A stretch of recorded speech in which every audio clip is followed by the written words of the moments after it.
everything about football. Thank you, Greg.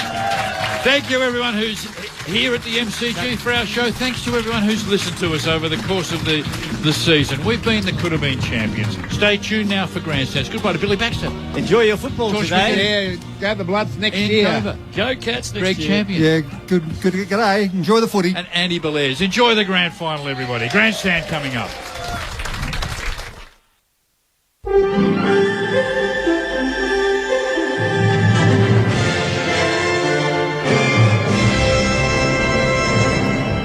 Good afternoon, Mary McDonald with ABC News.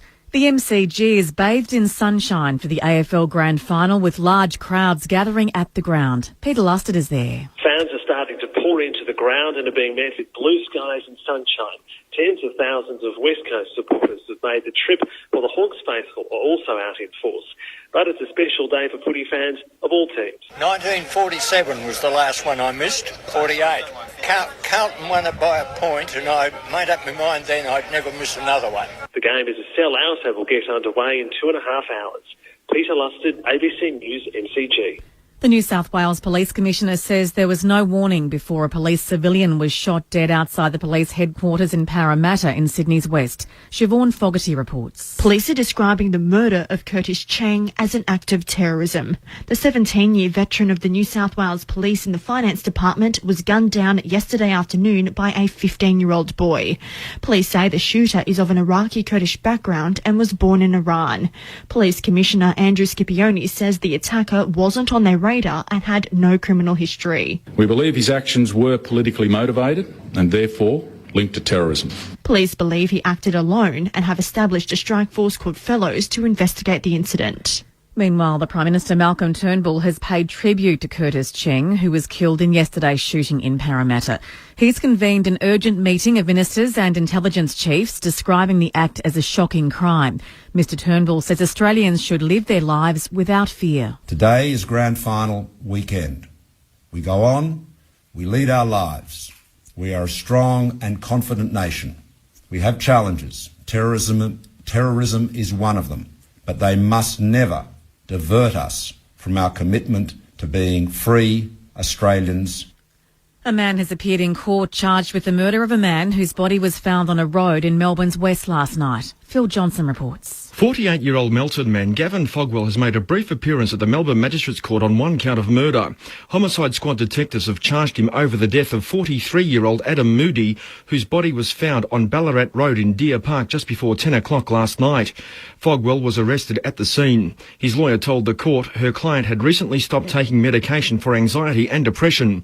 Fogwell was remanded in custody to reappear in court on Wednesday. Phil Johnson, ABC News, Melbourne Magistrates Court. The US President Barack Obama says the Russian bombing campaign in Syria in support of President Bashar al-Assad is driving the moderate opposition underground and strengthening Islamic State militants. Russia says its aircraft have hit IS command centres, arms depots and military vehicles. But the Syrian opposition and others have suggested non-IS rebels are bearing the brunt of Russian attacks. Mr Obama says Washington is prepared to work with Russia, but Moscow needs to change course. It is true that the United States and Russia and the entire world have a common interest in destroying ISIL. But what was very clear, regardless of what Mr. Putin said, was that he doesn't distinguish between ISIL and a moderate Sunni opposition that wants to see Mr. Assad go. From their perspective, they're all terrorists, and that's a recipe for disaster, and it's one that I reject. To sport, and Hawthorn midfielder Isaac Smith says the team that finds its rhythm first in today's grand final will be a strong chance to take out the flag. Smith says the first few minutes of a grand final are particularly important. The intensity is just so much more than any other game, but it dies off pretty quickly. It's that first 10 minutes, but I think if you're a bit smarter about it and just not running around like a headless chook, then you probably handle it a little bit better than just running around.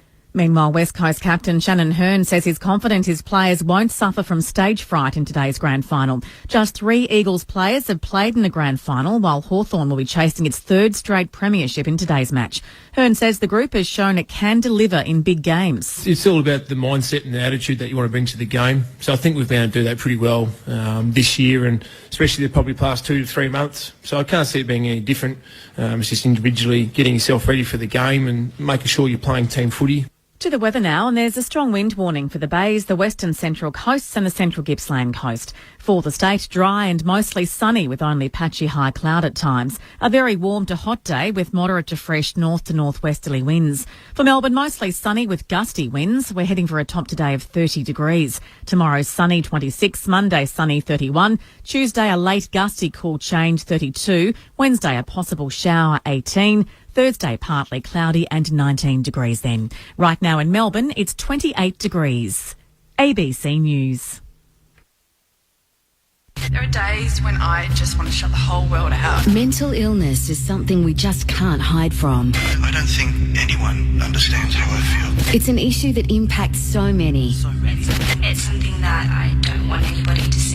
Australia, you have a chance to make a difference this October. Open your eyes. Open your eyes. Open your eyes. Open your eyes to mental illness October 4 with ABC's Mental As. Go to abc.net.au/mental-as to see more. Bringing you AFL news from on and off the field, this is the Saturday Agenda. So do you think there's going to be a bloody way for this to happen? Well, that is usually our way. You know that, Jared. It has been a history of our club, and sometimes that occurs. Do I think it's going to happen? I'm not certain we've got the guts to do it. The Saturday Agenda. In all seriousness, do you think you would have been coaching them today? No doubt. Compose himself 35 out and drive through the last of the day. Grandstand Sport. But I tell you what, it looks good on the super slow-mo. Yeah, my celebrations aren't the greatest. Footy again! My word, he can! I think we're going to see a player that's just going to dominate the competition, and I don't think there's too many people that can defend Tex. I think probably him and Buddy are the two that really could kick, 80s, 90s. Settles at 50, drills it through for a goal. Welcome to the Saturday Agenda on ABC Local Radio and on ABC Grandstand Digital. The climax of the 2015 season on a deluxe day in Melbourne. More suited to cricket, perhaps, than football. It might be the hottest grand final day yet when Hawthorn and West Coast meet this afternoon under blazing sunshine on the MCG. Gerard Whateley with you as we embark on our grand final day coverage with the Saturday Agenda. He's been with me all year. He knows a thing or two about this day. 4 grand finals, 3 premierships with the Blues. Mark McClure, hello. Hello, Jared, and it's a pleasure to be here, actually. It's you feel a bit... people out there paying their tickets. We're the best seat in town. How good's this seat to sit at a grand final? The excitement outside, I just did a little bit of work with Fox, is just huge. And you've been here all week doing the same sort of thing. And there's people from Western Australia, from all over the country, Brisbane, Adelaide, who bought tickets on spec that they may get in, and they've come anyway, which I think is just fantastic for our game.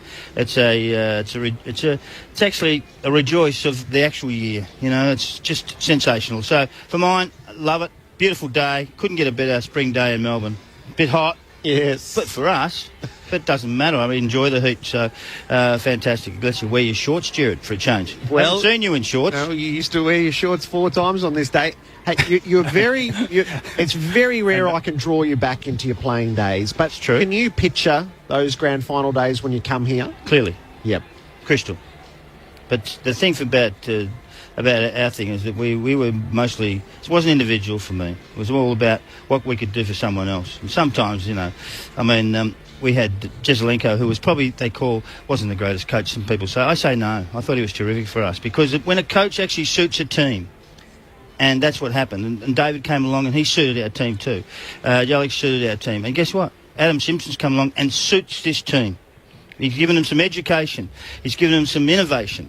He's given them a lease of life on players who, seriously, if Simpson wasn't there, guess where they'd be now? They'd be 10th, 11th, 12th. That's the sort of difference he has made. Clarkson's the same. Innovation came in 2004, took them to a grand final tour. This is a very similar path. Yep. Incredibly similar path. Have they got there too soon?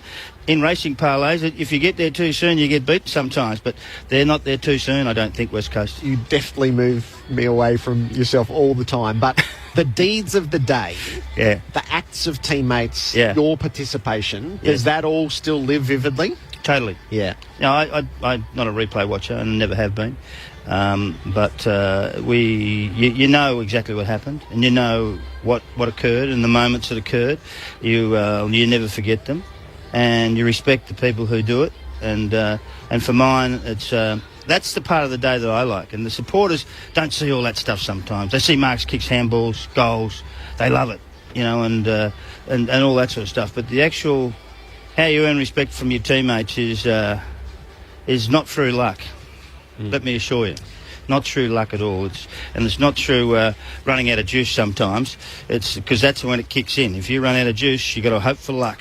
And we never did. So it was really good. I enjoyed it and loved it. Had a ball. This is a special day in David's life and my life and everyone who comes here's life. They're part of it as well. So to me, I loved it. It was great. We saw the emergence of youth sometimes who played in their first grand final. Didn't worry them, David.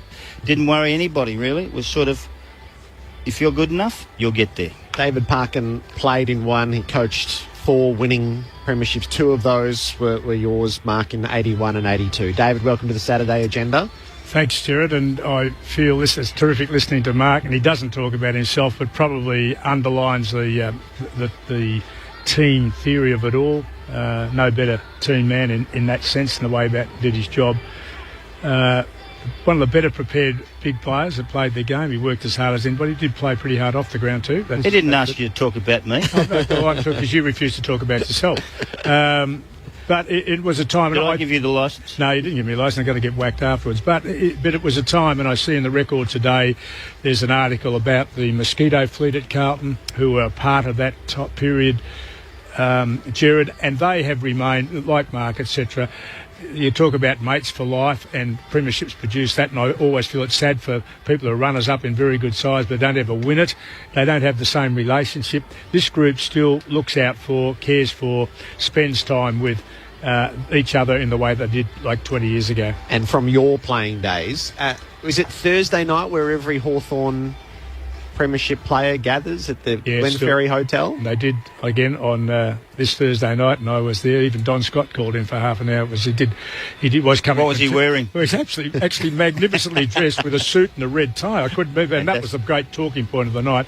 He appeared on, I think, the footy show on television. He just said to he would normally not come, but he just said to the chauffeur driven, mate, just can you drop me off for an hour or two? And he did stay an hour or two, which is unlike Don. Now, I'm told there's a bit of a pecking order that night. The godfathers of Hawthorn through until, and everyone's trying to measure up, and if you're of a certain vintage, you don't buy a drink. They all fawn over you. That's exactly right. I don't know how that Graham was. Arthur, how many years? Well, Graham was crook. He was crook. Would have been 1,000. Yeah, and in fact, he was so crook he didn't turn up to morning, and I think he's going to struggle here to get to the game. Right. But yeah, it's pretty special. And John Kennedy Jr., who's at the other end of the continuum to his father. He is wild, outwardly a personality that's just a magnet. Yeah, it is, isn't he? He's a magnet to people. He led the night, and it was a typical Hawthorn night. Getting a bit blasé, I worry a bit about Jared in terms of today. I'm hoping they haven't got ahead of themselves. So what happens today forges bonds that last for as long as you live? And in that case, if they were able to get up and do the three-peat, the back-to-back guys we said are very special in themselves, because I'm not sure that Carlton did that any other period of their history, and it does make it, and that'll be a great incentive, I think, for them. I would think it'd bring a incentive to produce their best, but if you can't produce your best today, you shouldn't be here. So it's a huge day. I feel and sense, and I think this is my 68th or 69th or something in a row, and how privileged I've been since a kid at 7 years of age for my father to bring me for a birthday present. I haven't missed one since. And so this day in my life is very significant. And I'm like Mark, I'm not staying on for the rest of the day, but you sit here in the best seat in the house when you think about watching the game you absolutely love, with 3 or 4 of your mates, turn on the microphone. And I'm not sure whether you get paid, but but some actually I get do it for love. You do it for love. Yeah, I've been doing it for love for the last 15 years. But you think how privileged we are in the sense to be here. I spent some time with Peter Hudson this morning. He was trying to articulate how the meaning of this day, and he talked about his best grand final day was, I think, 1991, when his son played in his first and only premiership, and how proud he was as a father to be one of the few fathers and sons that have actually had the privilege of playing in a premiership. I think you should remember something. Not everything's about money, David. All you're going to do is leave it to the kids. David Parkin and Mark McClure sparring as they always do at the start of grand final day. At the agenda this first hour, we have the Coach of the Year, Luke Beveridge. We have the Player of the Year, Nat Fyfe, and John Longmire, the Sydney Swans coach, is going to join us to talk about mental health issues in footy as the ABC embarks on Mental As from tomorrow onwards. But let's start with Nat Fyfe. I went and saw him yesterday. He was less than 24 hours out of hospital. He had a moon boot on. He was limping hopelessly post-surgery. He had crutches to get around. He was heading for the airport at 2 o'clock to fly home and then go into a bit of solitude as he can't quite face the grand final, was his view, just for the time being. He is the man we adjudge, just as the umpires did, as the finest of the year, Nat Fyfe. Well, he is the ABC Footballer of the Year, as voted by the likes of David Parkin and Mark McClure, Stan Elves, Lenny Hayes, Brad Sewell, Ken Judge, James Clement. 31 votes, which has a bit of a familiar ring to it. Nathan Fyfe, congratulations and welcome. Good morning. Thank you very much. It's 31's a nice number. It is a nice number. They're not bad judges, as it turns out. Nah, some high calibre judges there, and yeah, really thrilled to. I've won a few awards, and none is more special than the other. They're all so humbling. We'll pop the Brownlow above all, I reckon. What an amazing week. I doubt there's a Brownlow medalist who's had quite the week you've had. Yeah, it's been there's been ulterior possibilities all the way through. So we lost the prelim final, which meant that we had to quickly get on a plane and get over here. And then we won the Brownlow, which is a great result, and then I had to go for surgery. So a lot of ups and downs, but overall a really enjoyable week. So you've had a bit of enforced quiet time. How have you dealt with that? It was great. I didn't sleep the night after the Brownlow. We celebrated long into the night and then had media commitments in the morning, so I went straight to that.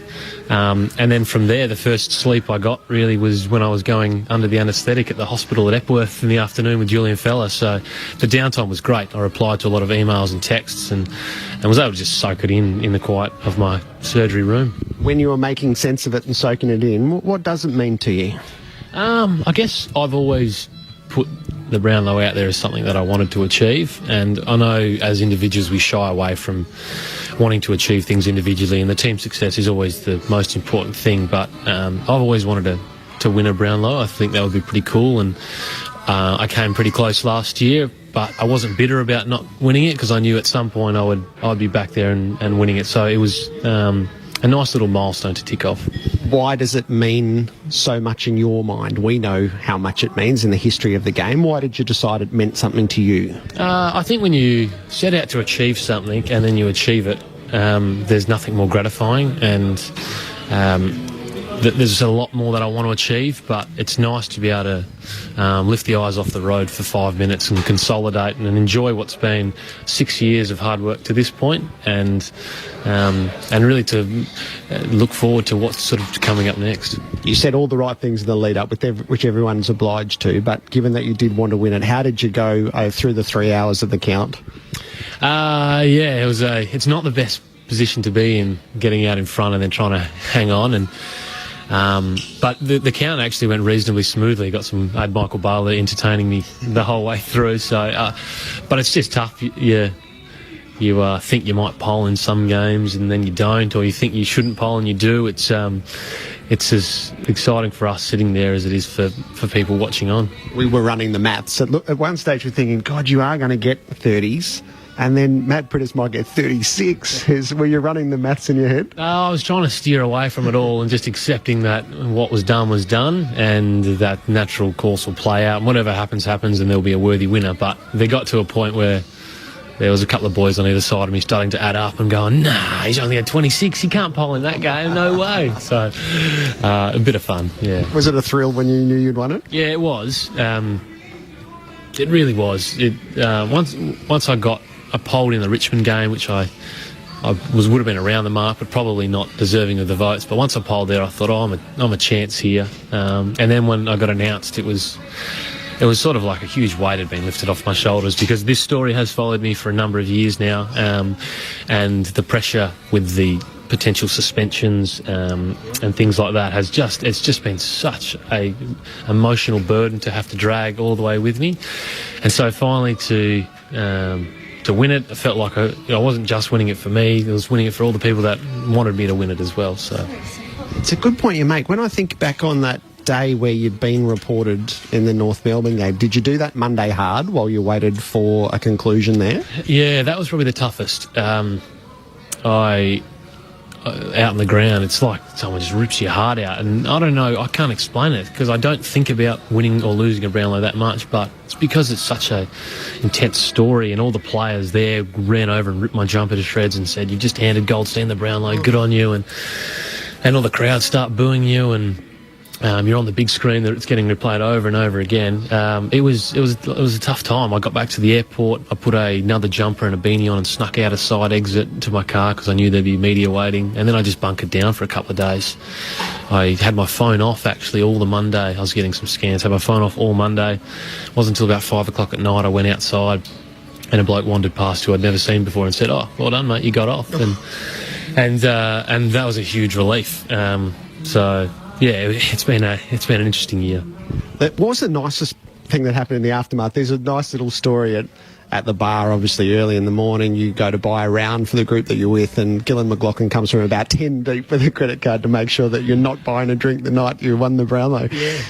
Do you recall that? I do, actually. It's sort of interesting when you win these awards. You'd think that you'd be the one drinking the most beers, but everyone's shaking your hand and congratulating you. You'd never have a drink in your hand. So I went to the bar to get everyone a drink, and the premixes they were charging us for, I went to hand over my money, and actually Mark Robinson was the first person to come over the top with some green, and then Gil said, I've got this. So that was pretty nice. Have you had cool messages beyond the normal messages that you would receive? Is there anything that sort of jumps out and you go, "No, how about that?" I mean, there's been a lot, and it's probably it's hard to put sort of anything as a priority because there's so many special ones, guys that I've met for 5 minutes whilst travelling on the other side of the world, down to really heartfelt messages from teammates who genuinely acknowledge the hard work and preparation you put in. So every message is sort of special in its own way. How do you sum up the year? Because it obviously got very difficult for you in the second half, and clearly injury played a major role in that. Yeah, like I've done a lot of thinking about the year as we were going through, and now I'm really keen to get a good plan for next year because it's no good playing your best footy at the start of the year and then being a cripple dragging yourself to the line at the end. And I'm 24 now. I've played 130 odd games. From here, it's business time. It's premierships or bust, really, for us and for me. And I've got to wrap my head around what my program looks like to get me to that back end of the year, playing my best footy. As you've seen, Mitchell and Hodge and the Geelong greats, sort of Steve Johnson and Corey Enright, they did for so long. They play their best footy when they need to play it, and I'm really starting to put some planning into that. Have you got a pretty good understanding of what footy is to you? I imagine when you're growing up, you were pretty driven. That was quite clear in what you said in the aftermath, and footy probably moves from fun to business, and you talk about it being serious now. How does it actually fit into your life, do you think? Yeah, that's a good question. I think footy's my calling. My road has led me to football and being good at football. And I guess what I find in playing professional sport, where you're under the spotlight and you get to express yourself, is that you get an opportunity to show all your characteristics and morals and everything you believe in a footballing sense. I can display the things that I value: hard work, integrity, loyalty. I can display all that on a footy field. And above all else, I get a chance to be relevant in society through being a sportsman. Have you modelled that on anybody from any walk of life?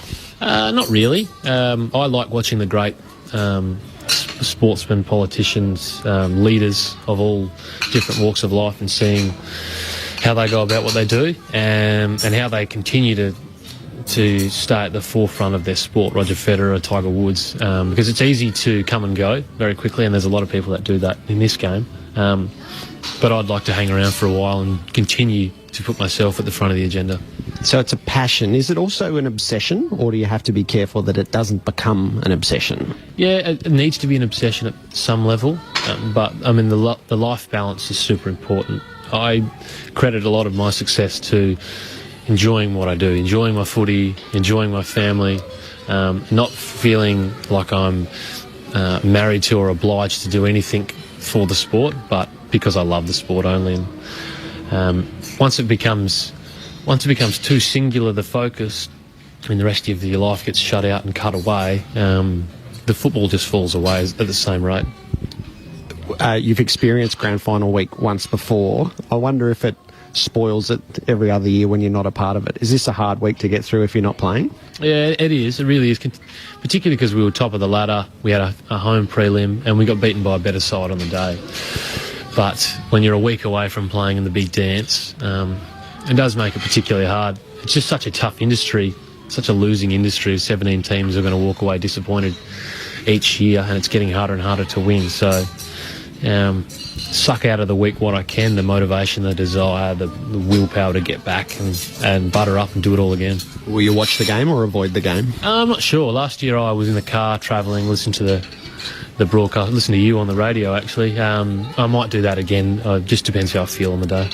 Is 2013 a worthwhile experience, a haunting experience? How do you rationalise that on the way to try to get back to it? No, it's certainly worthwhile. You can't pay for an experience like that. And I sent Mark Hutchings a text yesterday. He was my State of Dean's captain. I sort of stressed to him that it's just another game. You don't need to do anything special. All the usual messages, but make sure you soak it in and enjoy it. You don't get to grand finals every year. So that's what it was for us then. And when we get back there, then I'll be better prepared just through having that experience. What's the most important thing for you in the off-season, do you think? Is it the opportunity to switch off, or is it the opportunity to plan? No, the opportunity to switch off. You have to switch off. So many guys get red hot after the grand final and go, yep, let's go, let's have a big pre-season and off-season. It comes to January, February and the burnout happens. So I'll wind all the engines right back. Julian Fellas told me that I shouldn't even be doing bike or cross-trainer or anything, so I'm really happy with that. I'll get around my family, I'll travel a little bit, I'll disappear, I'll let everything sink in, and then at the right time I'll steel myself, butter up and go again. Is there an element of this phase that this is the end of the formative part of your journey, or had you sort of got through that already? Where do you think you are in your footy journey? Yeah, it happens quick. It's 6 years have gone. I've achieved a few things, but there's so much more I want to achieve. I think when I won the MVP last year, it was right. You're established. The players value as an established player. From here, it's as I said, it's premierships or bust. You're here to be relevant and do good things in this competition. And I feel like it's our time to stand up. The leadership at our club is strong, and I want to be a part of that.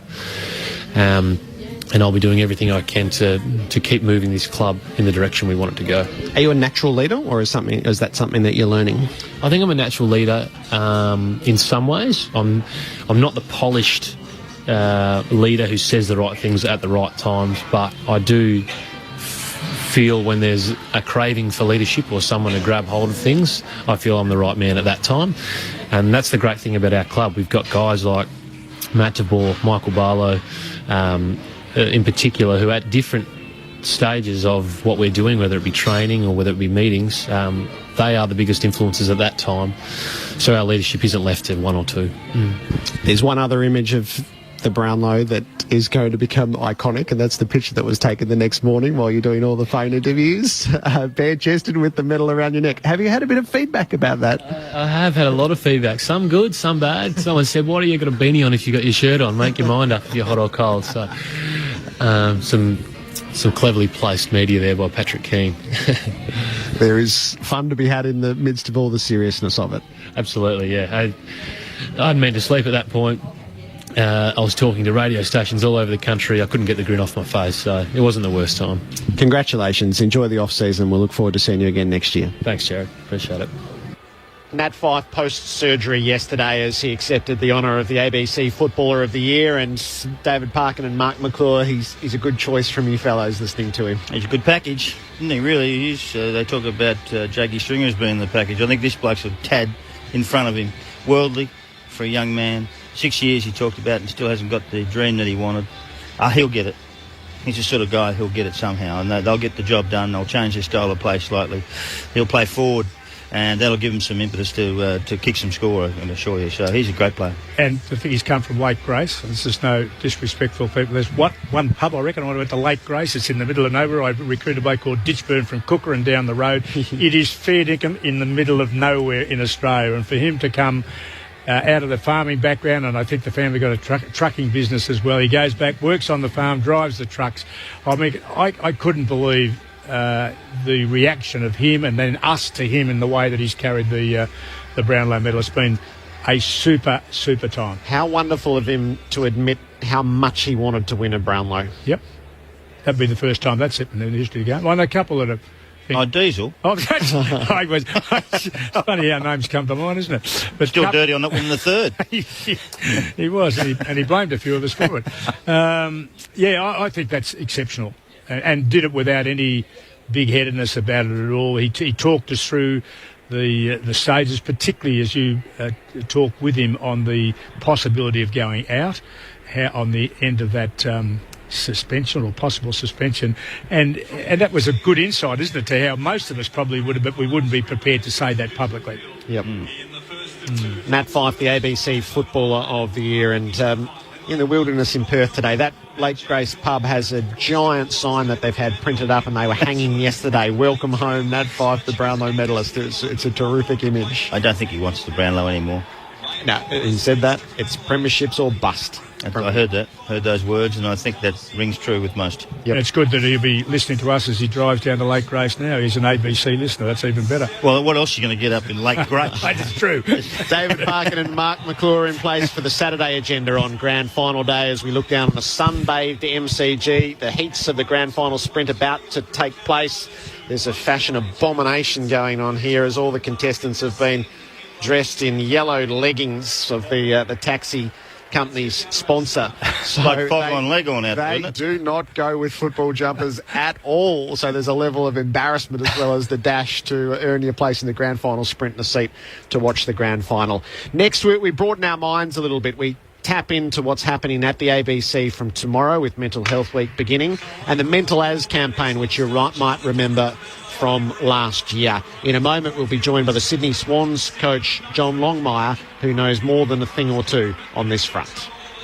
This spring is all about teas, toys and trees at the ABC shop, with some cool gear for kids straight from the Enchanted Forest. Let them rule their own little kingdom wearing brand new Ben and Holly PJs and dance to the Wiggles Emma DVD in their own Emma pyjamas. They can get magical with cool stuff from Play School's Jemima.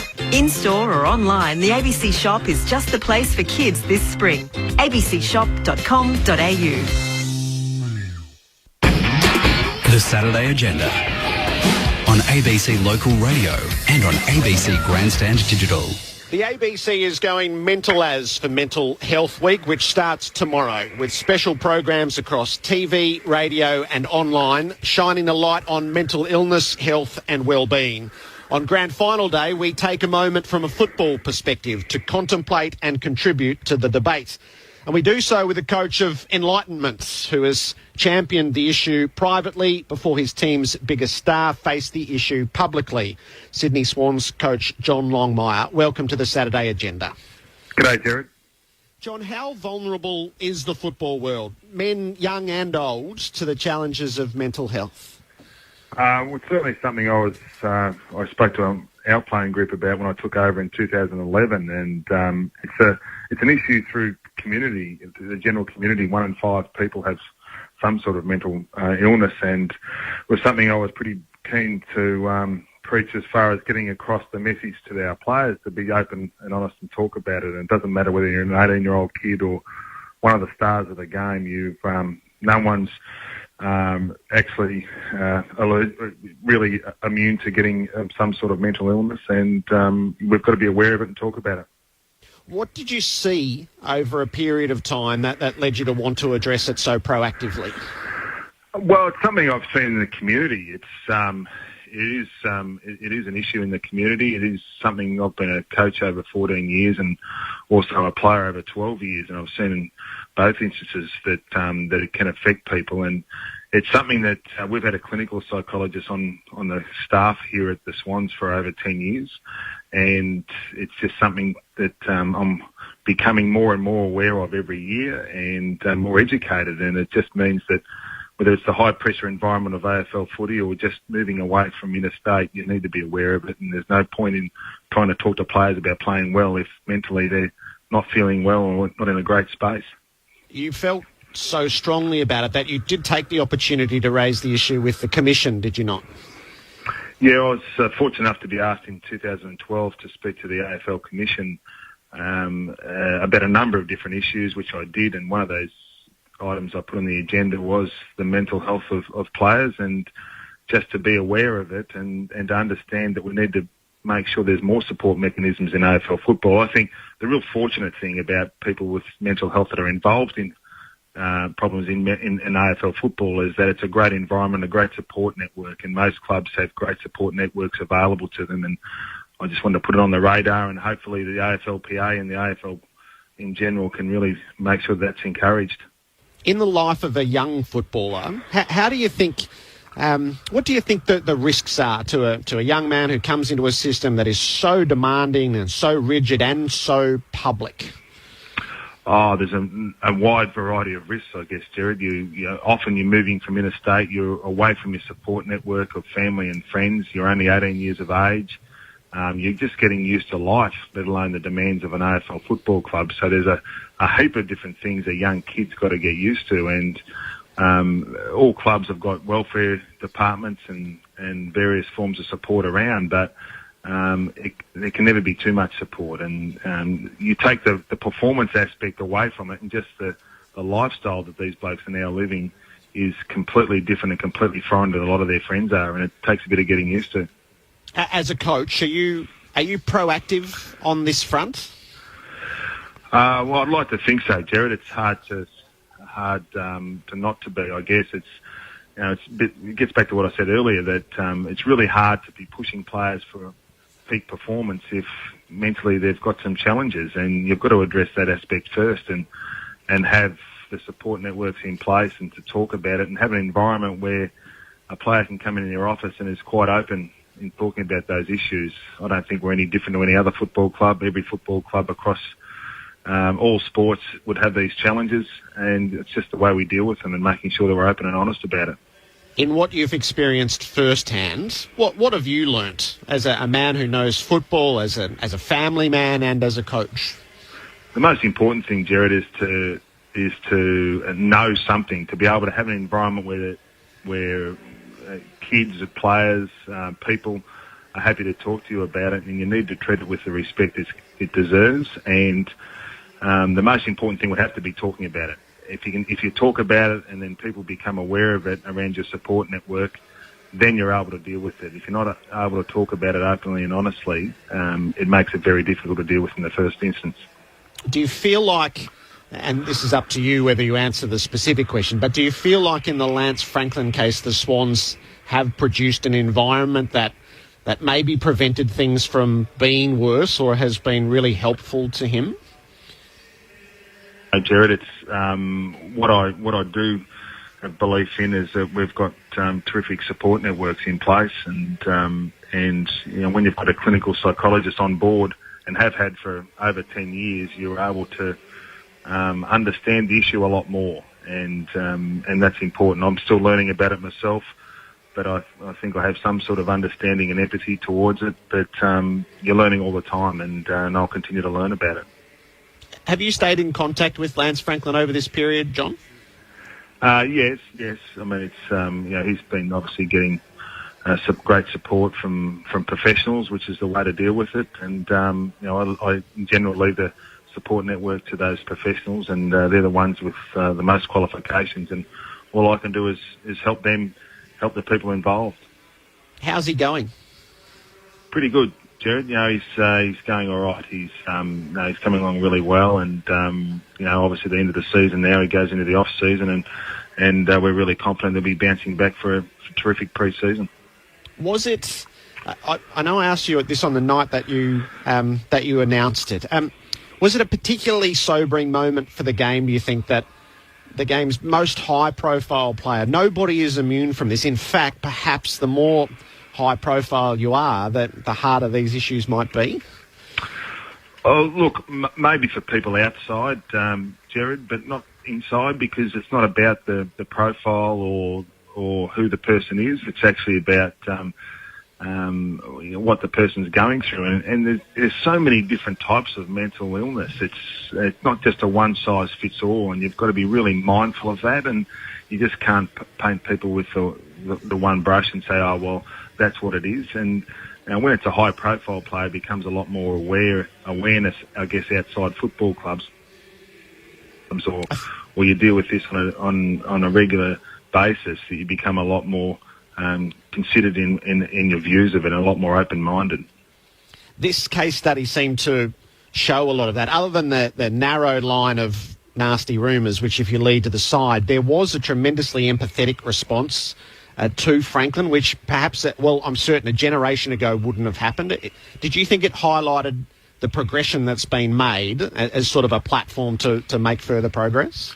Well, I think Lance agreeing to it in the first place is a massive step forward. I mean, to be able to talk about it openly. I mean, I played with Wayne Swass, who is a great supporter of mental health, and so it has been small steps, I guess, in getting forward in the community's acknowledgement of this, and there's no doubt that that'll certainly increase the awareness. I've been really pleased with some of the responses that we've been able to receive from people outside the football club, the great messages of support, but we've still got a little way to go. If you read some of the commentary, it's not quite up to scratch as far as understanding the seriousness of these issues, and we've still got somewhere to go, but I think we're on the right path. There have been those disappointing moments in recent weeks, haven't there, in regard to Franklin? Yes, there has, and that just shows, there's plenty of people with strong opinions that don't really understand the details of it, and it's a really complex issue, and it's something that you've got to be really mindful of and treat it with the seriousness that it deserves. And sometimes people can shoot from the hip without all the facts, and you've just got to be mindful of that, but also respectful that it's a person's privacy, and they don't necessarily have to deal with it in a public sense as much as what people that are working 9-to-5 jobs do. If and when Franklin makes it back to football, what will it say about the football world, about the environment, about him? Will it be a moment of triumph? Oh, I think it's always a challenge, Jared. You've got to. It's always ongoing, and from the moment that obviously Lance takes onto the training track, it's always something that he'll be addressing. But that's just. It's not uncommon. It's not an uncommon thing, and people need to understand that it's very common, and you need to understand that many people are affected by these issues. So, I understand the interest, obviously, in Lance, but it's a lot broader than Lance, and many people are affected by these issues, and many people have long, successful careers and lives dealing with this, and that's what people need to understand the most. On that broader front, is there anything that football can and should do on the prevention front, or is it enough to be aware and have everything set up to deal with the issues when they're known? I think that most clubs should be extremely encouraged to provide as much support as far as psychological services and welfare departments as they can possibly afford. We should be encouraging clubs to spend as much money in the welfare and psychological area. I'm not talking about sports performance, I'm just talking about life skills, as they can possibly afford. And I think from the AFL Commission down, they're really supportive of that, and hopefully that's where this discussion turns to, is to make sure that the clubs have even more support than what they have now to be able to provide the best support possible for the players. Because do you imagine that this will become even perhaps more commonplace than it is, given the nature of the way football continues to grow? Well, I think it's always been common, Jared. I just think we're more educated now. Yeah. We understand it more now than what we ever have. I mean, it's always been around. It's always been around the 50s and 60s, and now we know what it is and the symptoms of it, and we're a bit more aware and educated about it. So we understand the pressures that the media and everything have got in this, but we also understand that it's always been there, and we just need to support it. John, will you take the grand final in this afternoon? Yes, I will, Jared. I'll be sitting back watching a couple of old North Melbourne teammates go head-to-head in the coach's box. Have you got a leaning either way? No, because they're reasonable mates of mine. I haven't. I'm not prepared to go down that path. It's a bit like when you and Alistair are there. I'm sure your mates were never quite sure what to hope for. John, we really appreciate your insights there for part of Mental As on the ABC throughout Mental Health Week, and good luck with the challenges ahead. Thanks, Jared. And for more information and to donate to the Society for Mental Health Research, visit abc.net.au/mental-as, and you'll see programs across all the platforms of the ABC, from comedy to documentary, entertainment to debate, as we aim to help join the dots on mental health, and that all begins tomorrow. Join us as we challenge the stigma on an issue that impacts almost half of all Australians. David Parkin, you're listening intently to John, who's got wise words on the matter. Yeah, and it's, I guess, from a coach who's worked numerous times in that space, the change, Gerard, over, I guess, the last 20 or 30 years in terms of the stigma which continually is laid over all of this. I think we've taken a massive step, and it's good that football in some way has helped to lead the way in the change of thinking. And I know that we tried to hide it, and Mark would have been down this pathway with some of his teammates too, but almost in every 2 or 3 years in my playing and coaching career, we were able to isolate, or a player was isolated with problems which were nothing to do with his football in a sense, but certainly in a mental sense, and depression became a problem for us to deal with. But it was hidden away in those days, Gerard. No one wanted to bring it out in the open, particularly the players themselves thought they were carrying a handicap if they verbalised it publicly or even privately within the football club. They were looked on as being weak in some fashion. I think we've grown a lot. We have a better understanding. There are professionals which the game are employing in numbers now, so through the Players Association and the clubs themselves, I think we're handling it's a commonplace thing in normal society. It's equally as common, if not more, in football family. David Parkin and Mark McClure for the first instalment of the Saturday Agenda. Guy McKenna's going to join us shortly, a two-time Premiership Eagle, and he'll stay on for the afternoon. Luke Beveridge, who was named Coach of the Year from the Western Bulldogs, but with intimate knowledge of the Hawks. And also Brendan Bolton, who's just been appointed to the Blues, and he sat in the Hawthorn coach's box for a good portion of the year. So a lot of insights to be gained over the next couple of hours as we head towards the opening siren of the 2015 Grand Final. Mark, you were meandering back over the years while we've been sitting here. Yep. And the Carlton premierships and David's involvement in them. What most readily springs to mind? Oh, well, I think the first premiership that David won, or was part of, small part of, very small, I would think. He didn't get a kick. Did you see him get a kick? I didn't see him get a kick. Anyway, he was part of.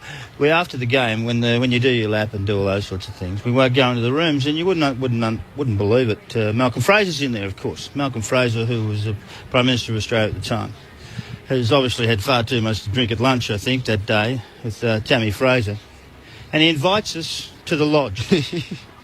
A bunch of rat bags like us go to the lodge. I said, the lodge? People are going, where's the lodge? What's the lodge?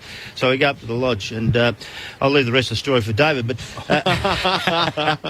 no, but it was quite exciting. It's an amazing thing for a bunch of young people who had just walked off a football ground.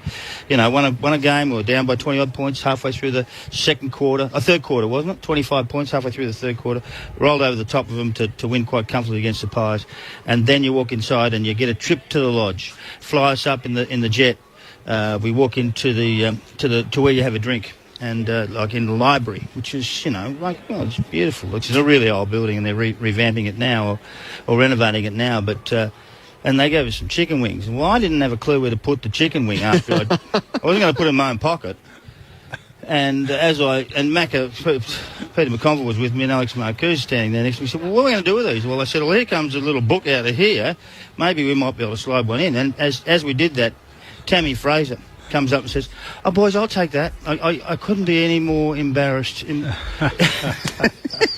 Well, so, this is the sort of stuff going on to the lodge. I said, what the hell are they doing here, taking blokes like us up there? Well, God, finish the story. Don't go to the other stuff. Yeah, I'm going to the other stuff. No, I'm sitting up the front of the broadcast. Oh, this is I'm sitting in the front of the bus, and we're on the way out, and we pull up at the gate to leave the lodge at about 1 o'clock in the morning to catch our whatever plane it was on the way back. The gate wouldn't open, and the bus door opened up with a bloke with a big plastic clothes basket on it.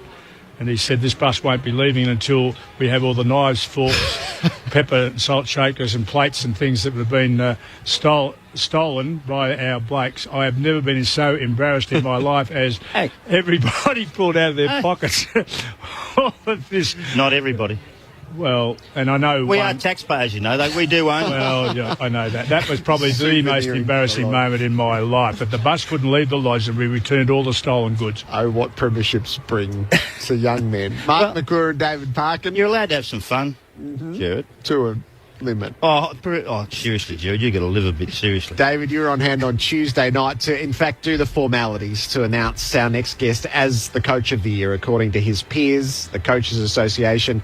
Luke Beveridge, who led the Western Bulldogs to such acclaim this year. Luke, welcome to Grandstand AFL. Thanks, Jared. Thanks for having me. Congratulations. It must be quite the honour. Yeah, it is an honour. I think the timing of the vote was right for me because I think about the time we sat down and voted on all the awards.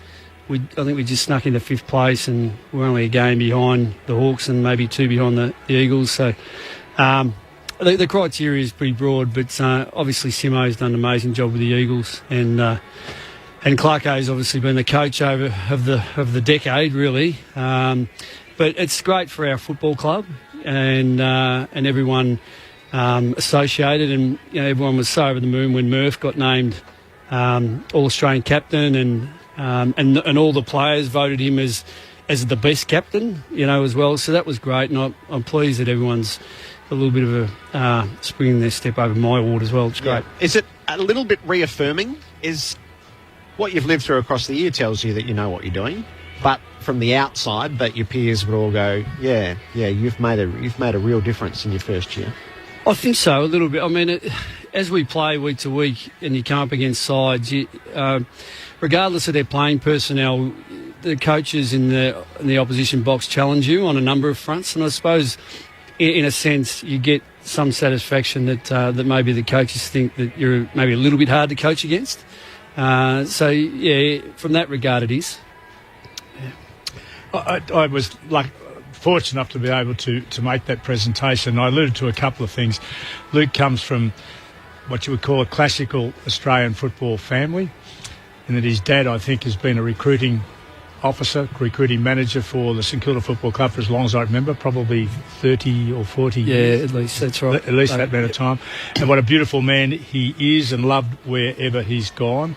What I didn't know until I did a bit of research was that your grandfather was such a wonderful player with the Collingwood Football Club, and I think played 150 plus games there, Luke. So it's been a part of almost a family tradition that's now gone through, well, obviously at least 3 generations. Yeah, well, most people would know that Jack Beveridge, my father's father, played in the 4 Collingwood premierships, 27, 28, 29, 30. And actually, interesting, someone sent me a picture of, they had the top 5 most, I know this isn't a word, winningest players ever. And Jack's one of them. He was up around 89% or something. So he played in some great teams with the Coventrys and the Colliers and all the great Collingwood players. And I actually accepted his Hall of Fame award. He's no longer with us. When I was at the Pies, and that was a huge honour for the family. And Luke, we debate all the time. We talk about the tactical, strategic work that goes into the game now, and I'm fascinated. It just passed me by in a real sense, because the game is no longer looked like from a coach's point of view. But can we equate in the balance with you, and it's my outside view of you, is that what we call the people part or the people skills, is it even more in your single role, not that you've got a dozen coaches or whatever you have, I know what you have, but in your single role is as much, if not more, about relationships? Is that the view that I have, and that's the way that you first and foremost, if you like, the competency you must have are engagement, communication, competency with people? Yeah, it's a critical part of it, Parko. The dais that you stand on with, it's not a dais, but the platform you start from needs to be on a level of trust. The players need to trust that if they make a mistake, that you're going to be okay with it most of the time. And the other, we spend so much time together that you have to have good relationships. I mean, the game went full time probably at the turn of the century, and because you see so much of each other, you got to make sure that you capitalise on the opportunities when you can. The tactical side and the numbers game continues to be a great challenge for all of us, and it is no doubt it's a combination of lots of things. But today will be a really interesting tactical battle between these two sides. But both coaches, as I know them, have already forged unbelievably good relationships with their playing group. But yeah, it's going to be interesting to see how it transpires. Luke, I'm fascinated. If I was able to go around and turn the power off in the box, like pull the plug out somehow and see how these two blokes reacted when they didn't have the information which is coming at 100 a mile an hour about what, in fact, validating, what happens out there. How do you reckon they'd go? Yeah, well, I think you used the key word there, Parko, in validating. I think the trap for young coaches is to look at the stats and think it tells them a story. What Simo and Clarko will do well is they'll trust what they see, and they might use the stats to validate, to tell them what they think is right or challenge what they think and then search for answers. So I think they'd both be okay. Yeah. But sometimes those the statistics, which is just data, you can turn into information and you can use it. But having been in the Hawks box for a significant period of time, I think that box would be pretty comfortable if the power was turned off. Can I ask you a little story that's part of folklore from last year's grand final, and which was won a long way out, and Alistair Clarkson, as he does, was still riding every minute late in the game. Did you, in fact, tell Clarko just to settle down and enjoy it? I did. Yeah. Yeah, and I'd been in the Collingwood coaches box in 2010 when the Pies were a long way in front after the drawn grand final, and you knew that the club was going to win the flag that year, and so you could sit back for most of the last quarter and enjoy it. And there was a point in time where the Hawthorn Football Club were going to win the flag, but that wasn't the sense in the box. There was still a significant degree of urgency, and but it got to the point where it was, hang on, let's enjoy watching this last 6 or 7 minutes. It's been an amazing year, and we're going to win the flag. They can't get us now. And I think if one of my assistants said that to me, I'm not sure how I'd react, but Clarko was really good with it. And maybe he just needed that assurance at that point in time. And, yeah, it's nice to be able to do that. I know that some of the sides over some of the great Hawthorn sides, Geelong sides, have been able to really enjoy that last quarter knowing that they're going to win the flag. Can I wonder that? Because 95, we were in a similar position, and I actually said, pull out your cigars, lined up, let's have open the bottle of champagne. Cole Kinnear whacked me, absolutely whacked me, and told me to sit down and get on the job that I was being paid for. You don't even drink. You don't even drink. I think that's a lie. Absolute truthful story. How close were you with Adam Simpson as assistant coaches, and did you have the sense that he was definitely going to be making it when the opportunity arrived? Yeah, we're really close, Simo and I. We so close. Actually, with a bit of a story, but so we were there for 2 years together, and we bounced a lot of things off each other, and we actually spent 2 weeks in West Hollywood, which is one of the gay capitals of the world, really. West Hollywood, and neither of us are homophobic, and so we made sure we walked pretty closely just to make sure that everyone knew that we were taken. We had a great couple of weeks over there, and yeah, we speak to each other every couple of weeks or every other week. Are we still on air? And he's a great fella, and we've learned a lot from each other. Are you enjoying his success? I am, yeah, thoroughly. What they've been able to do this year, the Eagles, with some challenges with their personnel, has been nothing short of exceptional. Yeah. Do you have a leaning towards either of them today, or is this a really difficult day to observe two men, one you served with and one you served under? Yeah, it is. I've got a significant connection with the Hawthorn Football Club, emotionally, and I have tipped a draw because I don't want to offend anyone, I'm still really close to the Hawthorn players, and en masse, I'd probably like them to win, but I definitely, won't be disappointed if the Eagles win just for Simo. So if you're in Clarko's shoes, and 2 weeks ago they got smashed over in Perth. I mean, really smashed. They were embarrassed. They were edgy. They were jumpy. They didn't look like a side that could win a premiership at all. What would you do to stop their forward momentum? Well, I don't think Hawthorn can change, really, can they? No, but I must admit that they're big today, Hawthorn. Are they too big? Well, they've been able to play with big sides for a period of time, the Hawks. But the Bulldogs, we played the Kangaroos in round 22, and the Kangas were the land of the Giants. They had they had 8 talls, and we had 3. And we came over the top in that last quarter and beat them. It's okay having bigs as long as they can cover ground, they can run, they can contribute in your defensive aspects. If there's an edge that the Eagles have today, it's going to be their scope to cover ground. Yeah. And that might be something that bites. But look, the most outstanding team defensive performance for the year was out on this ground by the Eagles against Richmond. It was super. So they'll come out here knowing that the ground has no fear. They hold no fears playing here, and that'll give them a level of comfort. Marking. The marks that Hawthorn take, when they start to control the game, they'll have to cover that again.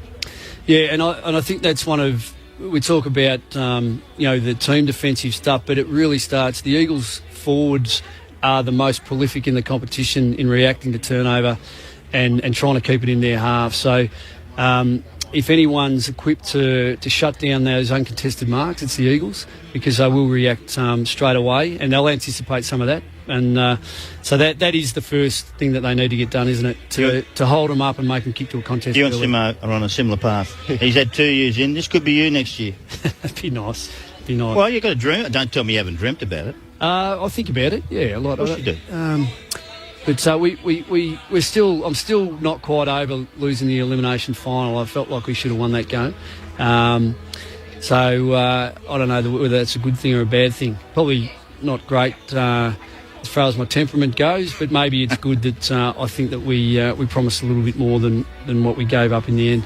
Chase the dream. It's great to see you. Thanks for stopping by. Thanks, Drew. Thanks, guys. Luke Beveridge, the Western Bulldogs coach, with intimate knowledge of both teams this afternoon, and the coach of the year as voted by his peers. The entertainment program has begun out on the MCG. Chris Isaac is the first to take the stage.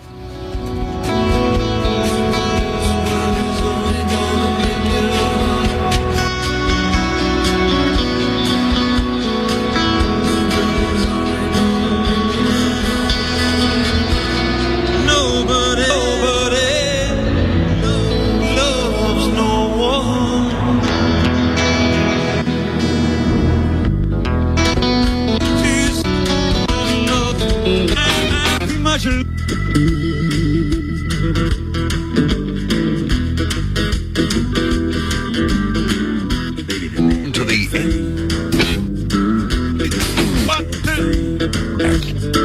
the baby, the bad, bad thing. You ever loved someone so much you thought your little heart was gonna break in two? I never think so. You ever try with all your heart and soul to get your lover back to you? You say so.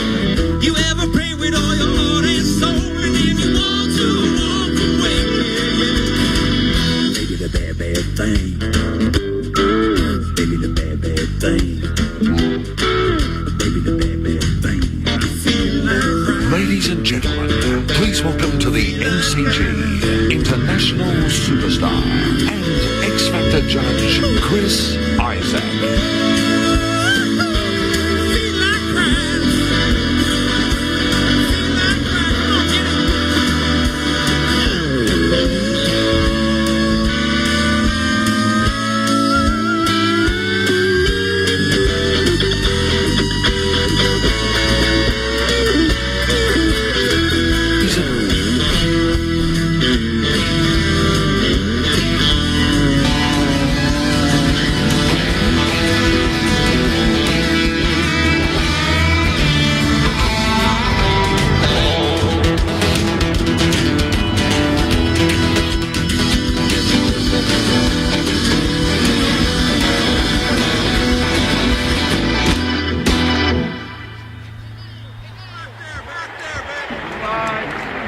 put your hands together. For Chris Isaac opens up the entertainment program here at the MCG, which will highlight and reach its culmination with Brian Adams in the next hour as he goes on trial in these matters as to how they've gone in recent years. It's just a sort of a solid foundation, Sellers. I thought I like him. I think he's good. He's pretty level-headed across all spectrums of this ground. Isaac, he's a beauty. So we're at the MCG where the ground is about a third full. The retirees will shortly make their way around the boundary and be honoured by those who are in. And the rooms here at the GR are full to overflowing of those who are about to head out into their seats and get us ready for the 2015 AFL Grand Final. We'll continue. Gerard Whateley and Mark McClure next.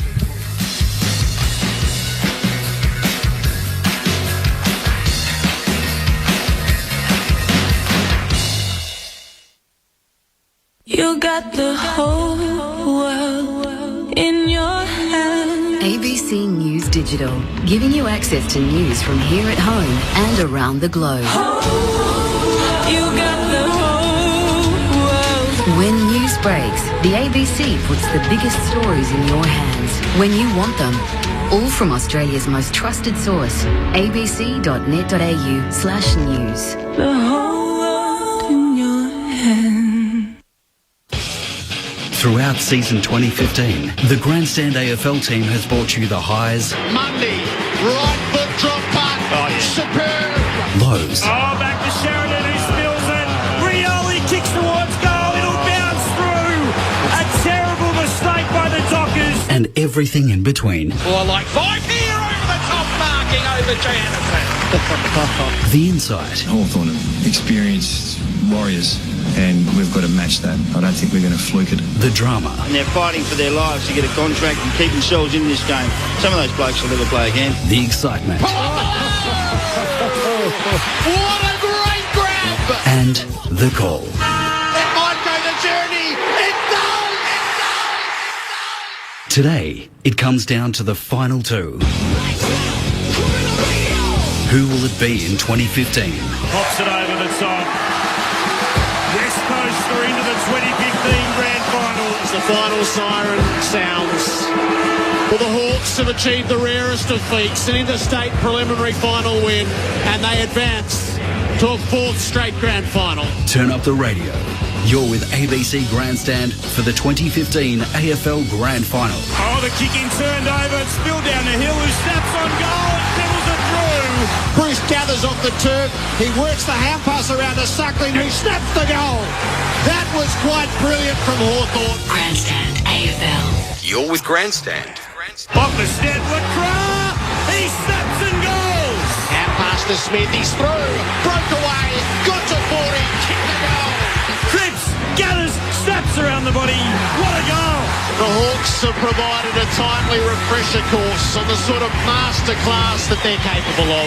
The 2015 AFL Grand Final on ABC Local Radio and on ABC Grandstand Digital. The MCG is bathed in sunshine. In fact, it's almost baking on an October Saturday afternoon, which might be the hottest in Grand Final history as Hawthorn and West Coast are preparing themselves. There's a couple of Hawks out on the ground, which has security and a stage and speakers all around, so the footy has to find a place in such a build-up. But it will be centre stage soon enough. 2:30 when the opening siren sounds. Gerard Whateley and Mark McClure with you on the Saturday agenda. Guy McKenna has taken his place for the afternoon. A two-time Eagle Premiership player, a Hall of Famer. Bluey, I don't imagine it's an afternoon to be completely impartial. Welcome. I'll try and do my best here. But, it's fantastic for the football club, fantastic for the AFL too. I mean, I know a lot of West Australians. There's a lot of Fremantle supporters, of course, because they went out and bought their tickets thinking, we're a good chance too, and so they should have. And unfortunately, I'm not sure, Clint, they'll be here supporting West Coast. I've got to say, the Fremantle supporters I've come across have said, no, we're definitely going for Hawthorn, but there's a lot of anti-Hawthorn sentiment out there too, but it's a cracking day. And Clint Wheeldon is in place. He'll be calling the game this afternoon. Hello, Clint. G'day, Gerard. It is fantastic to be here, and I couldn't agree more.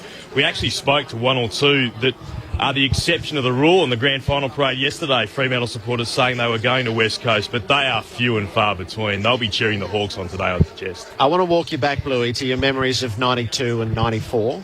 And what did you learn about winning premierships in those days when the Eagles made the breakthroughs? Yeah, well, 91, of course, we'd played Hawthorn and got beaten. And, that was my lesson. I told someone the other day, that was my lesson in experience, because we thought we had Dunstall, Brereton, Pritchard, all these blokes in check, and we were a good chance, 10 points down at three-quarter time, kicking into maybe a 2 or 3 goal. But the way we'd played, we thought we were a big chance. But then they went to another level, and we just couldn't go with them. We tried as best we could, and in the end, it was a 53-point whooping. I probably remember most Mick's spleen he split, I reckon, in the rooms after the game, but that was, a reality. And so the lessons out of that game. And then in 92, we went into half-time, and I've actually heard him talk about, just only recently, where he talked about 91, where he's almost walking around trying to pump and get some life into us at half-time. I honestly couldn't remember that, but it sort of made some sense. But whereas in 92, he had the fire hose on us. He was trying to calm us down because he knew it was just 2 different half-time vibes out of the playing group. And those lessons we learn about how hard you have to push yourself. And today, that's it. You don't want to be the first one to blink or shirk an issue out there today, because it's just magnified, and it means so much to you as an individual, but also your teammates alongside you in your footy club as well. How vividly do the 2 wins live in your mind?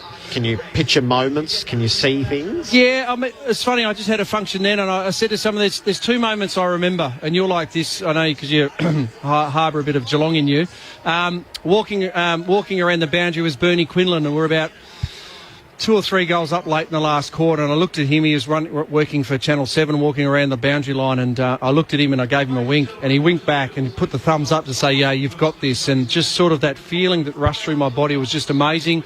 2 minutes later, the siren sounds, you carry on cut cats. Southern Stand, I think we did the presentation over on that side of the ground. So 3/4 of the lap. We're talking probably 50 minutes now have elapsed. So I learnt experience in 91. So this was all about passion, because up on level 1 of the stand down the city end, there was about 25 Geelong supporters still sitting there. Some of the language and some of the signage that was coming our way. So I learnt new words that day. And I put my arm around John Warsall and I said to Whoosh, have a look at these. You want to know what passion is? We've just beaten their side. We're the first interstate club to take the cup out of Victoria, and they're still sitting and they're giving it to us like I've never heard before. It was amazing. And the bonds that have formed, Sellers telling us about the bonds, that they last eternal now. Yeah, they are, and it's not like I didn't hear it before, but I'm sure Sellers would agree, but it's not like you have to ring every week or every month. And you may not talk for some blokes for like a couple of years, but for example, and thank you, Tony Evans, if you're listening, but he's flying away, and my parents, I haven't actually told my parents this yet, right. I'll get in trouble here, but he just said, mate, if you're coming over to WA post-Christmas, mate, we're going away, you want to jump into our house. So that sort of stuff. And I wouldn't have ever come over just Melbourne. It would have been probably the first time I'd spoken to Little Piglet again for about 18 months, but that's what it's like. It's just you're sort of part of a brotherhood, and it's those bonds, they live with you for the rest of your life. Guy McKenna with Mark McClure, and we've seen so much of the season from the grandstand AFL box. The teams have just arrived. There's no late changes. Matt Suckling is the sub for the Hawks, which answers one of the questions, and Matt Rosa for the Eagles. Suckling's an interesting choice as sub. He's a weapon. He's a weapon that they're not going to use. Well, they used him last week and just before three-quarter time, and that was a severe blow for the opposition. So, he's an impact player. I was interested to see who they would put on the bench as the impact. They can't put a tall there because they just don't come on with any pizzazz. So, but Suckling does. When he gets ball in hand and fresh, wow, he can hurt you. And I think that was it's a good choice. Not for Suckling, because he feels like he's out of the game.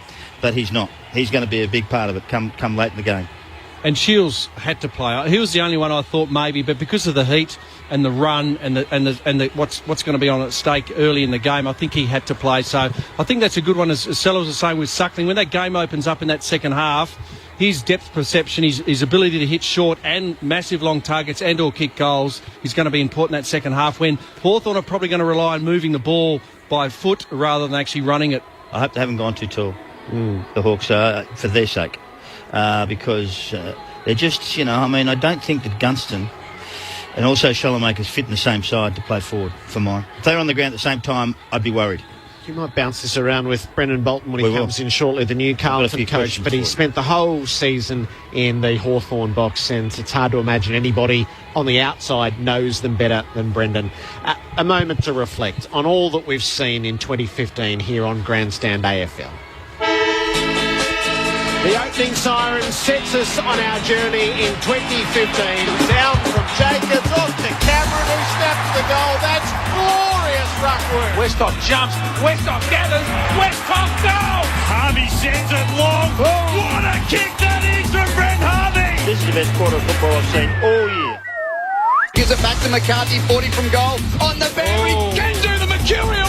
What a goal! Richmond clean out of the middle. Edwards got it. Ran to 60. Goes for goal. Yes! I've just been told by a police officer here at the scene that it is Phil Walsh who was killed here this morning. My 6.5 said, "What happened? This is the man on the front page of the paper. He's not with us. He died." Our game is in mourning today. Clarkson and Nathan Buckley stand arm in arm, and one joint huddle now. What a superb end to a night where we weren't sure where the football should be played.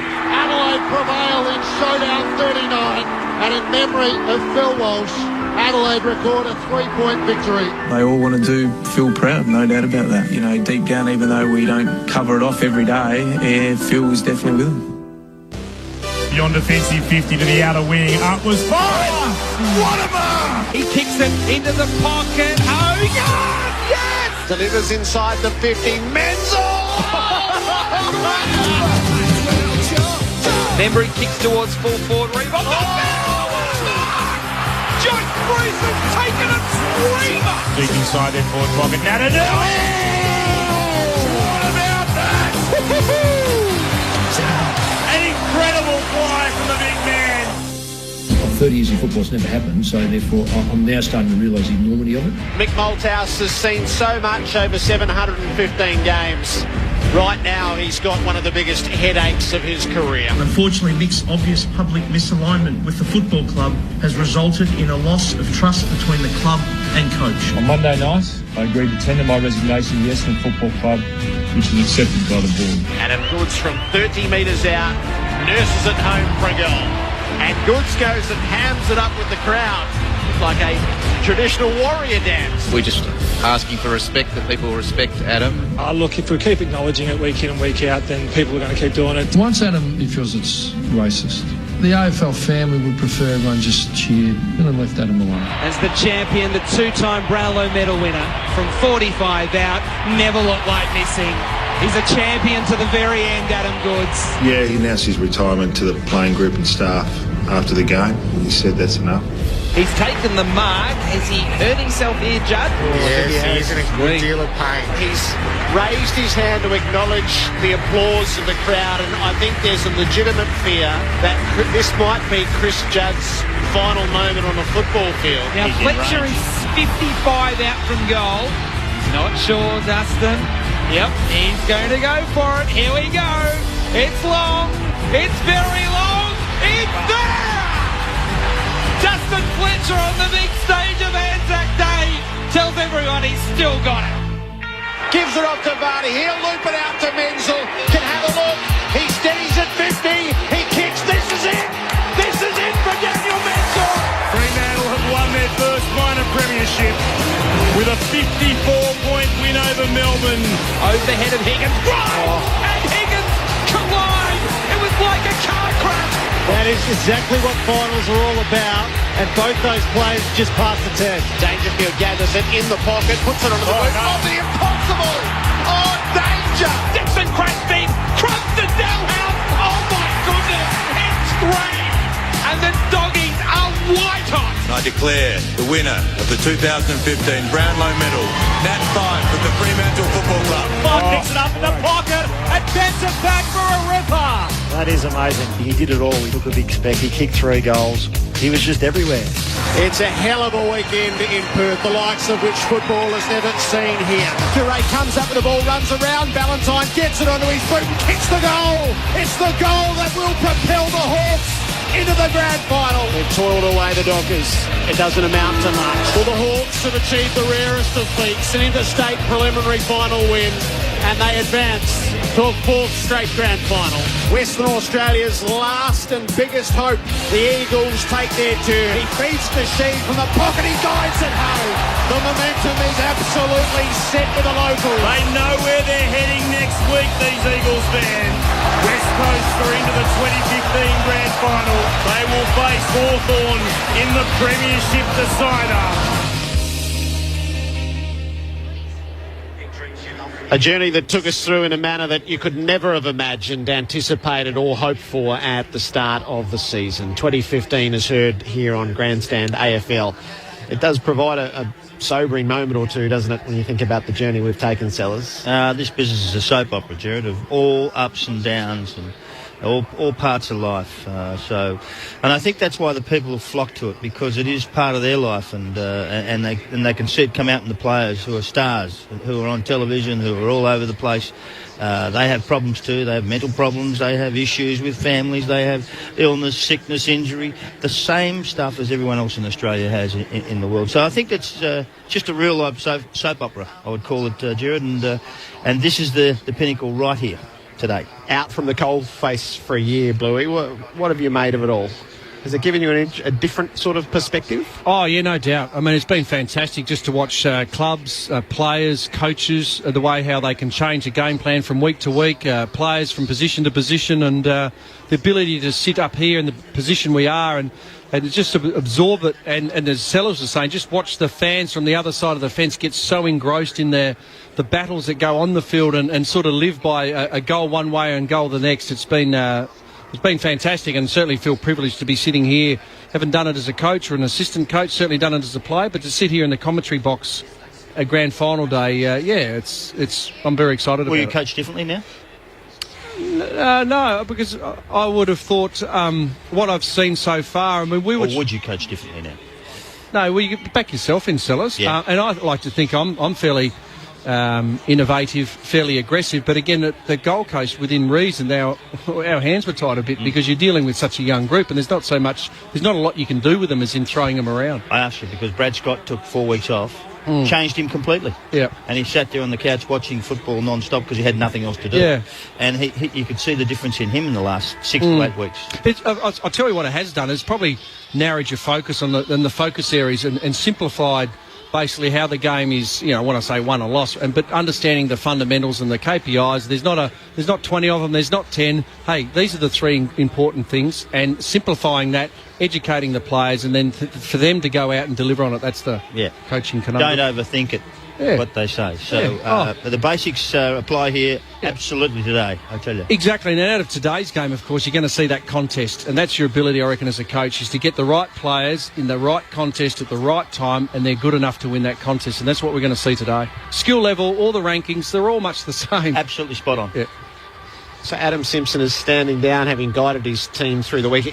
He's been an interesting study. There's no doubt he shouldered a lot of it himself, so that the players could get their commitments done and then settled. The week fascinates me from the point of view to find the time to make sure that you do all that you would normally do whilst entertaining a whole new overlay of material. It would be quite the juggle, I think. Yeah, and the balance. And we learnt that between 91 and 92, Jared. We stayed over in WA, no parade, no media. We weren't allowed to speak to everyone. Mick was worried about game plans and everything getting out. And so you can imagine it was like a pressure cooker. Now, I can't say it affected us because we came out and we actually performed half decent. But maybe that pressure, the mental energy, by 3/4 time, the grand final, we were cooked. We didn't have another quarter to go to.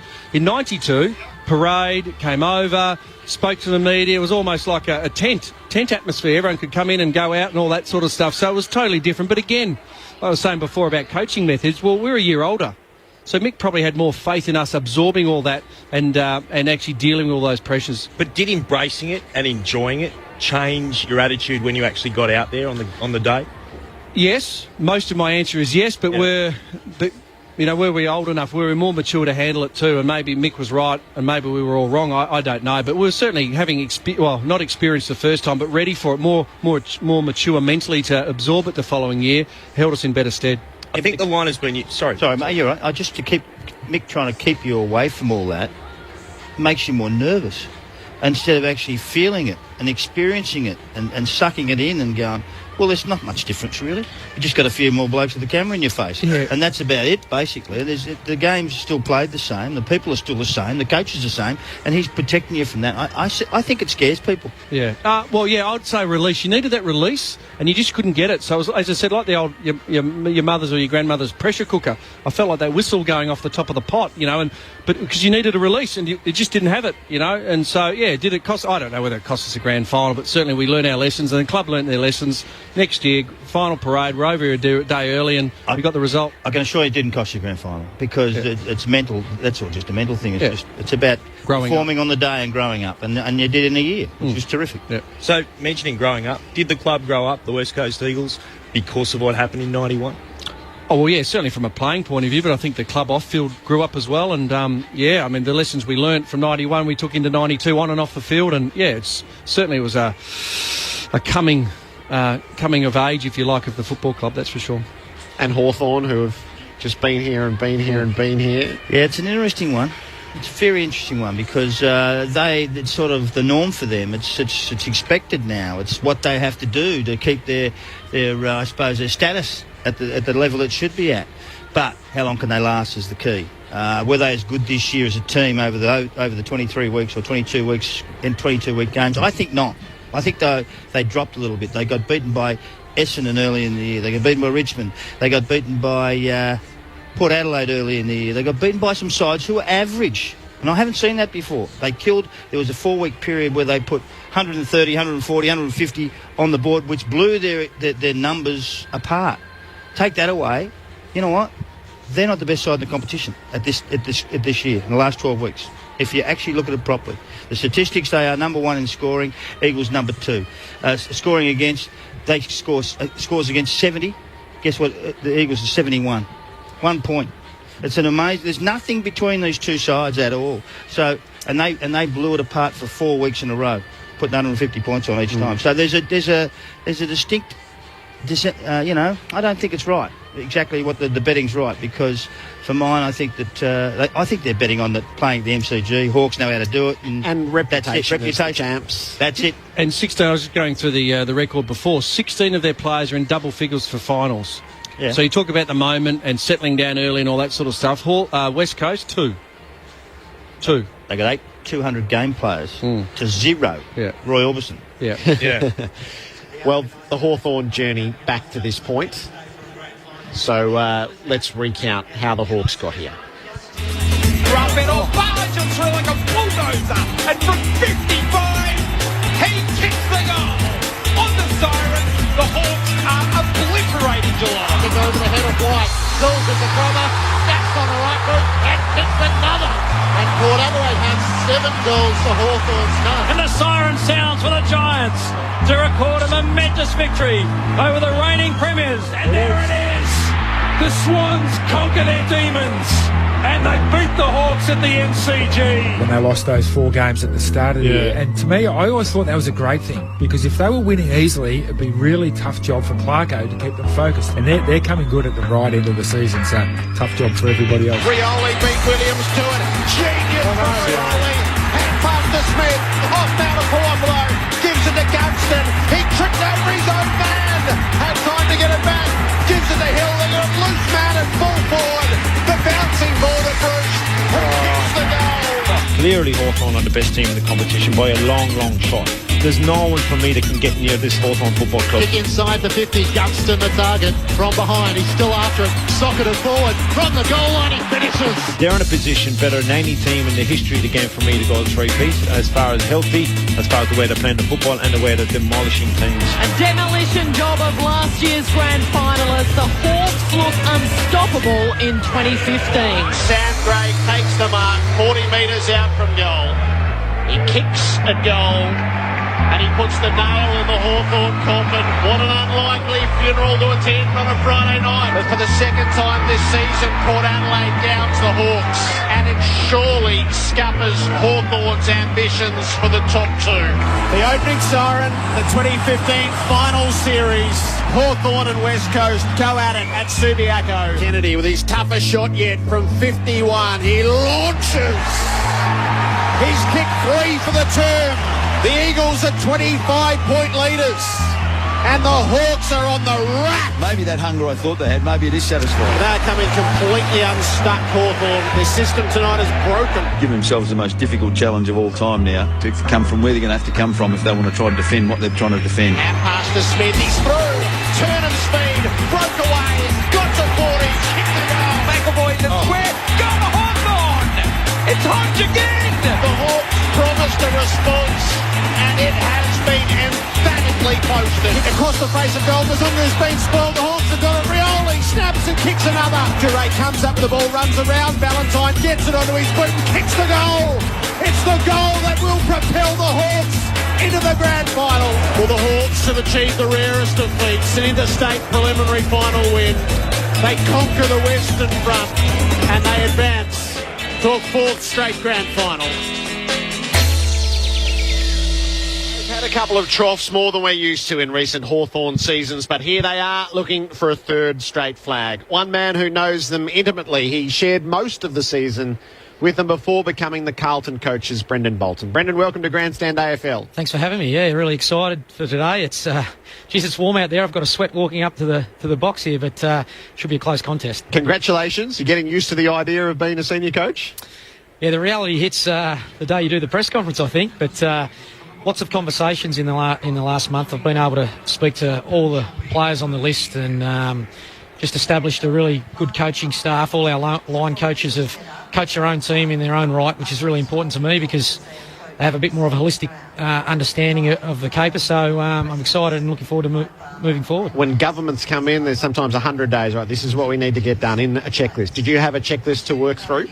Yeah, the priority started with the players. I wanted to virtually audit the footy club, if you like, by spending 20 minutes with every player and asking lots of questions about how the organisation ran and what their feelings and thoughts were, and that was important information. And then step two was go through the process of appointing our coaching staff. And I wanted to, as I said before, I wanted the coaches to be coaches that were more holistic in their view and not just thinking about strategy, but the players on a more broader sense. So that shone really clearly in the interview process that when they'd coached their own side. So that was the first two steps I had placed on the list. And what are you hoping that Neil Craig will be able to do for the club and for you? Yeah, well, I saw the value over a long time of Chris Fagan, who was a very good friend, and I want to be able to publicly again thank him for all the investment he placed in my own development. And I think really good organisations don't just put people in positions and let them float and hope they do well.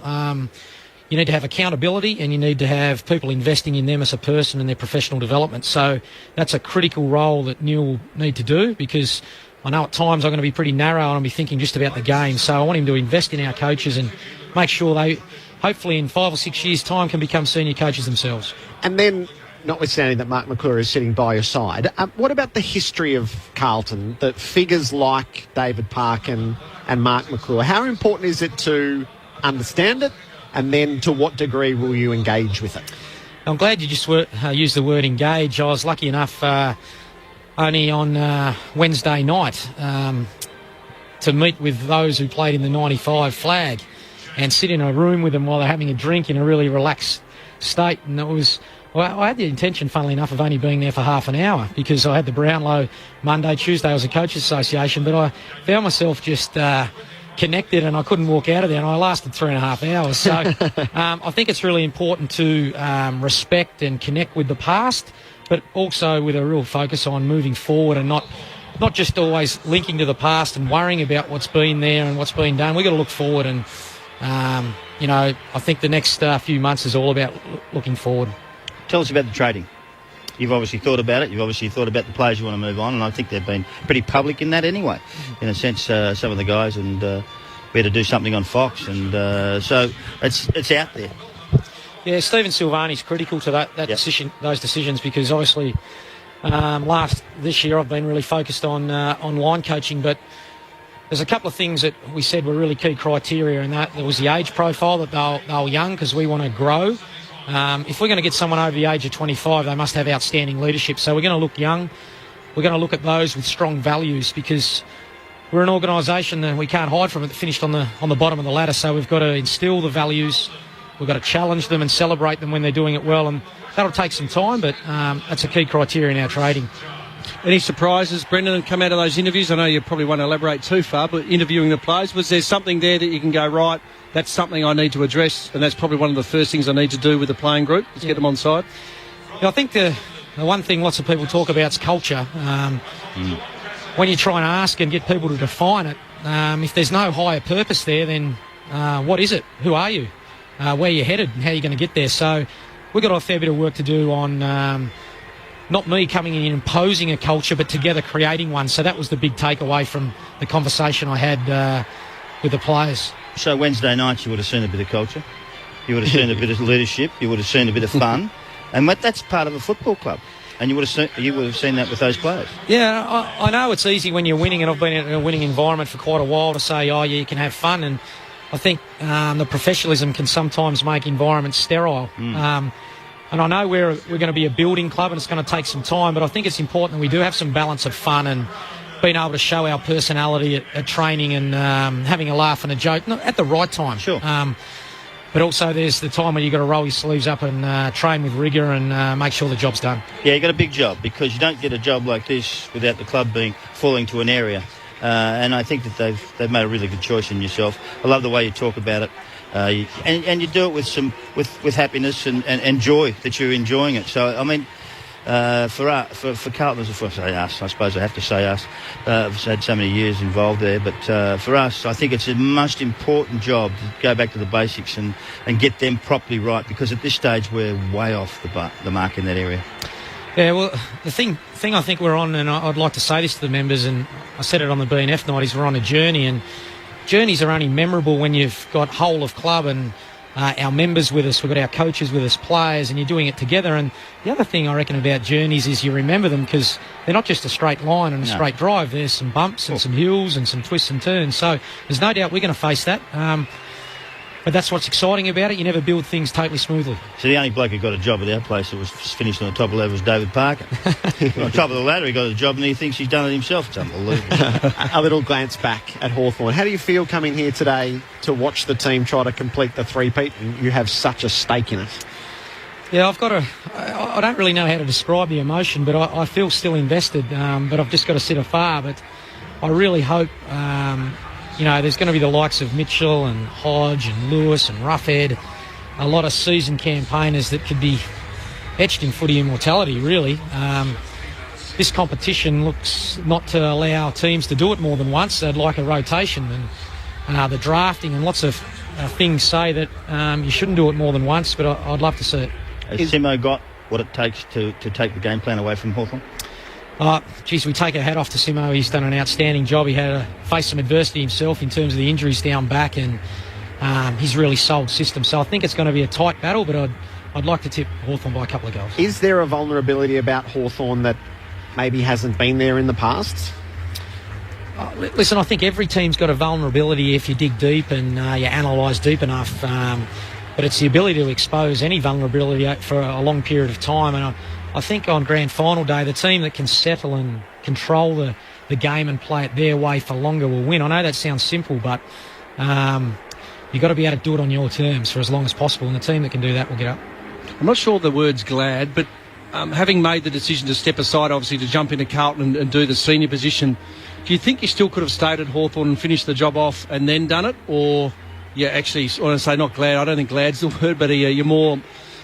sort of in your own mind saying, this is the right decision. I had to sort of leave Hawthorn and jump straight into Carlton and get it going. Listen, my moral value, and I've got some really deep connections with Clarko and our families now, was to try and stay on. But once you've made the decision, I know yourself, when you've been a senior coach, your mind just goes whack to this side. I've got so much work to do, and initially had all the intentions to stay there, but it was an impossibility. I wouldn't be fair on Hawthorn or Carlton that I'm just got my toe in both camps. Will you allow yourself at the odd cheer this afternoon? Oh, definitely. I'll be smiling and clapping. Yeah. Yes, because you wouldn't be allowed to do that in the coach's box normally.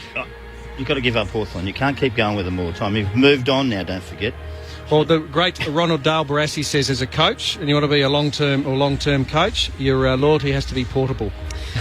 Where you get paid. You're going to invest in 44 new players and staff and family and all that sort of stuff. It's going to be, you just got to flip, don't you? You do, and at it can't be just that you do it for a few hours in the day and I work for Carlton.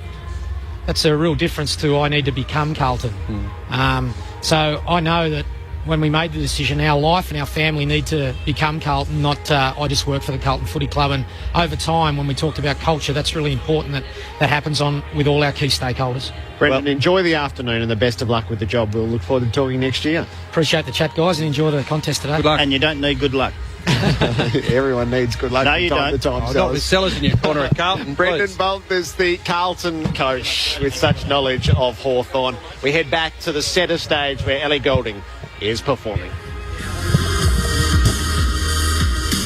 Ladies and gentlemen, please welcome to the MCG International Superstar and X Factor Judge Chris Isaac.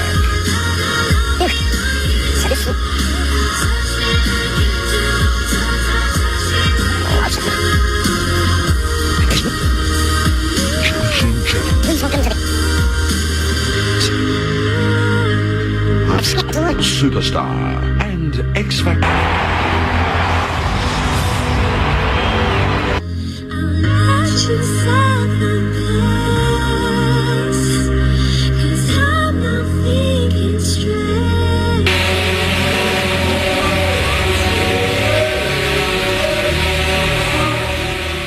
We obviously just can't get that clean out of the stadium at the moment with Ellie Goulding performing on centre stage. The stadium's about 3/4 full now as the build-up is on towards this grand final. Sense the nerves everywhere, can't you, Jared? People in the hi-fi areas, technical parts of the MCG, everyone's a little bit frazzled, a bit of heat, which is not normal for the MCG this time of year, Sellers. I can see a lot of yellow. There's a little bit of brown with some and a bit of blue with others, but there's a hell of a lot of yellow here. Adam Simpson was playing down the heat factor yesterday in the press conference. Will it be an issue, especially considering that one side has had to do a lot of travel of late, the Hawks and the Eagles? This is the first time they've had to go anywhere in a month. I'm with Simmer. Not a factor at all. These blokes train 7 days a week for 10 months. If you can't play on one hot day, you're dreaming. Yeah, and Hawthorn got heat chambers, mate. When they've had to fly north and play, certainly us on the Gold Coast and Brisbane and all that sort of stuff, they spend time in their heat chambers, so they get acclimatised to it. And they're a hard-weathered old side, if you know what I mean, so they could have another 2 weeks in hot sun. It's not going to bother them a great deal. That's not hot. 30 degrees is not hot. He's for Melbourne. Oh, you're kidding. We've had 47 here, haven't we? I'm going to beg to differ with you there. Yeah. I think this is a significant part of the afternoon. Do you walk around with an umbrella over you? It would be the hot 30.7 is the hottest grand final in memory, and the players from 1987. Yeah. And you were part of it. No, I wasn't. I was sacked before that, just before the start of the year. They say what an impact the heat had on the day. I had a beer with them after. They were very thirsty. Very thirsty. 10 years at West Coast, at Subiaco before the lights, and we had to play the Sunday games, Clint, as you would know. Mate, when I say talk about it, it was something we'd play on. We knew if we get close to sides at half-time and three-quarter time, they're going to wilt, they're going to melt, and they, conversely, when we came over even froze, they had their time in the sun. So, look, Simo, he would make a big deal of it, but in the back of his mind, he might have said all that stuff publicly, and I'm sure he's learned off Mick's press book, but what you say privately is a lot different to what you say publicly. We are going to join a bit of Ellie Goulding with Burn, and it is the day to burn.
can put it out, out, out. We can light it up, up, up. We can put it out, out, out. We can light it up, up, up. Lights turn down, they won't know what they heard. Strip the march, play it loud, giving love to the world. We'll be raising our hands, shining up to the sky. 'Cause we got the fire, fire, fire. Yeah, we got the fire, fire, fire. And we're gonna let it burn.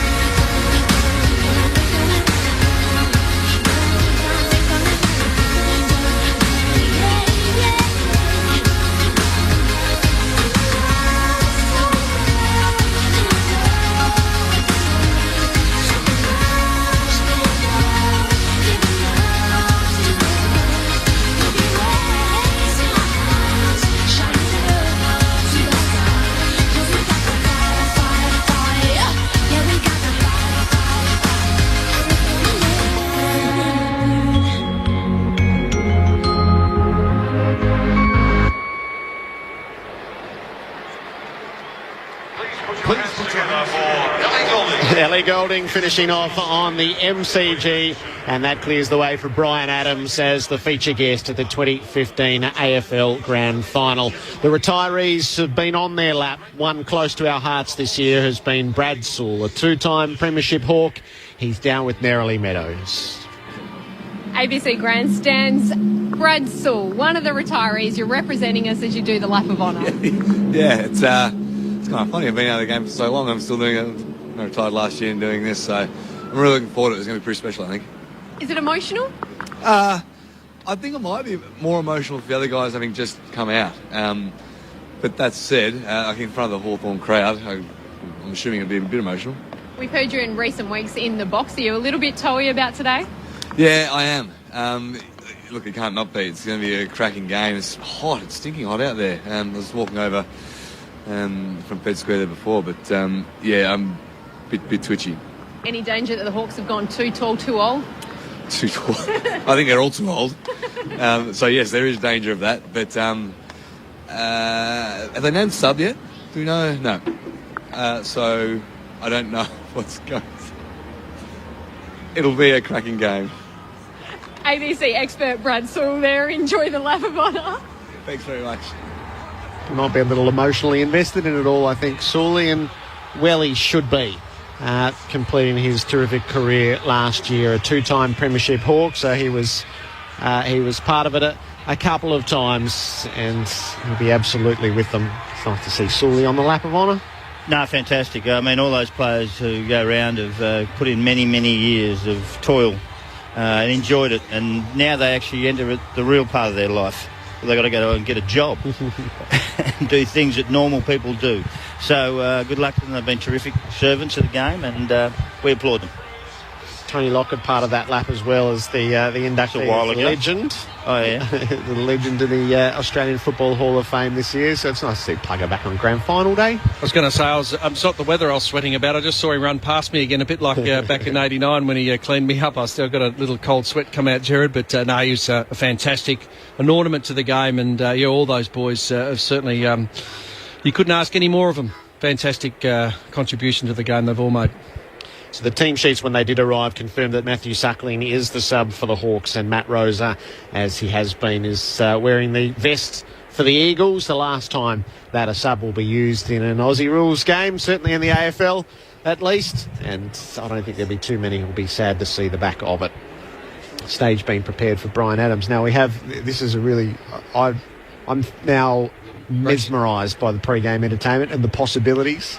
Is the fact that the Batmobile is out the front from 1991, Angry Anderson, and had he not slaughtered Bound for Glory, it wouldn't be nearly the attraction that it is. And us West Coast people love that because it takes the heat off us, because everyone talks about Angry Anderson and not how we got beaten by 53 points in the grand final, Jared, you know. Brian Adams was left answering questions about Meatloaf when he arrived in the country.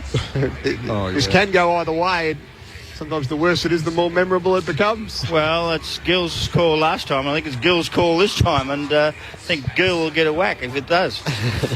And a bit of my musical taste, Jared, 94, of course. I was caught up the race listening to the Seekers do the pre-match. The Seekers. I was tapping along to Georgie Girl at the time, and Ian Miller came up and said, Bluey, do you mind? Mick's got the team meeting running at the moment. I think you've forgotten Kath and Kim. I thought that was one of the best. We've had a bit of everything through the years. If you're watching from overseas, you go, what?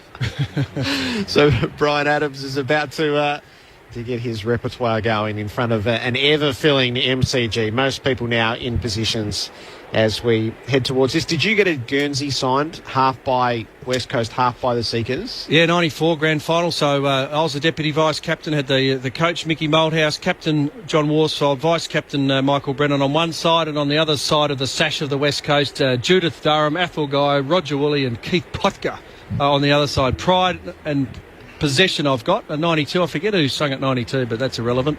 94's up there framed, and it's not going anywhere, Jared. Beautiful. Yep. Was that one of your heroes, the Seekers? What was the song that you liked? Georgie Girl. Oh, Georgie Girl. Red Rubber Ball.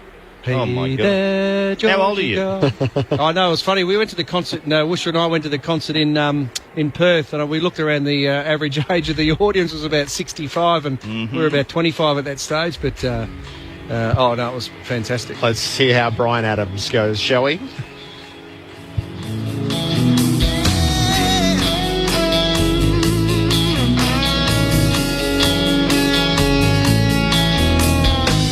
She says her love for me could never die. That'd change if she ever found out about you and I.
fingers bled. Was the summer of '69. Me and some guys from school had a band and we tried real hard. Jimmy quit, Jody got married. Should've known we'll never get far. When we look back now, summer seemed to last forever. And if I had the choice, yeah, I was wrong, I'll be there. Those were the best days of my life.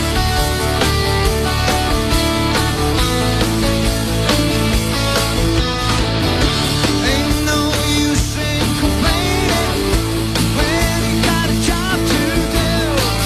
Spend my evenings down at the drive-in, and it's when I met you, yeah. Standing on your mama's porch, you told me that you wait forever. And when you held my hand, I knew that it was now or never.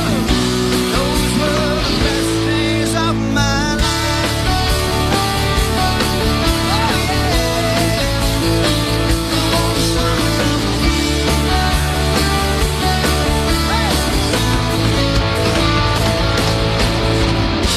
Man, we were killing time. We were young and reckless, needed to unwind. There's nothing could last forever.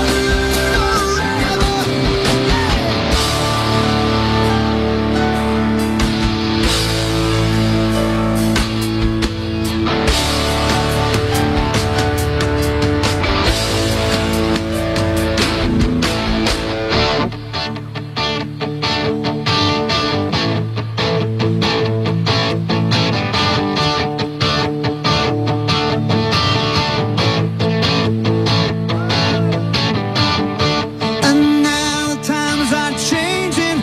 Look at everything that's come and gone. Sometimes when I play my old six string, think about you, wonder what went wrong.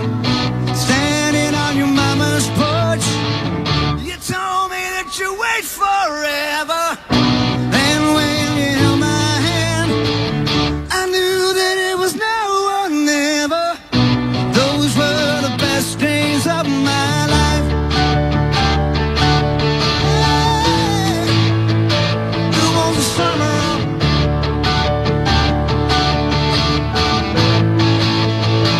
It was the summer of '69. Sweet my baby.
Thumbs up, Sellers? Good job. Very good job. I thought it was terrific. So soon to be forgotten then. Yeah, he'll be gone. Never hear him again. Brian Adams on centre stage. We're going to just touch base with a couple of the retirees before Mike Brady closes the entertainment program. The likes of Kane Corns and Dustin Fletcher and Chris Judd participating in the lap. Here's Nerily Meadows. Chris, you've got the kids. You get to say farewell. It's a special moment, isn't it? Very special, and it's sort of a bit of a full stop on the career. And just reminds you of just how different things are from when you started. To be driving around with your two kids is really special, and just looking forward to the experience and then looking forward to the game as well. Of course, you finished up not the way you would have planned halfway through this year. The way that the Adelaide faithful sent you away at the time, you made mention of that at the time of your retirement. Yeah, it was great. Great to be given that respect in what was a pretty challenging time, and then nice to do the farewell properly today. West Coast, are you hoping that they get up today? I'm really hoping they win, but every time I'm back against Hawthorn, I end up with a bit of egg on my face. So I think it's going to be a close game. And just one moment that stands out for you when you look back on such an amazing career? I think just that 2006 premiership, and there was just a few moments in that really stood out and etched in my mind, and that was certainly a very special day. Enjoy it. Thanks, Nerily. Dustin Fletcher, a 400 gamer. Eventually, you had to let it go. Yeah, I did, and I suppose it's days like these, when you're out on the big stage and to see Hawthorn and West Coast play, you want to go again. But 400 games, 23 years, it's been great. It's nice to get the chance to say farewell to the fans as well, isn't it? Yeah, it is, and that's probably the one thing I have noticed the last 6 to 10 weeks. Like, the fans have been unbelievable, and to have 100,000 here today will be great. The atmosphere of the ground and just taking it all in, it's a special moment to just cap off what is just such a remarkable career. Yeah, it is, and even being down here, and we had the old rooms when we played, so it brings back really good memories. So to go out like this is great. The last 3 years hasn't been the best, but 400 games, and it's been fantastic. Started in 1993. What's the moment that stands out for you? Oh, for me, 93, I suppose, would be standing Stephen Kernahan, who actually, he took me apart, really, but as a 17, 18-year-old kid, it's something you'll never forget. Enjoy the day. Great, thank you. Dustin Fletcher with Nerily Meadows. Here's Mike Brady.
Mike Brady where he should be on grand final day out on the MCG in front of the Southern Stand singing Up There Kazali. If things pan out, Greg Champion will be back out there soon enough as well. She's a fair old sight on a glorious afternoon in October at the MCG. Clint Wheeldon, it's a terrific build-up.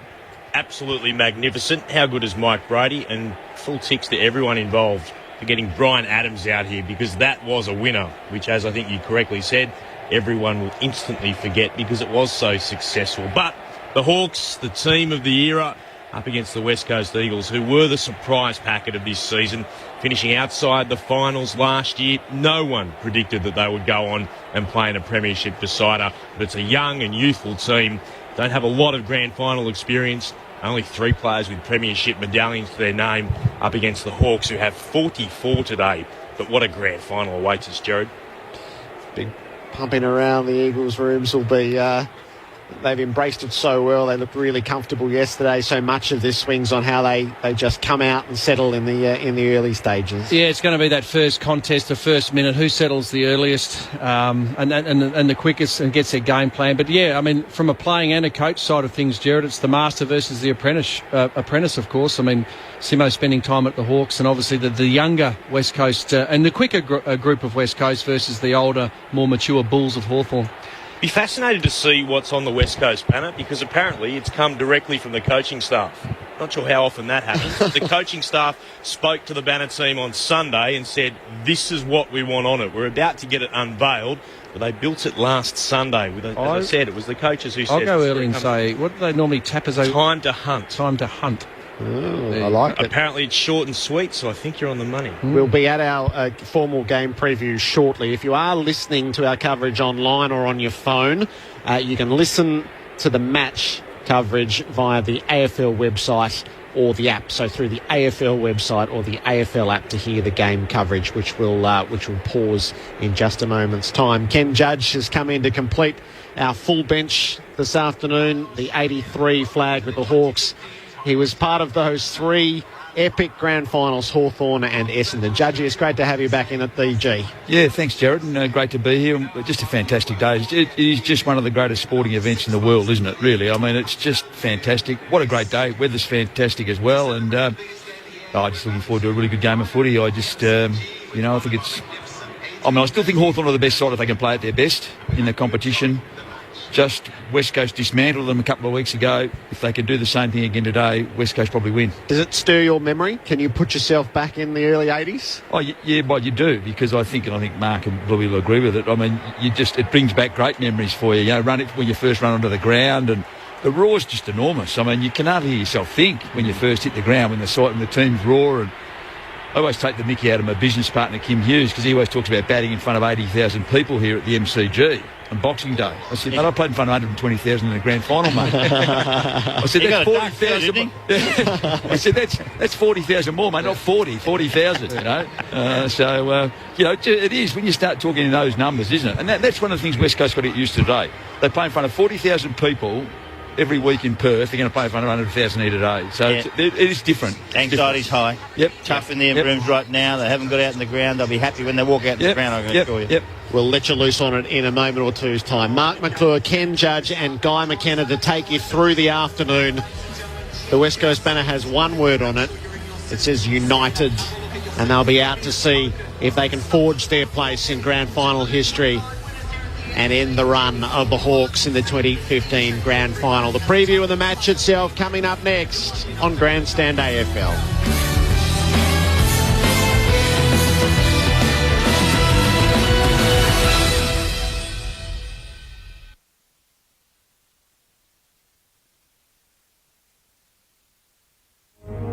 The summit is again within sight. The siren signals a premiership for the Hawks. Redemption from last year, but Fremantle gallant in their first grand final. The seconds tick down, and this proves that the Hawks are masters of their craft. Hawthorn goes back-to-back, thrashing the Swans by 63 points. It presents as the final step in Hawthorn's epic journey. The Hawks have provided a timely refresher course on the sort of masterclass that they're capable of. This quest goes on. They're in a position better than any team in the history of the game for me to go to three-piece. The history of this particular era or whatever, it means nothing unless you focus on the here and now and what's important. The greater the challenge, the greater the reward. Well, the Hawks have achieved the rarest of feats, an interstate preliminary final win. They conquer the Western Front. It's going to be a cracking grand final. Two really, really good sides that are willing to do everything they can for their teammate. To again conquer would be to grasp football immortality. You do need to pinch yourself and make sure you're ready for the opportunity that's here, because no one will really remember who comes second. One of the Hawks got left. Standing before them is West Coast, a club of ambition and achievement. Dewey tries to hand pass it away. Off the snap, Lacroix! He snaps and goals! The Hawks are rattled. The Eagles are flying. They were very impressive and quite rightly are now premiership favourites. And I will take some beating for the flag, in my opinion, on what we saw here today. Under Adam Simpson, the Eagles have caused upheaval. The expectations on us were pretty low at the start of the year, so I think you can ride that wave a little bit. And we're in a grand final. Now they are intent on staging revolution. Darling Sinclair all fly. Mid-air volley by Josh Hill. That is outrageous. Hawthorn are experienced warriors, and we've got to match that. What an exclamation point to put on the night. If you're going to win a premiership in this era, you've probably got to beat Hawthorn. Everything they touch turned to gold. We're proud to be where we are, but we think we deserve it. On Grandstand AFL, it's the 2015 Grand Final between Hawthorn and West Coast.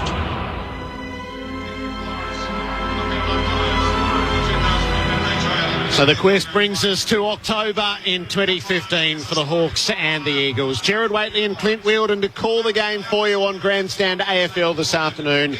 Guy McKenna, Ken Judge and Mark McClure to provide all the expert opinion, the analysis and the direction as to which way it might go. Sellers, lead us off. Well, if you could get a better day, Gerard, tell me where it is, because this is sensational, the MCG. Sun shining, crowd full, absolutely jammed. Not a seat I can see anywhere in the house for the best game of the year, the actual pinnacle of our game. And the Hawks, for me, stand as the stars of the last 5 or 6 years. Judgy, tell us about their strengths and weaknesses. Oh, well, the thing about Hawthorn is they're great users of the ball. I mean, they're probably the most skilled outfit in the competition. And the thing that West Coast are going to need to do if they want to beat Hawthorn is deny them space and time, because when they get space and time, Hawthorn, they just use it so well. What they did a couple of weeks ago, West Coast, Hawthorn went at 65% disposal effectiveness. They're usually 76%, so they really put some serious pressure on them. And that's the thing today. If West Coast can't replicate that kind of pressure, Hawthorn will hurt them with their skill level, their experience, their skill level. And look, I expect they'll be pretty physical early, Hawthorn. We saw what they did with Sydney last year. They got Sydney on the back foot early. I reckon they'll be trying to do something similar. I'm not talking about anything untoward here. I'm just talking about genuinely physical, hard stuff early in the game to make a statement. That'll be led by Hodge and Lewis and these blokes who've played a lot of finals footy and played, 3-time premiership players and that sort of thing. So, I mean, that's the key to Hawthorn, I think. So the Eagles on the narrow passageway out onto the MCG. Shannon Hearn, he's one of the more nondescript captains, but this is the moment that he and West Coast have opened up. It's old school blue and gold as they head out onto the G. They are every inch the young, hungry contender, looking to see if they can end the reign of the Hawks. Hearn leads the Eagles onto the G for the grand final. Can Crawley, Lake, Stratton, Birchall, Josh Gibson, Burgoyne, can they hold the forward line? That's a really good forward line, the Eagles forward line. Oh, mate, that's a concern for me. I mean, I think Josh Kennedy's the key, to be honest. I think the last 2 finals, Kennedy has played, the games have sort of been a little bit in the balance, and then he's had a quarter where he's kicked 3 goals or 2 or 3 goals, and he's sort of broken the game open. My concern is who plays on him. I think Frawley's got to play on him, because I think Lake plays off too much. Gibson plays off. Frawley's the one. And my only thought why they've played Schoenmakers is maybe they're concerned they might have to push Schoenmakers back if Frawley can't do the job. Because I can't believe they haven't picked Hartung, Hawthorn, to be honest. I think Hawthorn should have picked Hartung for his pace and run, which is something I think they needed. And they've gone taller with Schoenmakers. Whether there's some concern about that tall area down back, I don't know. I know he's played mainly forward this year, Schoenmakers. Have they picked him to stretch their small defence? Well, I think they probably have. But the one thing you get is if you mark it, you stretch it. If you don't mark it, there's not going to be much at ground level putting pressure on West Coast running the ball out. And they got on the other week that way. Hawthorn kept going inside 50. West Coast got the ball to ground. There's no pressure. Once because they're tall, but there are no marks. They're running them out. Who goes to Roughhead?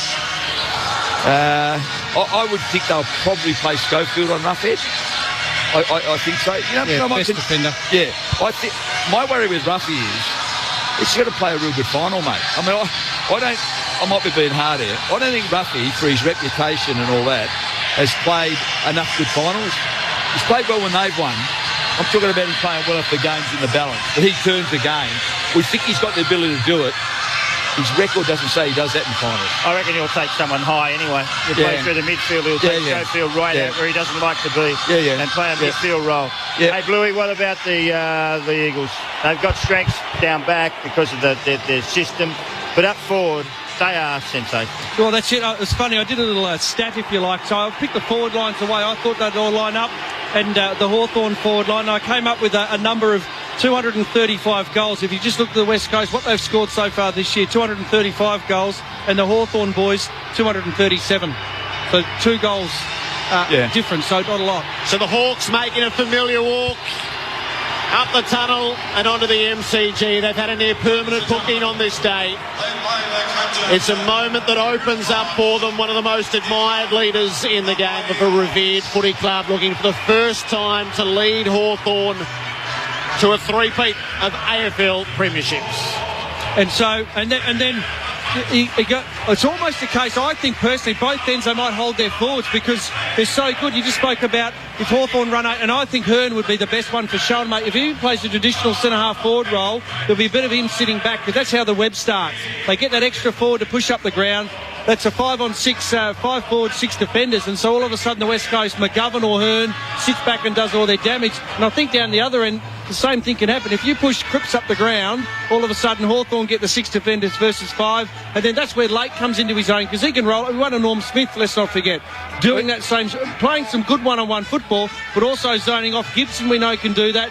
Birchall will do it and supply that run. So it's almost a case, I think, of holding your forwards back and making them defend. And if they do that, then Hawthorn, I think the advantage swings their way because of the smaller defenders. They don't get that aerial assistance from that third player coming across. So, hold your 6, play your 6 forwards, the old traditional style, Sellers.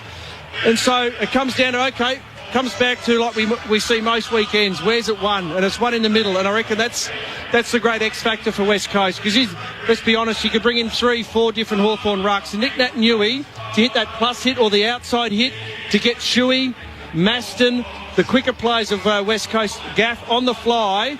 That's where they can do their damage. Get it into their forward line, whether they mark it, kick a score or not, but they can hold it in there, and I reckon that's going to be a great advantage for West Coast. Pritis and Shuey are the big names, I suppose. Shuey's not really a big name, but Pritis is.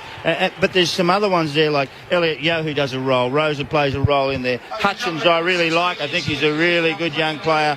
Does his work. Masson's improved out of sight. They're not the A-grade midfield, but they have a great system, and they have Nick Naitanui to go with it. A great system and speed. And I'll read these names out to you, Judgy. So just Nick Naitanui, and it's a foot race. Line them all up on the line, and Nick Nash is going to hit a big plus hit on the outside. Who gets to the ball first out of Pritis, Mitchell, Shuey, Lewis, Maston or Hodge? Oh yeah, that's. I think 2 weeks ago, West Coast exposed them for leg speed in the midfield.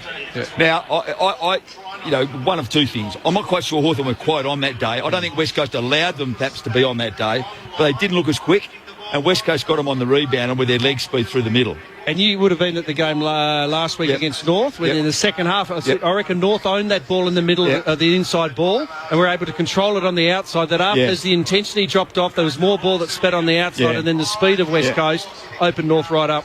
What about today with the width of the ground here? Yeah. I think that suits Hawthorn a bit better. Yep. Because I know it's like 20 metres wider, but it gives Hawthorn a chance to spread a bit wider, which they like to do with their foot skills.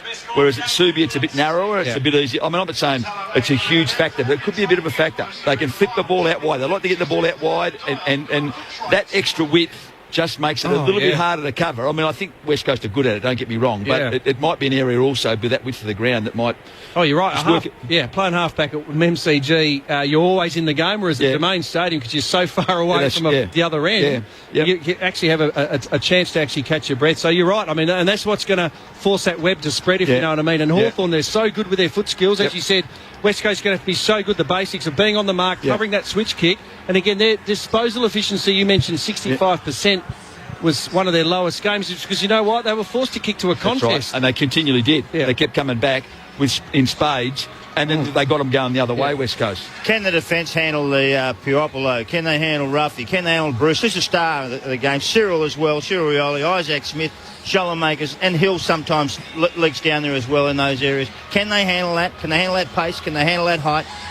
Yes, they can if the Hawthorn runs a forward up the ground and they left 6 on 6 defence and they get to play their system. Again, I would argue they look more dangerous, and I'd be more worried for the West Coast defence if they held their 6. If you go man for man, because, Schofield, Roughhead, probably Schofield. Hearn, Schoenmaker's probably Hearn if he has to play on him, but he'll be the first one they let go up the ground. He can do it, get all his pill up the ground, and when you're banging it inside the forward 50 under some pressure, guess where I'm going to be? I'm going to be at the end of that taking some grabs. Wellingham, Rioli, I put these matchups. Ellis, Piopolo, Shepherd, Bruce. I'm going advantage Hawthorn there. I mean, some of those names there for Hawthorn just go, they reek of finish, class, composure.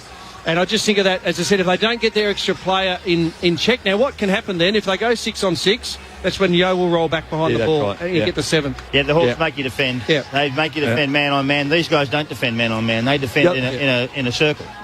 We talk about Kennedy being so important to West Coast. Cyril's nearly as important at the other end for Hawthorn, isn't he? I mean, we know he's only going to get it about 15 or 17, 18 times maybe. But we know what impact he can have with 15 or 18 possessions, where he gets them, what he does to set other blokes up.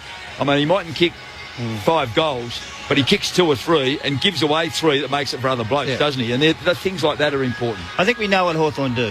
We actually, they don't change from week to week at all, so they can tweak things. They keep talking about tweaking things. I don't think they tweak anything. They just continue to play the same way. You try and beat us if you can. And actually, West Coast did. Yep. And there's what Judgy was saying before. I think there's an element of them not playing out of their skins. They played a really good brand of football, did their homework. Did Adam Simpson show his cards or hand? I'm not sure, but I tell you what, the playing group going out and playing against Hawthorn today got a real good squirt of injection as far as confidence, belief in the system. We know it works. And again, I think, as you mentioned at the start, Sellers, their ability to execute it on the biggest day in their lives, probably. What about the onslaught at the start? Don't tell me the Hawks aren't going to go at them. Oh, mate, Hawthorn will. They made that statement last year against Sydney, and I think that's going to be significant early in the game. I mean, they play naturally hard anyway? I mean, they do, but, like last year, remember the grand final last year? There's Hodge and a few blokes just made some real statements, and they weren't. People, when you say that, people think, what are you going to belt them? I'm not talking about belting. I'm just talking about physicality at the ball and at the player with the ball.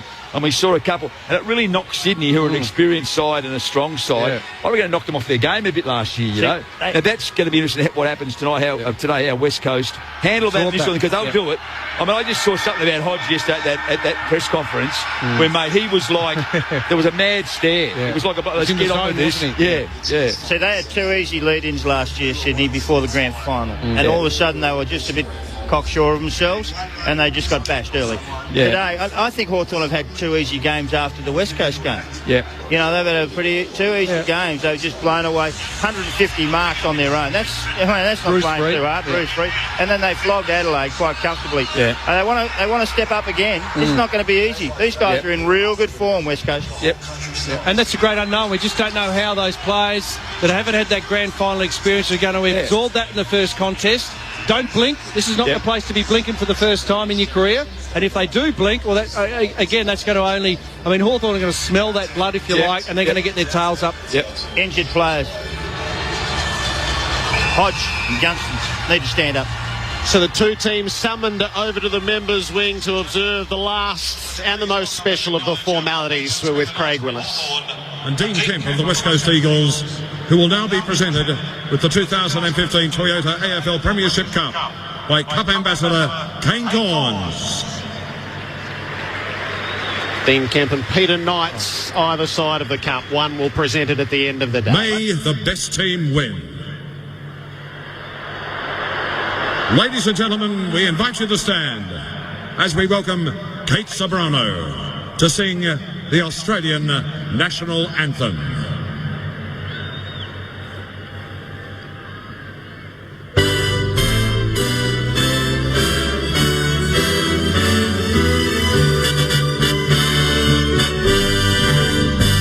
Australians all let us rejoice, for we are young and free. We've golden soil and wealth for toil. Our home is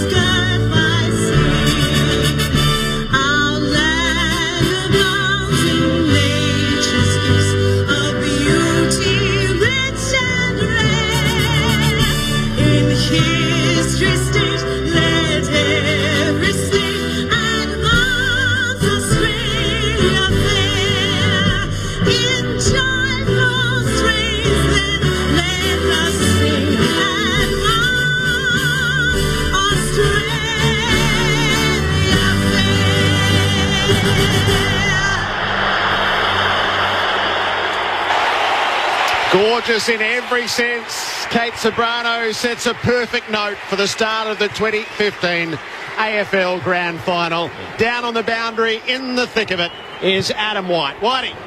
G'day, Jared.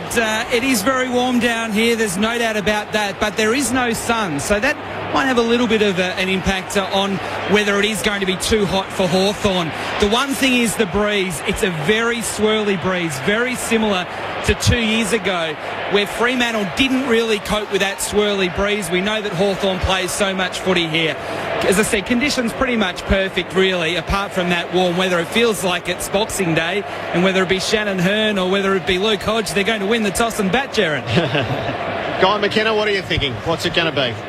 Oh, a winner and a margin, you talking? Yep. My heart says West Coast, my head says Hawthorn by 9. Ken Judge? Yeah, look, I've gone for the Hawks by 18. I think it's going to be a really good game of footy. It's a toss of the coin, and I don't know whether it's... I just think Hawthorn at their best is still the best team in it. If they get a chance to play at their best, they win. And I think 18 points. Mark McClure. West Coast for me, Jared. I think they're in great form. They're young and enthusiastic, and I think they'll give a hell of a fight here today, and I think they'll win by about 15 points. Clint Wheeldon. Hawks for me, Jared. It'll be close, 12 points. You're kidding. We're going to leave Sellers. I think Sellers had a bit of a hard earned on West Coast as well. Look at his short. It's the last time I'm allowed to bet, so I've got Hawthorn by 3, but the more I hear Sellers talk, the more sense he makes on West Coast. They're right in it. Never say that, well, I tell you what, his tip with his horse last night wasn't any good. So. I did not.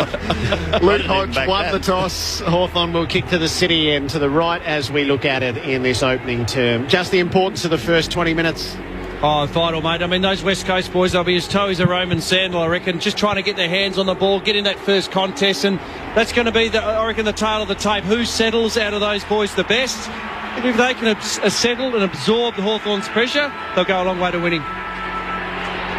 Final words have been spoken by the two captains. Shannon Hearn, whose reputation will grow immensely throughout the afternoon if this does take an Eagles turn, and Luke Hodge, who's already got the credentials of a Hall of Famer.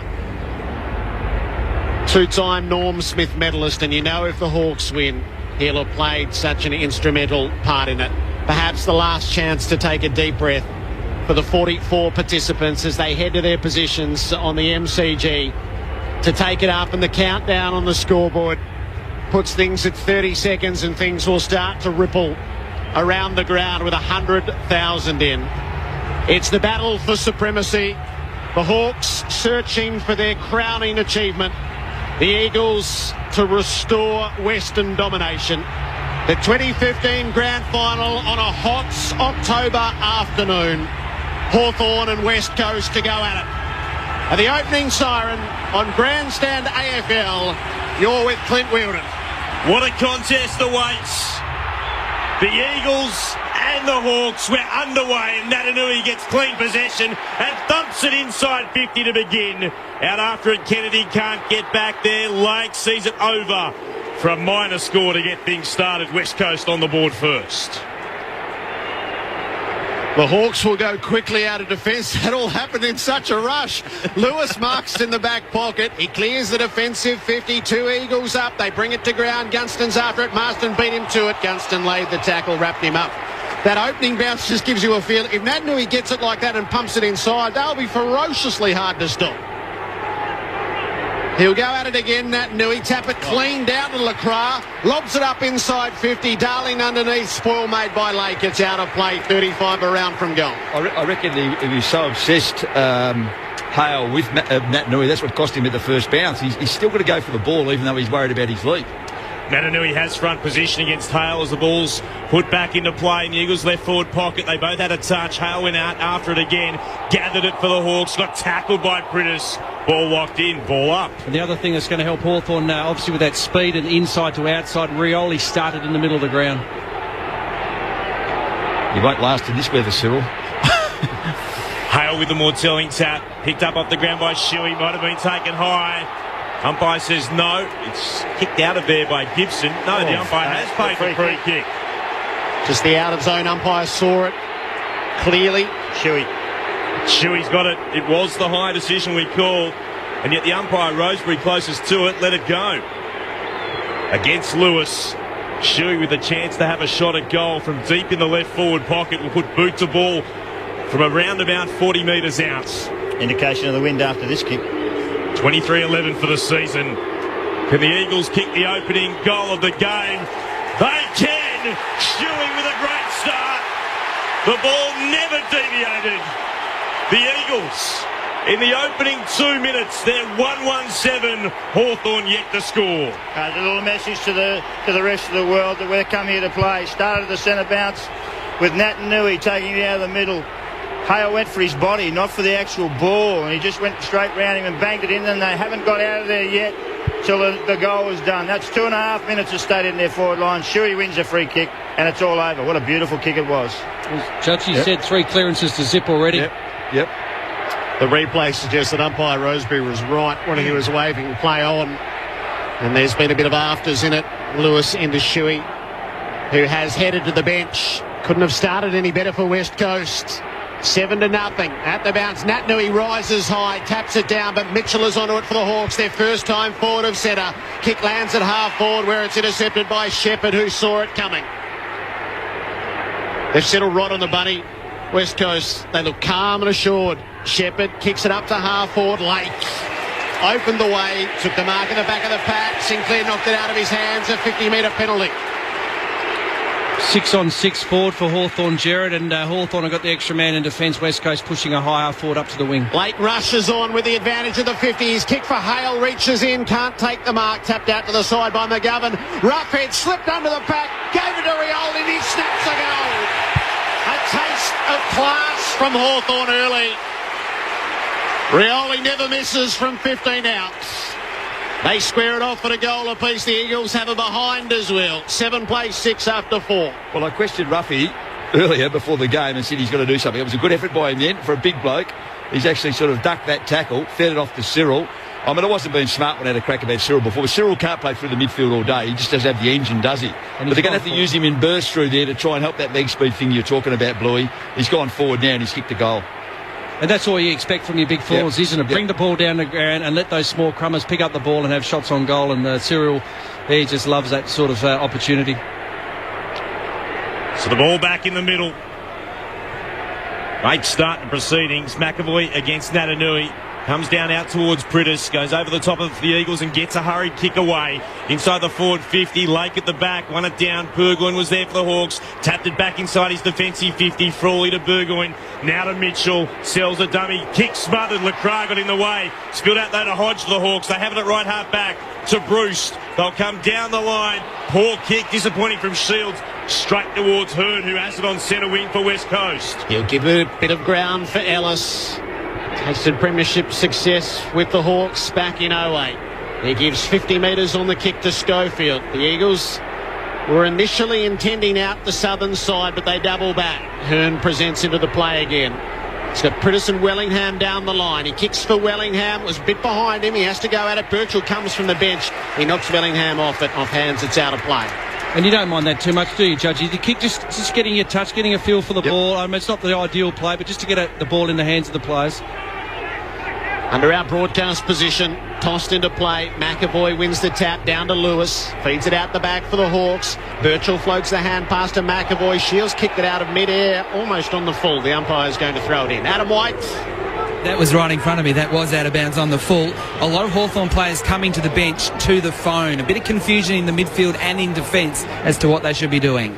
Sinclair front position, won it down for the Eagles. Hutchings gathers, gives it off to Lacroix, kicks towards left half forward for West Coast, goes over the top of Darling, back there's Gibson.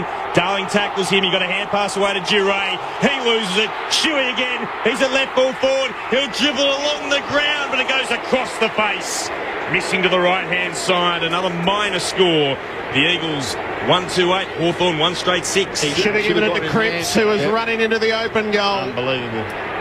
Sometimes they kill you. A little bit of selfishness. Kick into the back pocket for Isaac Smith. He'll send the Hawks tight against the southern boundary. He sat it up and Schoenmaker's brought it down. looking for his first premiership. Ryan Schoenmakers unloads in the Hale direction. He's got plenty of company. It comes to ground and Puopolo gets in there for the Hawks. Hand pass to Gunston. Feeds it out the back to Smith. Doubles his way around Wellingham, who confronted him. Kick the full forward. McAvoy sets himself and he marks. Ben McAvoy clunks it at full forward. I just reckon, Sellers, we had that first few minutes of West Coast who looked really good. I just reckon Hawthorn have settled a bit better in the last few minutes. And they're moving the ball that want to move it. They're getting it down the line. They're not kicking the contest. They're actually getting it there. They've had a couple of good crumbing efforts forward. Rioli a couple of times. Some reasonable signs for Hawthorn initially. McAvoy close in. Angle to the left. Right foot drop punt. Hits the target. The Hawks need a dividend out of the ruck. And Ben McAvoy lays a down payment. 2 straight Hawthorn. 1-2-8 West Coast, 7.5 gone. Kicked 11-1 for the season, McAvoy. He just doesn't miss, does he? And you talk about settle. That's what you expect from a big man, isn't it, Sellers? A good mark like that, out of position, good mark, and go back and kick the goal. Adam White. Just to go on that point I was making before about Hawthorn players coming to the bench, this is where the leaders come into play. Hodge, Roughhead, Mitchell, all coming to the bench, talking to the coaches upstairs, bit of intel, and then when the younger players come to the bench, those senior players are talking to them. So they're sorting things out in this first 5 minutes themselves. Hawks by 4, 8 gone, opening term. Terrific afternoon at the MCG, the grand final of 2015.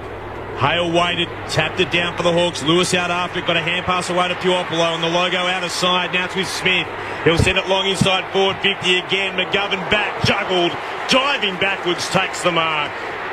He's got it at right back pocket for West Coast.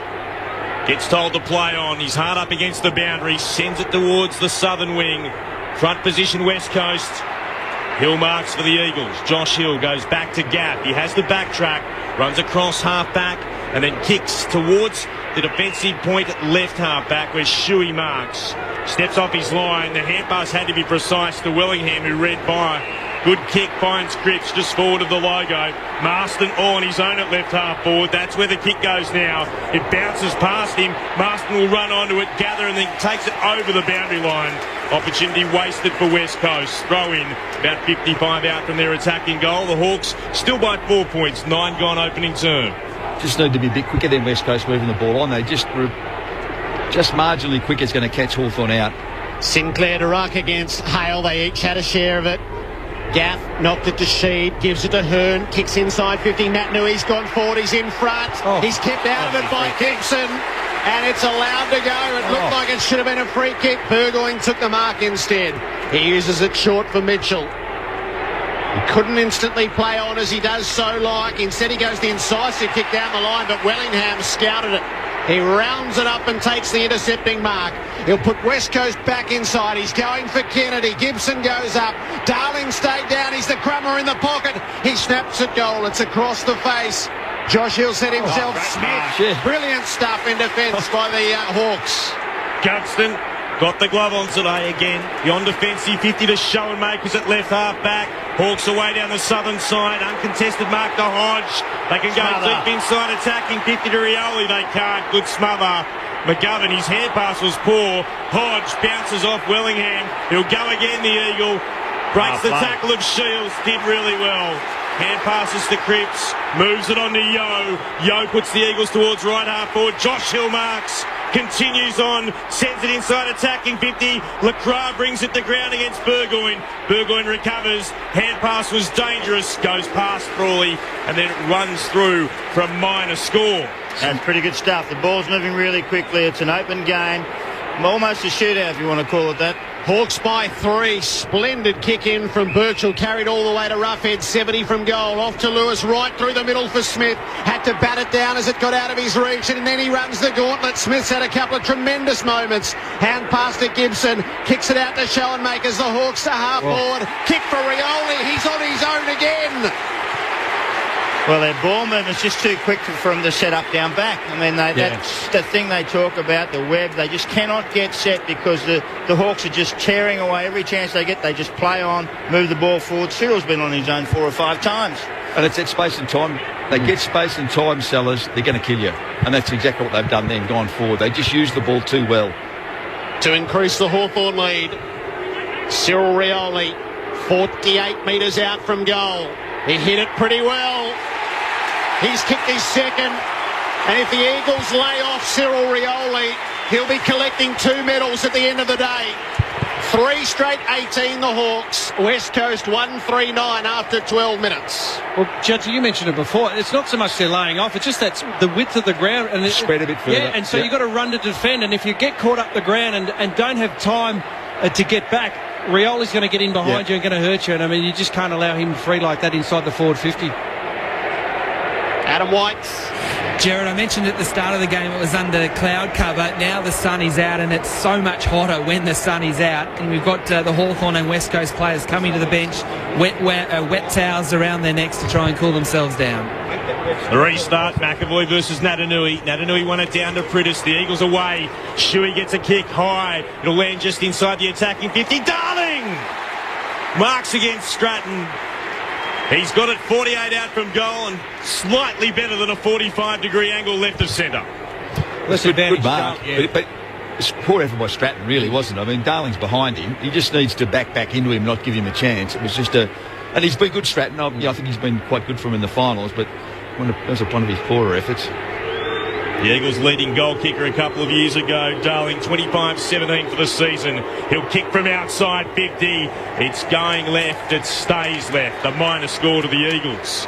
They're 1-4-10. Hawthorn 3 straight 18. We've gone 13 minutes into the opening term. Execution in front of goals is absolutely beneficial. 1-4 to 3 straight. Burgoyne kicks in. He'll clear the arc. Late flies. Darling got a hand in, jarred it clear and got it out of bounds. Darling, I reckon Darling, you want forward momentum when you kick and all that sort of stuff. I reckon he goes a bit too quick. I mean, there's a fine line between actually having forward momentum and actually rushing in. He rushes in when he casts shots for goals, I reckon, Darling. He can bang it. I can, yeah, but he looks like he's trying to bang it. Natanui and McAvoy. Natanui, great use of the body, got it out of the ruck, unloads a goal. It's going to land in the square, bounce on and touched on the line by Lake. Sinclair did everything to get Lake over the goal line. With the ball unimpeded, missed by a whisker. Hawthorn by 7. What an impact he's had already, Natanui. Unbelievable. Bradley Hill will go beyond defensive 50. Sponsored teammate Rioli. He marks and plays on. 2 Hawks almost got in each other's way. It's Lewis who marks. They can't stop them moving the ball so quickly. They just got to hold them up, West Coast. Lewis down the southern wing, turns it over. Looking for Bruce. Instead found Butler. The only Eagle remaining from their 06 premiership win. Moves it back down the wing. Poor kick again. Meeting it was Stratton. Gave it off to Mitchell. Now to Shields. Hawks away. It comes to Frawley. Chips over the top and finds Bruce, who's just shy of left half forward. Has a look towards the arc. Brad Hill went herring off in that direction. The kick is instead for Gunner. Rioli up over the pack. Couldn't hang on. Gunston was left as the crummer. He couldn't pull it in. It's out of play. Rioli's in everything inside the attacking 50. The dominance of Nick Nat, of course, 8 clearances West Coast, 2 Hawthorn. But inside 50s, 9 to Hawthorn, 4 to West Coast. 30 from the Hawks goal. Hale and Natanui shared it. Coming through was Hutchings for the Eagles. He clears the defensive area for how long? It was knocked out of there by Shuey. It was a good play to keep it away from Lewis. And he gets it out of bounds at left half forward for the Hawks, who lead by 7 points. And that confusion about Lake is when that small half forward goes up the wing, what do I do? Do I go up with him or stay back? Or now that Sinclair's forward, he's got a natural matchup. Hale and Natanui wrestling. Free kick going Hale's way. Holding decision. He elects to play on by hand. Gives it to Mitchell. Works it out to Burgoyne. Inside forward 50. Rioli. Marking again. Will go back and try and kick his third. 45-degree angle from 45 metres out. It's to the left of centre. They got to change Hearn off him. He's just not quick enough, not agile enough. Well, I don't know, look at him. He's quite quick enough. Yeah, or Wellingham's probably. Yeah, Wellingham's probably the bloke. Yep. Already with 2 goals. Rioli stares at the posts at the city end of the ground. He walks across the Hawks logo from 49 metres out. He's missing this time. He's missed everything. Out of bounds on the full. No change to the score. Still the Hawks by 7. When Cyril gets a mismatch, you know. Yeah. That's a let-off. Hearn from against the behind post kicks it for distance. Natanui's got a fly against a few off the hands of Hale. It reaches the back. The Hawks have got numbers. Roughhead goes onto it. Hand pass to Gibson. Out the back to Duray. He gives a little more ground to Birchall. And they switch the angles through centre half back as the mark is taken by Frawley. He plays out the southern side to Hodge. He had Puopolo over the top, but the skipper holds up for a moment. Frawley trying to direct the play. Hodge is committed to a slightly longer kick, and Lewis runs into space to be that target. It's almost like training, isn't it, Judge? He's just kicking them, and there's no real pressure on Hawthorn. They can move their ball forward a lot easier than West Coast at the moment. But this will have to be a high kick to a contest out near the boundary, and McGovern has it well covered. 3 giant strides to take the intercepting mark. Goes back to Ellis on the premiership play with the Hawks from 2008. He marks it right full back and he'll get 50. Approaching into protected area was Rioli. So West Coast will be able to take their kick at right half back now. That almost should be another 50. Because the Hawthorn guy picked it up and kicked it back nowhere near the person. Well, it went about 20 metres away from Ellis. Instead to Wellingham. It's now Ellis who goes back to Wellingham. He marks uncontested, about a metre in from the boundary. Right half back still for West Coast, who trail by 7 points. They've had a few opportunities though. They get told to move it on. Wellingham will go short. Butler marks again. The Eagles just working it around in an area of about 20 metres at the moment. Butler now will put it long down the southern wing. Kennedy, well spotted, but behind the pack, elects to play on to Shuey from right half forward. He goes inside the forward 50. Josh Hill up, couldn't mark. He was in the front position, tried to soccer it off the ground, out of bounds on the full. Not to be this time for the Eagles. The score remains a 7-point advantage for the Hawks. 19 gone opening term. Well, Josh Hill doesn't have to be a hero, does he? How did Kennedy get by himself there? I've got no idea, but you don't have to be a hero either. Yeah. Duray across the face of goal for Gibson. As the Hawks start to rack up the uncontested marks. 20 metres down the field to Gunston. Gunston forced to go back as McGovern tends the mark closely. Gunston from outside the field of play, lobs it around the members' wing, high ball. Marston up over the Schofield over the top, made the spoil. Getting hold of it though was Brewster. He gives it to Hodge, kicks in the Rioli direction, one-on-one with Wellingham. It bounces clear of them and gets away. Brad Hill against the boundaries, down in the tackle of Schofield. It's out of play. The nature of the game, there's only been 7 tackles laid in 19 minutes. The Eagles have laid 6 of them. The Hawks 1 tackle to this point of the game. And Wellingham's gone to Rioli. Absolutely. Ball heaved back into play. Natanui at the back had the telling tap, but socket off the ground inside attacking 50. And then clearing it, the Eagles comes towards Darling. Darling dangerously across half back, turns it over. Smith was there, he marks on the attacking edge of the centre square, goes looking for Roughhead, can't find him. He'll gather the bouncing footy though in the left forward pocket, wants Bruce, and Bruce play on as a call. He tries to work it back inboard, chance for the Eagles with Schoenmakers there. They try to shovel it out. Wellingham can't take clean possession. He got tackled. It came to Shepherd. Got it onto McGovern. Was able to get some boot on the football. Spilled it though. Out again to Mitchell. Chance to have a shot at goal. They've got it, the Hawks, and Birchall's kicked it. They're 4th from the left forward pockets.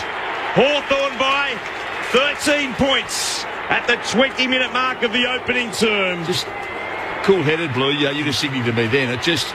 They handled the pressure well there, Hawthorn. They put West Coast under some serious stuff. Experienced players got hold of the ball. They settled. Mitchell gets by to a little bit of space and time, gives it to Birchall, who gets sticking straighten up and kicks a goal. Just the experience and dealing with the pressure. Yeah, and in that moment knows that the left footer's going around and he's running into no pressure and he can actually pull the trigger under no pressure and kick an easy goal. So he's just very smart and very clever and looking very clean at the moment, Hawthorn. Yep. Just getting too much possession, too much easy possession for mine. Ken Judge, Guy McKenna, Mark McClure on Grandstand AFL. The Hawks by 13 points. Nat Nui wins the tap, but the Hawks have the footy through Puopolo.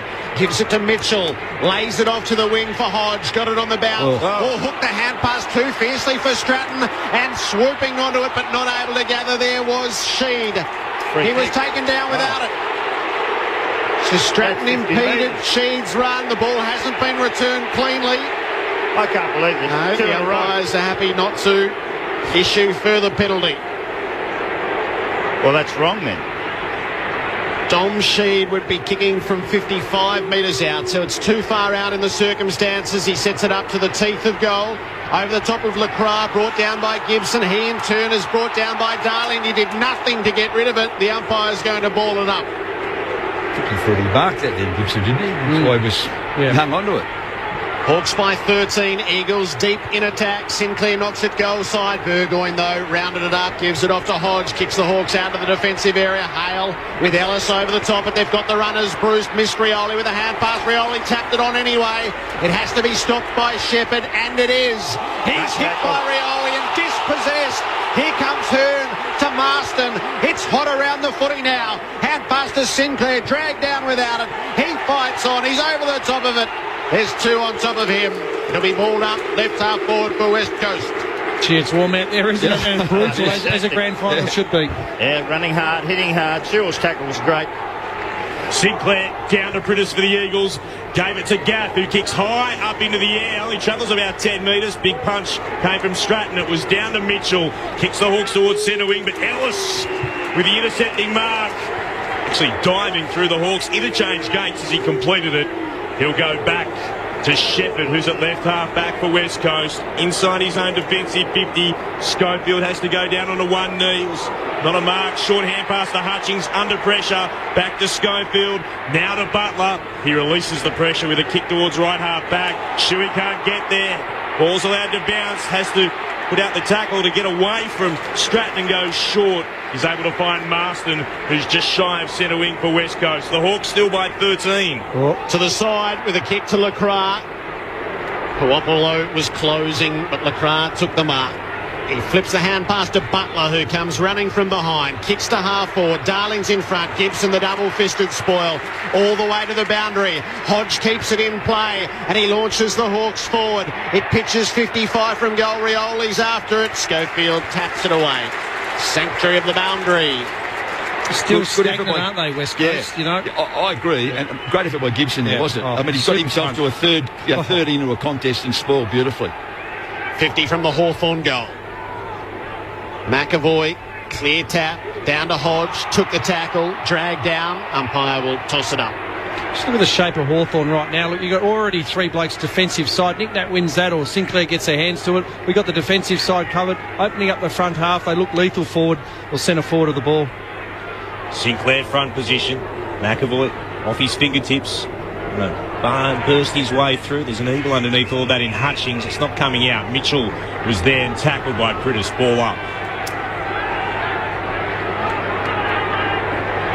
So left half forward for the Hawks. Mitchell up, gives it back to the umpire, who throws it aloft. Sinclair with two hands.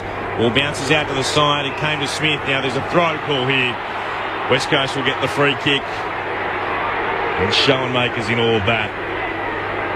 So the Eagles, they'll take it at right half back. It's in the hands of Chris Marston. Marston looks to the outer side. And he'll head to the southern wing, just kicking forward of that. 2-on-1 against Kennedy at the back. Lake marks. He's between left half back and centre wing. Just gives that little shove, doesn't he, Brian Lake? He just gets it subtle enough to get away with it. He's been influential in the first quarter. High ball in the McAvoy direction. It reaches the back. Gaff is onto it for West Coast. Hand pass to Butler and then he gets it back. Gaff lays it off to half back to the advantage of Shepherd. He dropped the mark, but he's got room to play on away from Gunston. He kicked it over the top of Shuey. That will be a costly turnover. Gibson is onto it. Hand pass to Roughhead. The Hawks build from the wing. Up now to Burgoyne. Kick up to full forward. Schoenmakers in a one-on-one with Schofield. Schofield gets the fist in on the reach, and it's out of play in the right forward pocket. They're just keeping the ball in there well, Hawthorn. They're just dropping blokes behind the contest here, and West Coast have just missed a couple of targets. Overcooked it a little bit, and it's allowed Hawthorn to go back inside 50 again. Well, went over the top of both ruckmen. Priddis got it for the Eagles. Gaff's kick was touched. It bounces its way towards left half back. Clever gather by Shuey. Gave it to a fellow Eagle in Priddis. He gets the kick away towards the wing. Natanui at the back. Can't mark. Spills down to Frawley. Hawks have it through Lake. Ugly looking kick. Bounces its way towards right half forward. Lewis gathers. Gives it on in turn to Shields. Sends it inside forward 50. Gunston up. Couldn't mark under pressure from Priddis. Ball down towards Butler. Clearing kick bad. for the Eagles and turns it. Well, should have turned it over. Lake went up. So too Frawley. Neither could get there. LeGras sweeps the hand pass forward. Onto it first, though, Birchall. Short hand pass to the Hawks to Gibson. Down to Bruce. On in turn to Frawley on centre wing. Frawley with a choice to make. He goes long towards the 50. Hale playing from behind. Rioli's the crummer. Whistle on the play against Hale. That's a bad kick again. No. He didn't look inside. There was blokes in the corridor there. He just kicked that to a 3-on-2. Ellis with the free kick for West Coast. Hand pass to Gaff. Kicks them out of defensive 50. Just a high ball again. Sinclair was happy to play it towards the boundary. And it's over that line. He's 27 years of age, Chip Frawley. But having said that, I mean, this is his first big dance. And he doesn't have the composure of most of those other Hawthorn boys, I suspect. 27 minutes gone of the opening term. It's Hawthorn by 13 points. At the throw-in, slightly in their half. Nat Nui from behind, knocked it down the way of Prittis, feeds it forward to the play. Gibson knocked off it by Nat Nui, who wins an important ball for the Eagles. It pitched on its point, away from Yeo. It favoured Smith. He was dragged down, though, by Prittis. Held to a stop. Now the Eagles side of halfway. Just an arm wrestle again now. I reckon Hawthorn have had their play. Now West Coast is starting to, I mean, they're still dominating stoppages, but just Hawthorn don't have that flow, starting to get that ball into contested situation and starting to own some football. Throwing up, Nadanui down, but straight towards Bruce. Ball bounces away towards an eagle in Hutchings. Gets a hand pass that was stolen by Shields, who then turns it over almost himself. LeGras couldn't quite take it. Chance for Duray to sweep the hand pass forward. Centre wingers Bradley Hill heads towards Hale. Running inside is Roughhead. Roughhead inside forward 50. Rioli again. How good was that kick? Sure. He lets the play quickly. All on his own is Brad Hill. He marks and puts it through for another one for Hawthorn. A big early lead for the Hawks. They're 5 straight 30. The Eagles 1-5-11 at the 28-minute mark of the opening term. Adam White is downstairs. Yeah, it's not all good news for Hawthorn. Don't underestimate what Taylor Duray did before with that handball near the boundary. He'd just come off the ground before to get treatment. They tested it out. He tested it out. He didn't like it. He's come straight back to the bench. I reckon it's a bit of a knee issue for Taylor Duray. Yeah, the Hawks are winning all the contests around the edges there. All the tough contests when there's a disputed ball, Hawks win. Then they move it forward, and Cyril's been so damaging, incredibly damaging up forward, unbelievable. And Bradley Hill in space, well, no one catches him. They've kicked 5 opening quarter goals in a grand final, just as they did last year, the Hawks. Sydney managed 2 in that game. The Eagles are stuck on 1. It was the first. Wonky bounce, second time thrown up. Nat Nui roves the tap of Hale, but he's dispossessed. Burgoyne sends it forward only as far as Prittis, who's dragged down off the kick by Bruce. Tremendous lunging tackle to muscle him off it. Bruce wins holding the ball. He goes through Mitchell. Out now to Smith. He's going to send the Hawks inside 50. He let it a bit short for Puopolo. And Butler able to get it out of bounds. Been good, Smith, so far. Yeah, Jared, Taylor Duray looks okay. He's just walking the boundary now. Brad Hill's the other one, either ankle or low part of the calf that's being tested at the moment. 50 from the Hawthorn goal. Bruce again. He works it clear off to Smith. Tight against the boundary. Bruce trying to get it back. Can't. Knocked over by Shuey and it's out of play. And in that last final against West Coast, Smith had no impact because of that knee problem. Yeah. If you remember, Rodney played him, had none.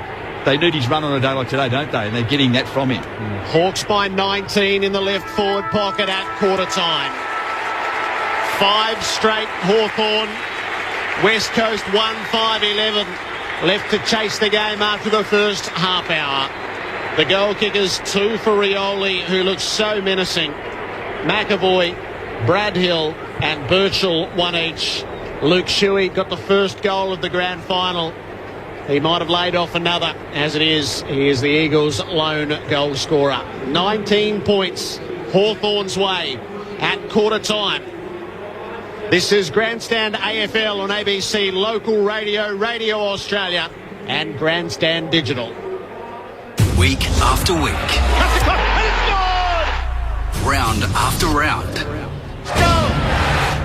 ABC Grandstand's coverage of the A-League reaches fans all around Australia. This has got to go, it's a score! On mobile, online and on your radio. And it's rocketed in!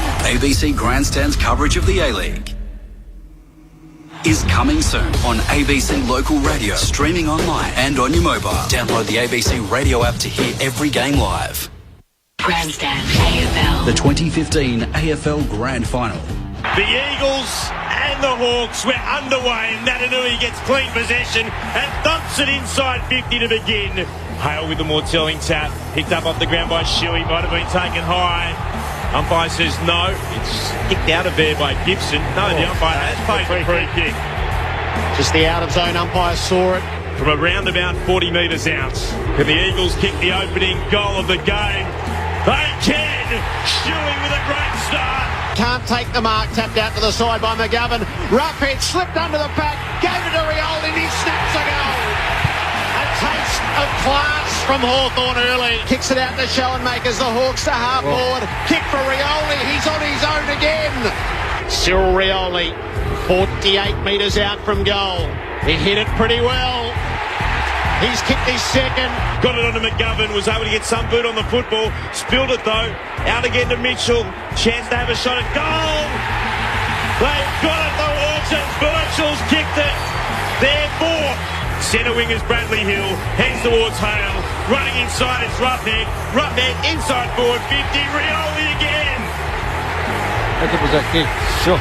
He makes the blow quickly. All on his own is Brad Hill. He marks and puts it through for another one for Hawthorn. The 2015 AFL Grand Final on ABC Local Radio and on ABC Grandstand Digital. Hawthorn by 19 points. It's 31 degrees in Melbourne, making this the hottest grand final on record. Guy McKenna, Ken Judge and Mark McClure. Well, West Coast hope of starting this grand final in a positive manner came out of the centre. Nick Natanui owned the clearances, owned the stoppages. They went on a run of 3-zip. I reckon it was 8-2. In the end, it finished 8-12. Obviously in West Coast favour, and they were terrific out around that stoppage situation. Shuey found some space, had a shot on goal, kicked the first goal of the game, could have laid one, should have laid one off, didn't, and they certainly owned the ball in that first sort of 5 to 10 minutes. It looked like they settled really well. Hawthorn had a bit of issue down back with about Lake. Does he go up and play up the high half forward? Does he sit back? Once they got settled, they got really settled, and again, inside 50s, 14 to 11. Smith was damaging, as you mentioned, Judgy. Rioli was super. He started with Hearn. He ended up at Wellingham. Had to go to him. Lake's been super impressive because then he found his niche. He sat back and he started to intercept a lot of those inside 50 balls that were coming in from West Coast. And Sellers mentioned it before. Just the ability to use the ball. I'm talking their efficiency at the moment. Hawthorn at 74%. West Coast at 70. It's only 4%, but that 4% means you hit targets and hit the scoreboard. And if you look at it right now, you go 5-zip versus 1-5. That's one more scoring shot to 5. The Eagles have come back into the shade. Hawthorn's huddle was in the shade regardless, provided by this northern stand, but the Eagles just making sure that they're in the sliver of shade that's available to them to the left at the punt road ends. I think the thing that we saw in the first quarter, which Hawthorn weren't able to do a couple of weeks ago, we've got to go back to that as a reference point, is West Coast didn't allow Hawthorn to play their game of style of footy, and I reckon Hawthorn have got it on their terms at the moment. Now, there's only 3 goals in it. We know in today's footy that's nothing. But that's the key thing from Adam Simpson's point of view, I reckon. He's got to go to them and say, boys, we're just giving them too much space and time. We play them like this, we can't win. We close the space and time down, we can. Yeah. And what's happened then is Hawthorn have got it exactly the way they want it at the moment. And they've been able to get the ball inside 50. Rioli's been a danger. I reckon, Mitchell's been great, as we know he always is. Isaac Smith, I bet, has been really good. I'm like, he's run and carried for him beautifully. And as I said, he couldn't have any impact really the other week when he played in that particular game. Him being back in the side and healthy today looks to me like an advantage to Hawthorn there, because they need his run and pace. Because if we've got some question marks through the midfield for Hawthorn, it can be their run and their pace. I reckon he helps out a little bit.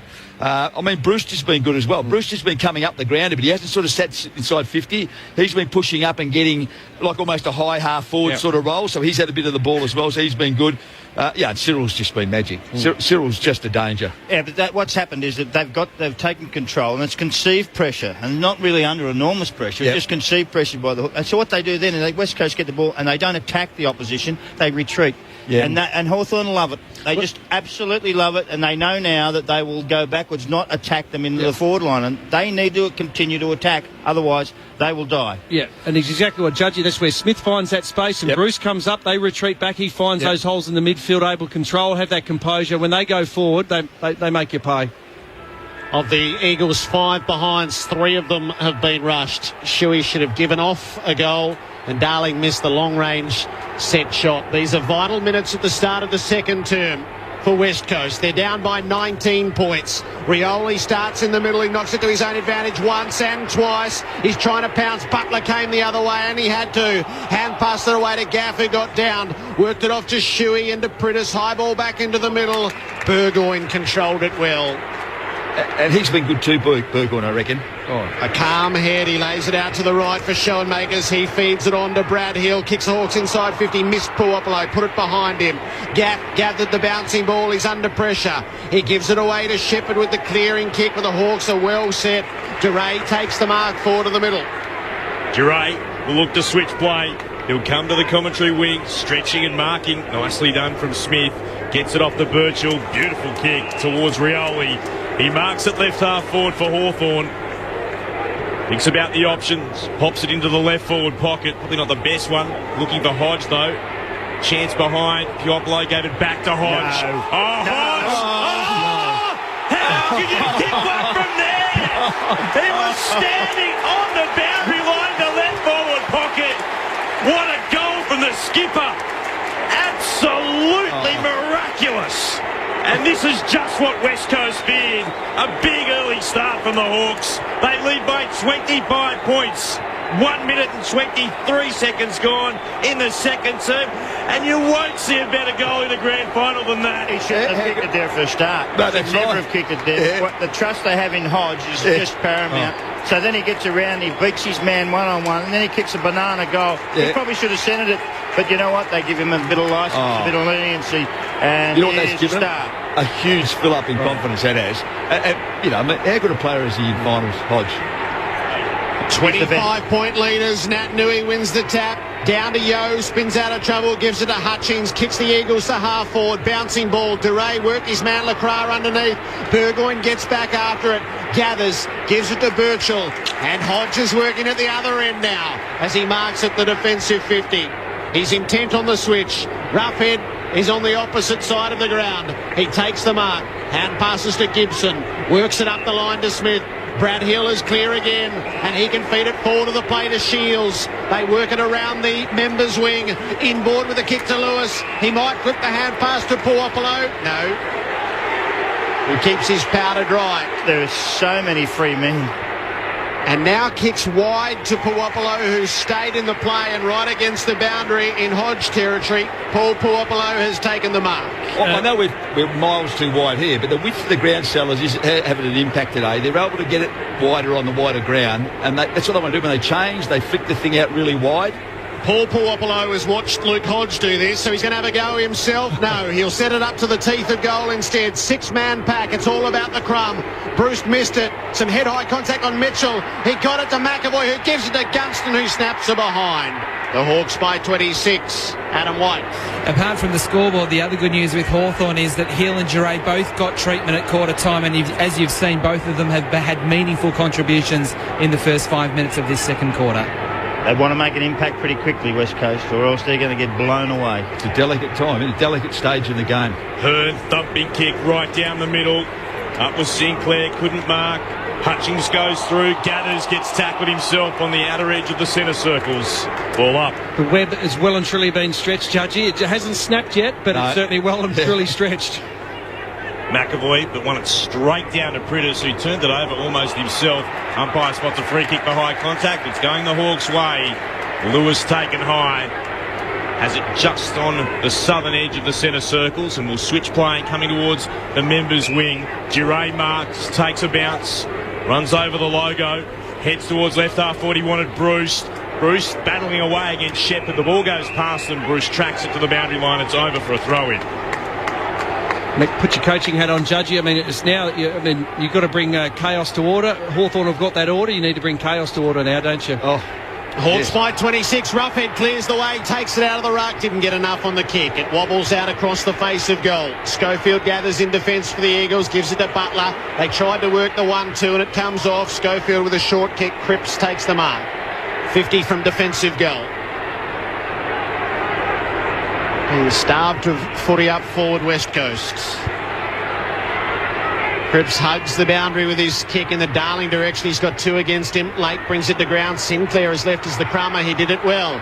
He worked the hand pass to Yo, who has a bounce, loops it up over the top. It's gathered by Gaff, who kicks inside 50 to Kennedy. That's better for the Eagles. Much better running. Run and carry, give over the top. Hearn is open, 40 out from goal, back in the corridor. Kennedy sees him. Well, second mark inside 50. Yeah, that was Kennedy's first kick, which we just talked earlier about how important he is to him. I mean, that ball hasn't actually gone in there in much of a fashion for him, really, has it? Well, they haven't had any midfield ball. Yeah. But, you know, if he starts to get on the end of a few, they can get back in this game. Hearn, 3 goals for the season. He was laid off by the Coleman medalist, who's booted 80. Time for a captain's goal. Hearn misses to the left. So Hodge at one end with a spectacular bending ball. The set shot at the other from Hearn misses, and it leaves the Eagles 25 points the wrong side of it. Hawks with the kick into the right back pocket. Duray to Frawley. That kick's not 15. Beyond defensive 50 now. Towards the outer side. No one can take the mark. It spills down for the Hawks. Comes out towards Mitchell. And he's got it just shy of the wing. Schoenmakers can run onto the footy as the kick is forward. Cyril all on his own. The ball bounces his way. Sat up for him nicely. Gets a hand pass to Gunston. At full forward. He snaps and goals. The Eagles in desperate trouble and the Hawks are celebrating.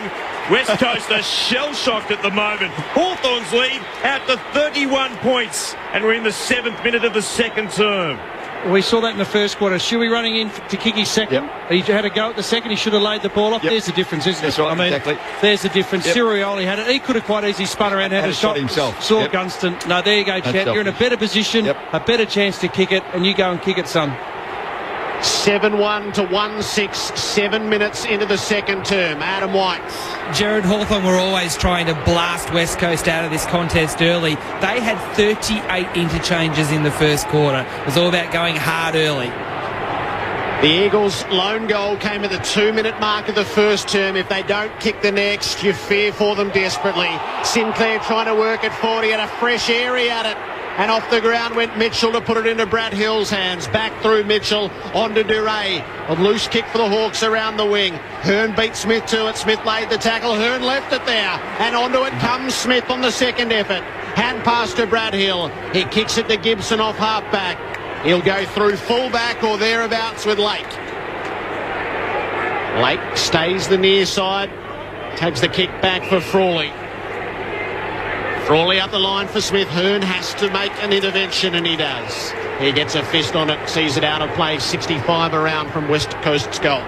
Just a bit of vision at Clarkson. Then I was saying the same thing. What are you doing kicking it to a 50-50 there? Short one, and a short one too.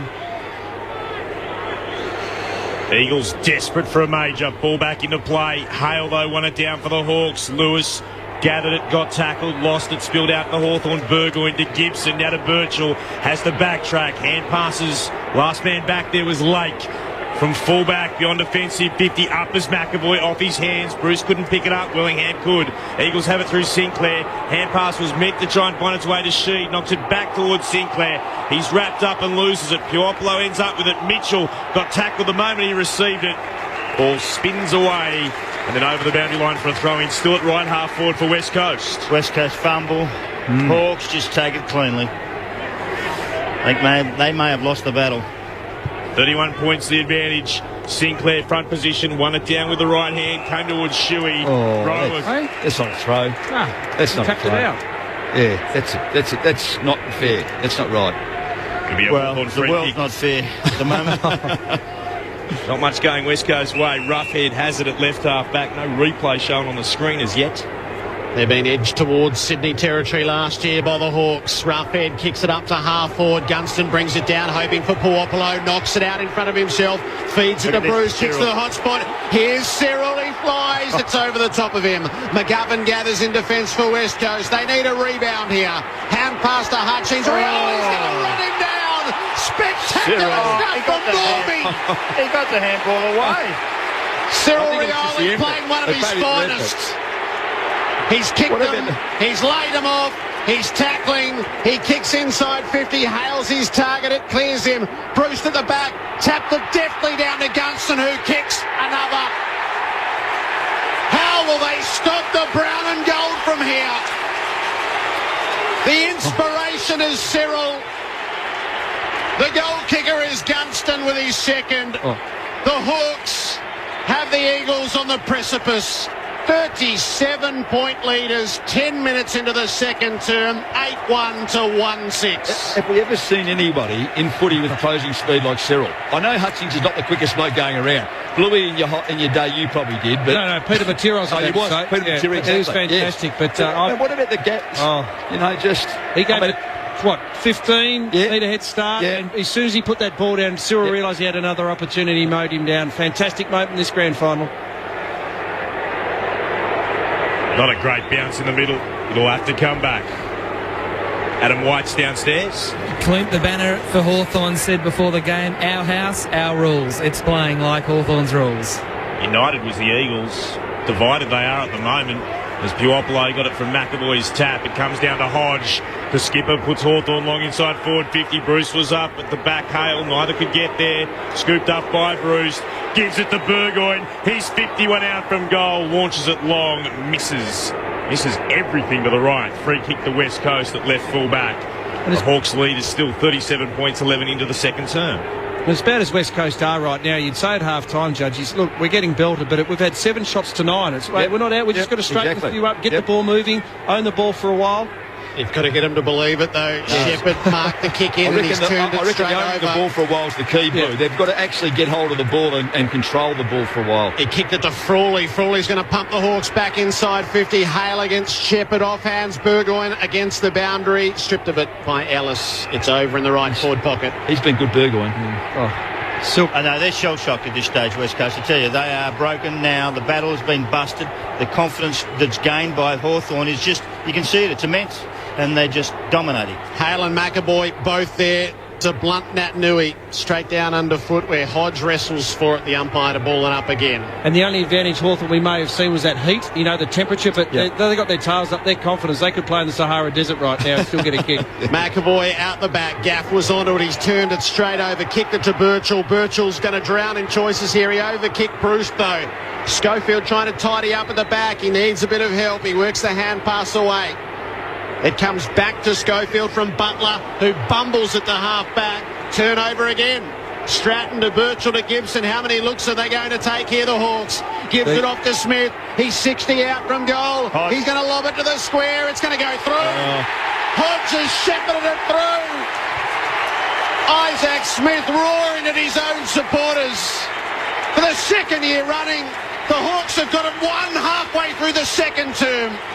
What a mighty force they are. 9 goals, 155 to West Coast, 1-6-12. No good for the occasion, but you marvel at their power. Yeah, exactly right, Jared. The battle is won. It's over. They bashed them to death. They didn't hurt them. They just beat them with pure football and understanding amongst each other. The battle of, actually, there was a bit of a skirmish at the start of this quarter. We're out in front of us here. They won that one, then they win the next one, and then all of a sudden the goals started to flow. 4 goals in a row this quarter. They are untouchable.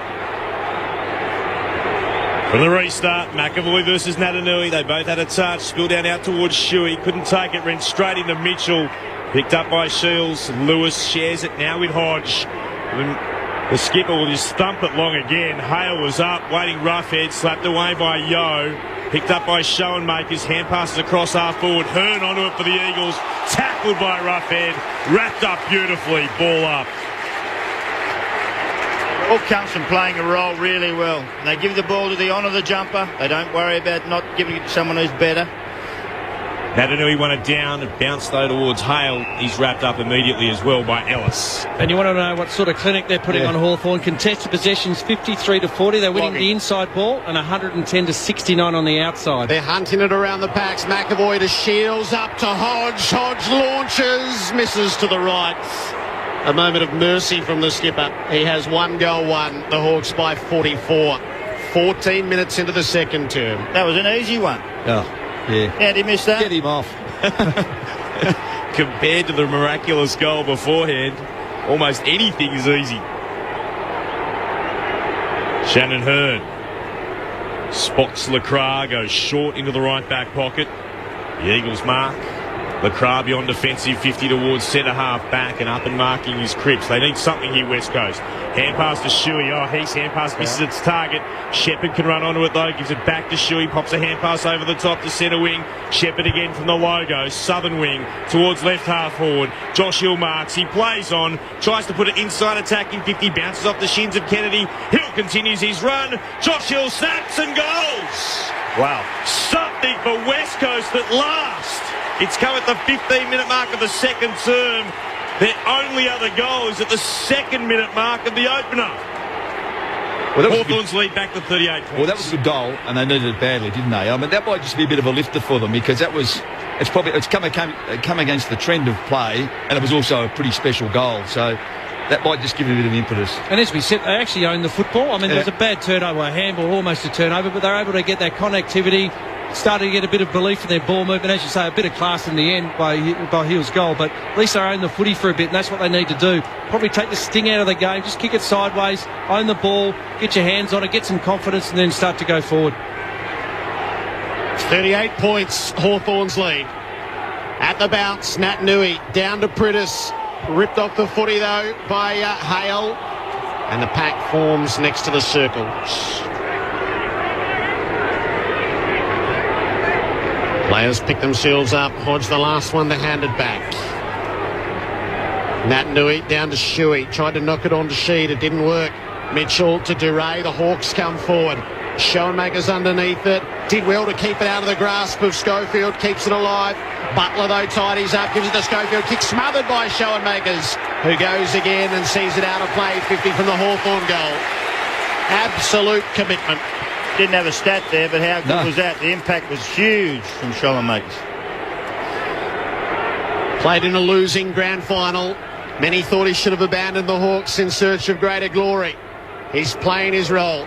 Nat Nui down to Sheed out of half-back. He worked it up to Hutchings, who kicked it right against the boundary. I think the Hawks thought of abandoning him at one stage too, didn't they? All the way. It'll be thrown in at the interchange gates. Nat Nui and Hale trailing after it. Nat Nui down to Prittis. Bruce keeps him off it. Prittis did well. He feeds it out to Lacroix and now to Gaff. Off to Hutchings. Back to Gaff, who runs into open play for Wellingham. He needs to spin it well inside 50 and he didn't. He kicked it behind Darling and it was easy meat for Stratton. Yeah, that should have been another mark and a shot on goal. That was a waste. Stratton to Burgoyne. Beyond defensive 50. Duray. He marks on the southern wing or just shy of it. His bright orange boots right on the boundary line. He'll get told to play on. Glances back inboard. No one goes near him from West Coast. Eventually he puts it high and long towards right half forward. Pack of 4 there. Off hands. No mark. Spill down to Puopolo. Clever hand pass to Bruce. He grubbers it deliberately. Bouncing it inside the forward 50. And deliberate is the call. About time. And it was right too. Oh, you forwards. If you do that in the back 50, that's a free kick every time. And you're questioning it up the forward 50, please. Spoken as a true defender, Bluey. Yeah, absolutely. It's become a very small the band rule of of the blokes, final I tell you, series, those defenders. Very small. Turn towards the outer wing. No one can take the mark. Stratton picked it up for the Hawks. Hands it off to Bradley Hill. He'll spear it towards right half forward. This is Puopolo.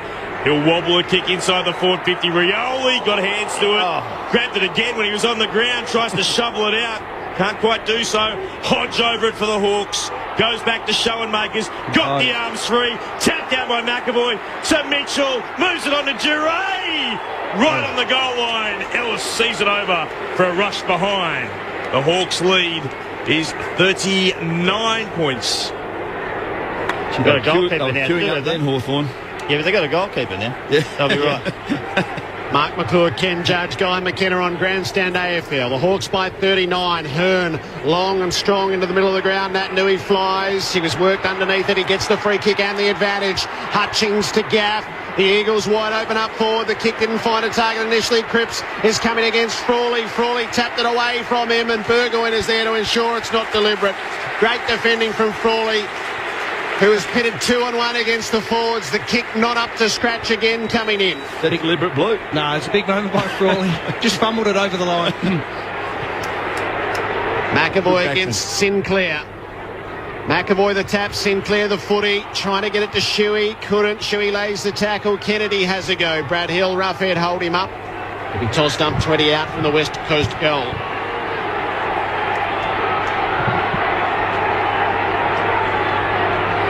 Nat Nui back over his head, good tap down to Sinclair, couldn't make anything of it though. Prittis fighting underneath, not to be.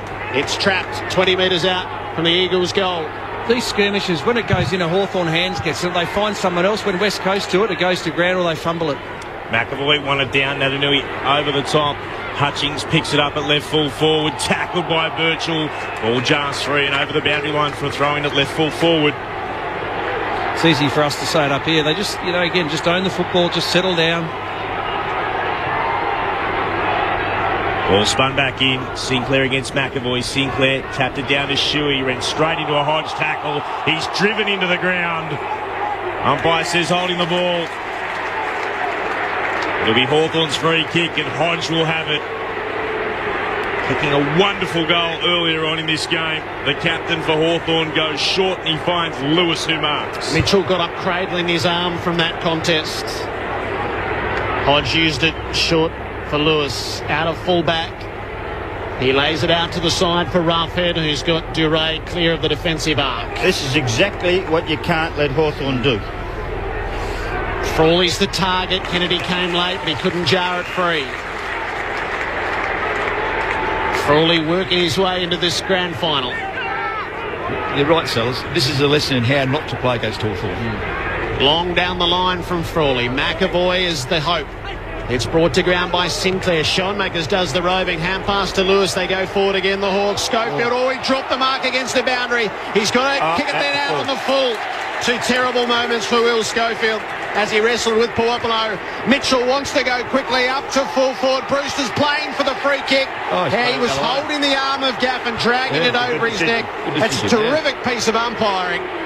Instead of being a shot at goal, which many would have fallen for, the best of the men in green calls it for West Coast. Gaff beyond defensive 50. Sinclair underneath it. Couldn't mark. Spills down to Darling. Got away from the attempted Mitchell tackle. Pumps it long towards right half forward. Kennedy had two to beat. Frawley won it to ground. Picked up by Roughhead. He'll move the Hawks short. Not a mark to Duray. Bouncing in front of him. Back to Shields. Now to Roughhead again. From left half back, a wobbly looking kick. Now McGovern lost that in the sun. You could see him battling.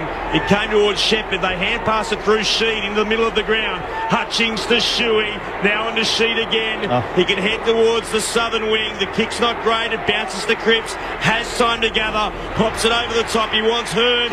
Punch came from Lake. Hearn had to wait. Great spoil from Lake.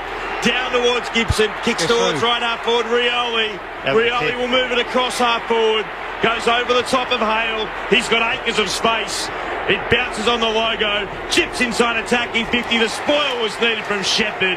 He gets it over the boundary line, stopping Bruce's mark. Let's head downstairs. Adam Whites. Clint, Jared mentioned before about Sam Mitchell and that arm problem. He got hit right on the point of the elbow, but he's pretty tough, Sammy. He didn't even come off for any attention. Hawks by 39. 23 minutes into the second term. Sinclair wins the tap for the Eagles down to Gaff. His kick was under pressure. It slewed to half-back. Burgoyne crunched into Hutchings, jarred it clear, won it himself. Burgoyne to Roughhead. He kicks from 55 to the goal square. Rioli almost. He nearly marked it hip height on the way down. Butler scrounging for it. Creative hand pass to Marston.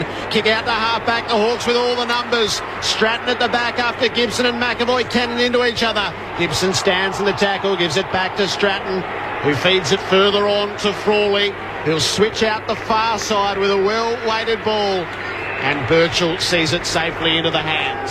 Actually, the Talls are playing no part in this game up forward. They bring the ball to the ground and all the small blokes are just killing them there. Rioli, Bruce. Leading up, Gunston, who has the ball at the moment after taking the uncontested mark just shy of right half forward. And there's a blood rule here. Pampiopoulo down there. This has been a procession in what they do, and space, how to use it, how to move it. It's just been an exhibition, really. McAvoy coming off the ground. There's a modern stat about time of possession, Sellers, and you're right. If you had 100 each in each of the sides, you reckon Hawthorn have owned it, 80% of the time. The West Coast have gone really quick, tried to play and over-possessed it, and 20% of the time. Sean makes it on 33-16. McAvoy, who's got a bit of a cut to the right side of the bridge of his nose. We're back into action. Gunston runs down the boundary line, puts it into the right forward pocket. Punch at the back came from Shepherd, spilled out to Marston. Shepherd gets the hand pass back. Nice pass, finds Kennedy, running by Cripps. He'll put it towards left half forward with the kick. Race on there. It's Lacroix up against Smith, and Smith got in front of Lacroix, and then the ball goes over the boundary line and actually sits perfectly into one of the plastic chairs on the outer side. The Hawks leads 39 points, 25 gone, second term. It's been quite the interval between goals now in this second term. Schoenmakers does the ruck work, hoping for Gunston. Gaff had other ideas. They wrestled each other to ground and will be balled up, where the Hawks logo is painted on the 50-metre arc at the city end. Tossed up without hesitation. Yo, third man up, knocked it forward. This might come off. Hand pass is not a bad one. Butler ghosting forward, gets it onto the right boot, misses to the right. The Eagles scoreline sits at 2-7, trailing by 38 points. The Hawks 9-3. Hawks will bring it beyond their defensive 50. They're under pressure too. Stratton then gets tackled over the boundary line by Butler. So a throw in, 51 out from the Eagles attacking goal. Last goal of the game came to West Coast, the 15-minute mark of this term. They needed consecutive goals. Came down from Sinclair's tap. Lewis dives over the top of the football and was taken high. Yeah, the Hearn miss, Butler miss. They're 4-5. All of a sudden, you say, for all the dominance of Hawthorn, West Coast is still in it, but unfortunately 2-7's the score on the board. So the free kick against Yo. And Lewis, who stands in the left-back pocket, sends the ball long towards the commentary wing. Big fly at the back came from McGovern, got his fist to the footy. It bounces it right half forward for the Eagles. And can pick it up immediately, putting himself in danger was Mitchell. Did really well. Got it out to Duray, who bounces a kick on the ground that tumbles over between the two interchange gates on centre wing.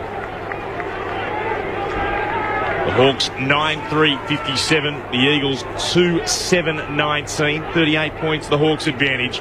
Front position is Hale. Came down towards Lacroix to work it forward. Mitchell again dives over the top of the football, working hard, but Hutchings, who emerges with it, got tackled by Hale and the logo holding the ball. This is when they lock in at their very best, when the talls do the work of the smalls as well. Hale, tremendous tackle. Hand pass to Duray. Kicks the Hawks up to half forward. Roughhead stands in front. Shepherd made the spoil over the top. Loose ball for a moment. Sheed gets it for West Coast. High ball around the wing. They fly from various angles. It spills the way of Lacroix, who bounces it to half forward. Frawley's in front of Kennedy. Wins the footy. Off to Stratton. Needs some support. Birchall is just that. He's got time, but he wastes it. And he hung it in the air, and Gaff nipped in front of Mitchell to win it back. West Coast have certainly been in the last quarter hour. They've got to get it something to show for it, though. Up to Darling, right half forward. Darling lobs the kick in the Lacroix direction. Hard ball to mark that one. Stratton with the spoil. Smith is dispossessed by Kennedy. Marston is onto it. Gives it to Hutchings from the boundary. He sends a curler across the face of goal. It bounces in the field of play and runs further on. Josh Hill pursues it, but it goes over the boundary in the left forward pocket.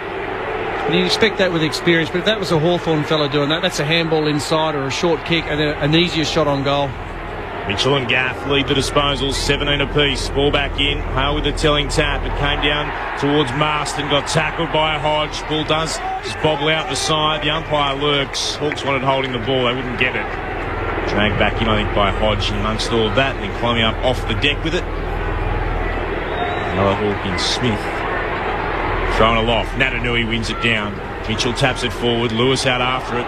Sockers it off the ground when he was being held. Spilled to Prittis. Gives it to Hutchings. Now to Prittis. Prittis snaps it goal. He misses to the right-hand side.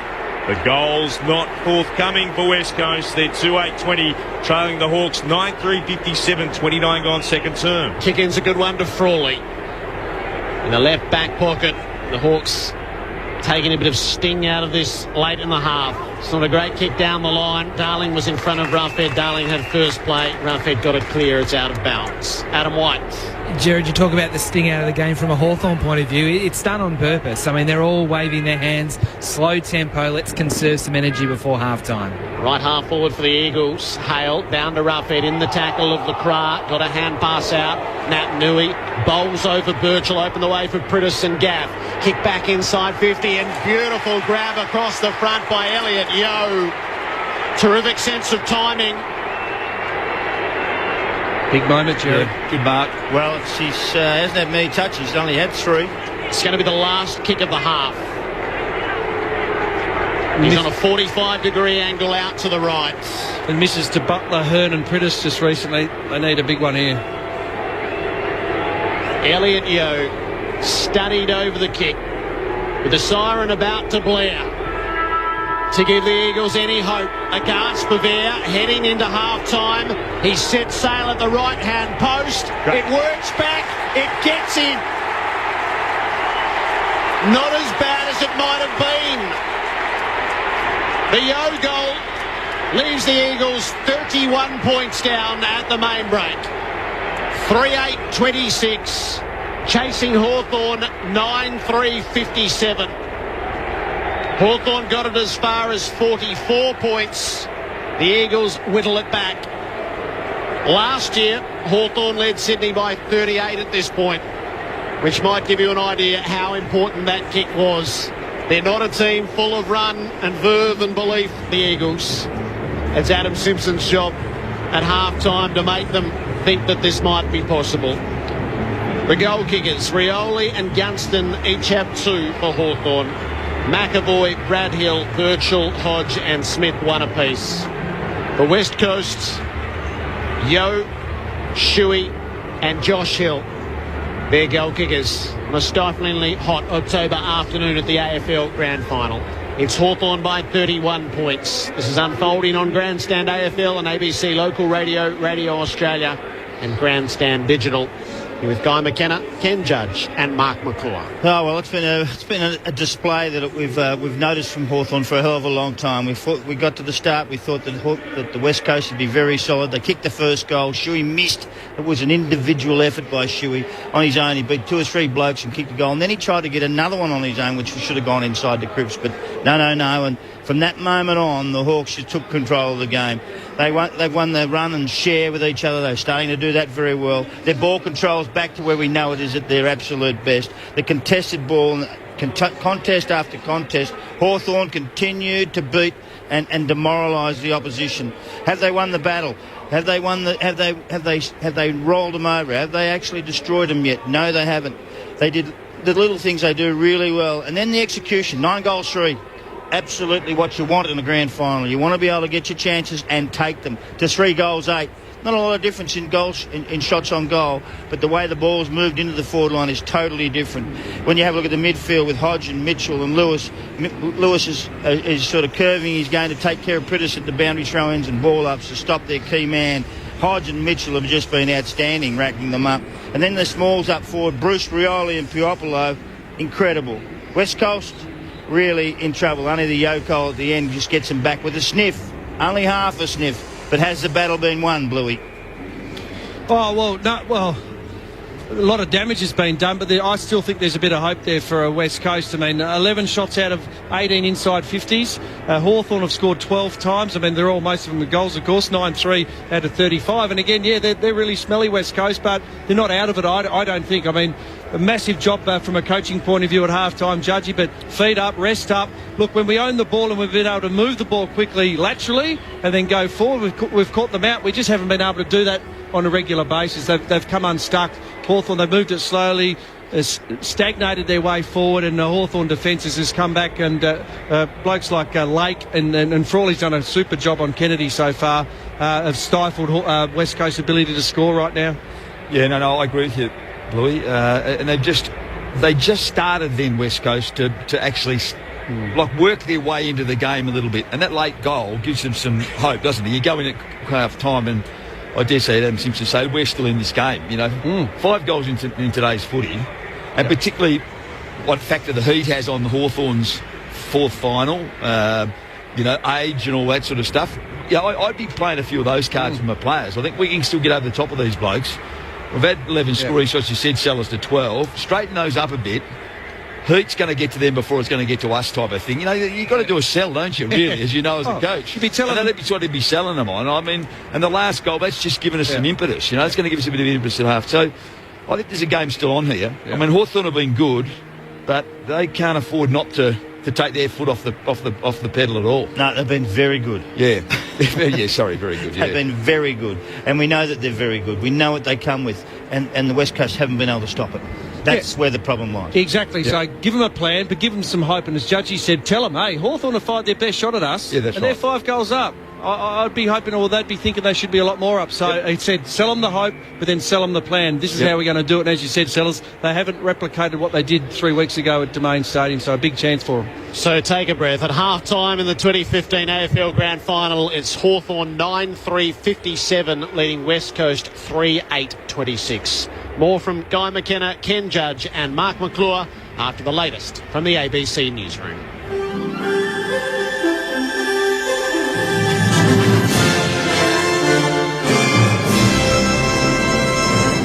ABC News with Lara Himes. The ABC understands the teenager who fatally shot a New South Wales Police Force employee is 15-year-old Farad Jabbar Khalil Muhammad. Cassandra Bedrell has more. 58-year-old Curtis Cheng was shot outside police headquarters in Parramatta as he left work yesterday afternoon. Mr Cheng worked as an accountant with the police force, and police are describing his murder as an act of terrorism. A senior police source has told the ABC the teenager attended a mosque shortly before the shooting. The source said the 15-year-old was armed with a revolver and did not know the victim. Police have searched the teenager's North Parramatta home and confiscated computer equipment. A task force has been established to investigate the incident. The New South Wales Premier Mike Baird says he's concerned about the apparent rise of radicalisation. This is not just a challenge here, this is a challenge across the world. Some of the best minds across the world are looking on how to deal with this, how to combat this. But what today reminds us is we have to do more, and we will do more. An anti-abortion activist has been deported back to the United States. Troy Newman lost a High Court bid against his deportation after flying into Melbourne Airport without a valid visa. A spokesperson for the Immigration Minister, Peter Dutton, has confirmed that Mr Newman has departed Australia. There are more than a dozen fires burning across Tasmania, but none are posing a threat to residential areas at this stage. 3 bushfires are being monitored at Magra, Buckland and Penstock Lagoon in the state's south. Shannon Fox from the Tasmanian Fire Service says people may notice smoke and ash in those areas. We've got parks and wildlife crews and forestry crews and TFS crews all pre-positioned, and they've been able to hop on those fairly quickly. The Australian Maritime Safety Authority has coordinated a rescue after a light plane crashed in a remote part of Western Australia's Gascoyne region. AMSA detected a distress beacon alert shortly after 8 o'clock this morning WA time. A Royal Flying Doctor Service plane was diverted and a person was seen waving near aircraft wreckage about 24 kilometres from Landor Station. The pilot, who was the only person on board, is being transferred to Paraburdoo. The medical charity Médecins Sans Frontières says 3 of its staff have been killed after a bombing of a hospital in the Afghan city of Kunduz. There are no further details at this stage. Afghanistan has accused the Taliban of committing crimes against humanity in their seizure of the northern city. Government forces now say they've recaptured most of the city. Staying overseas, and train services through the Channel Tunnel linking Britain and France have been suspended because of what officials describe as a breakthrough and attack by a large number of asylum seekers. The authorities in the French port of Calais are trying to remove those involved. Several thousand asylum seekers are camped out in Calais in the hope of reaching Britain. Volkswagen Australia has temporarily suspended the sale of certain vehicles because of the emissions software scandal. Peter Yoshinaga has more. Volkswagen has been under fire for using software to cheat emissions tests in its diesel vehicles and has said it will repair 11 million cars internationally. VW Group Australia says it met with relevant government authorities yesterday. It's temporarily suspended the sale of affected vehicles fitted with 1.6 or 2-litre EA189 diesel engines. The ACCC is investigating Volkswagen Group for possible use of devices which can be used to make vehicles perform better in testing than real-world operations. VW Australia is yet to clarify how many customers in Australia are affected. And the Brisbane Broncos have had their final training session before tomorrow's NRL Grand Final against North Queensland. Duncan Huntsdale has more. Known for its rugby union prowess, St Joseph's College at Hunters Hill hosted Brisbane's last hit-out on a warm Saturday morning. The Broncos looked relaxed on arrival, but soon lifted their intensity during the session. Captain Justin Hodges trained with the main group as he attempts to shrug off a back complaint. The Broncos are aiming for their first title since 2006, while the Cowboys have never won the premiership. Duncan Huntsdale, ABC News. A look at the weather. Brisbane mostly sunny and 26. Sydney sunny and 27. Canberra sunny and 26. Melbourne sunny with 31. Hobart very windy and 27. Adelaide sunny and 31. Perth 22 degrees. And Darwin sunny and 31. Australians trust ABC News. And did you know abc.net.au/news delivers local news relevant to where you live. Australia's best live coverage as news breaks here and overseas. abc.net.au/news with excellent interactive features and in-depth analysis. It's Australia's most active news service on social media. ABC News is for everyone. And it's free. abc.net.au/news. Grandstand AFL. The 2015 AFL Grand Final. Looking for Hodge though. Chance behind. Yoplo gave it back to Hodge. No. Hodge! Oh! How could you kick one from there? He was standing on the boundary line to left forward pocket. What a goal from the skipper. Absolutely miraculous. Showenmakers can run onto the footy as the kick is forward. Cyril all on his own. The ball bounces his way. Sat up for him nicely. Gets a hand pass to Gunston. At full forward. He snaps and goals.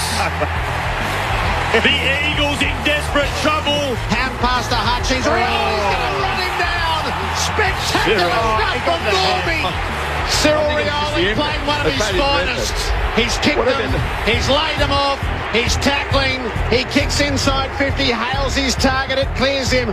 Bruce at the back, tapped it deftly down to Gunston, who kicks another.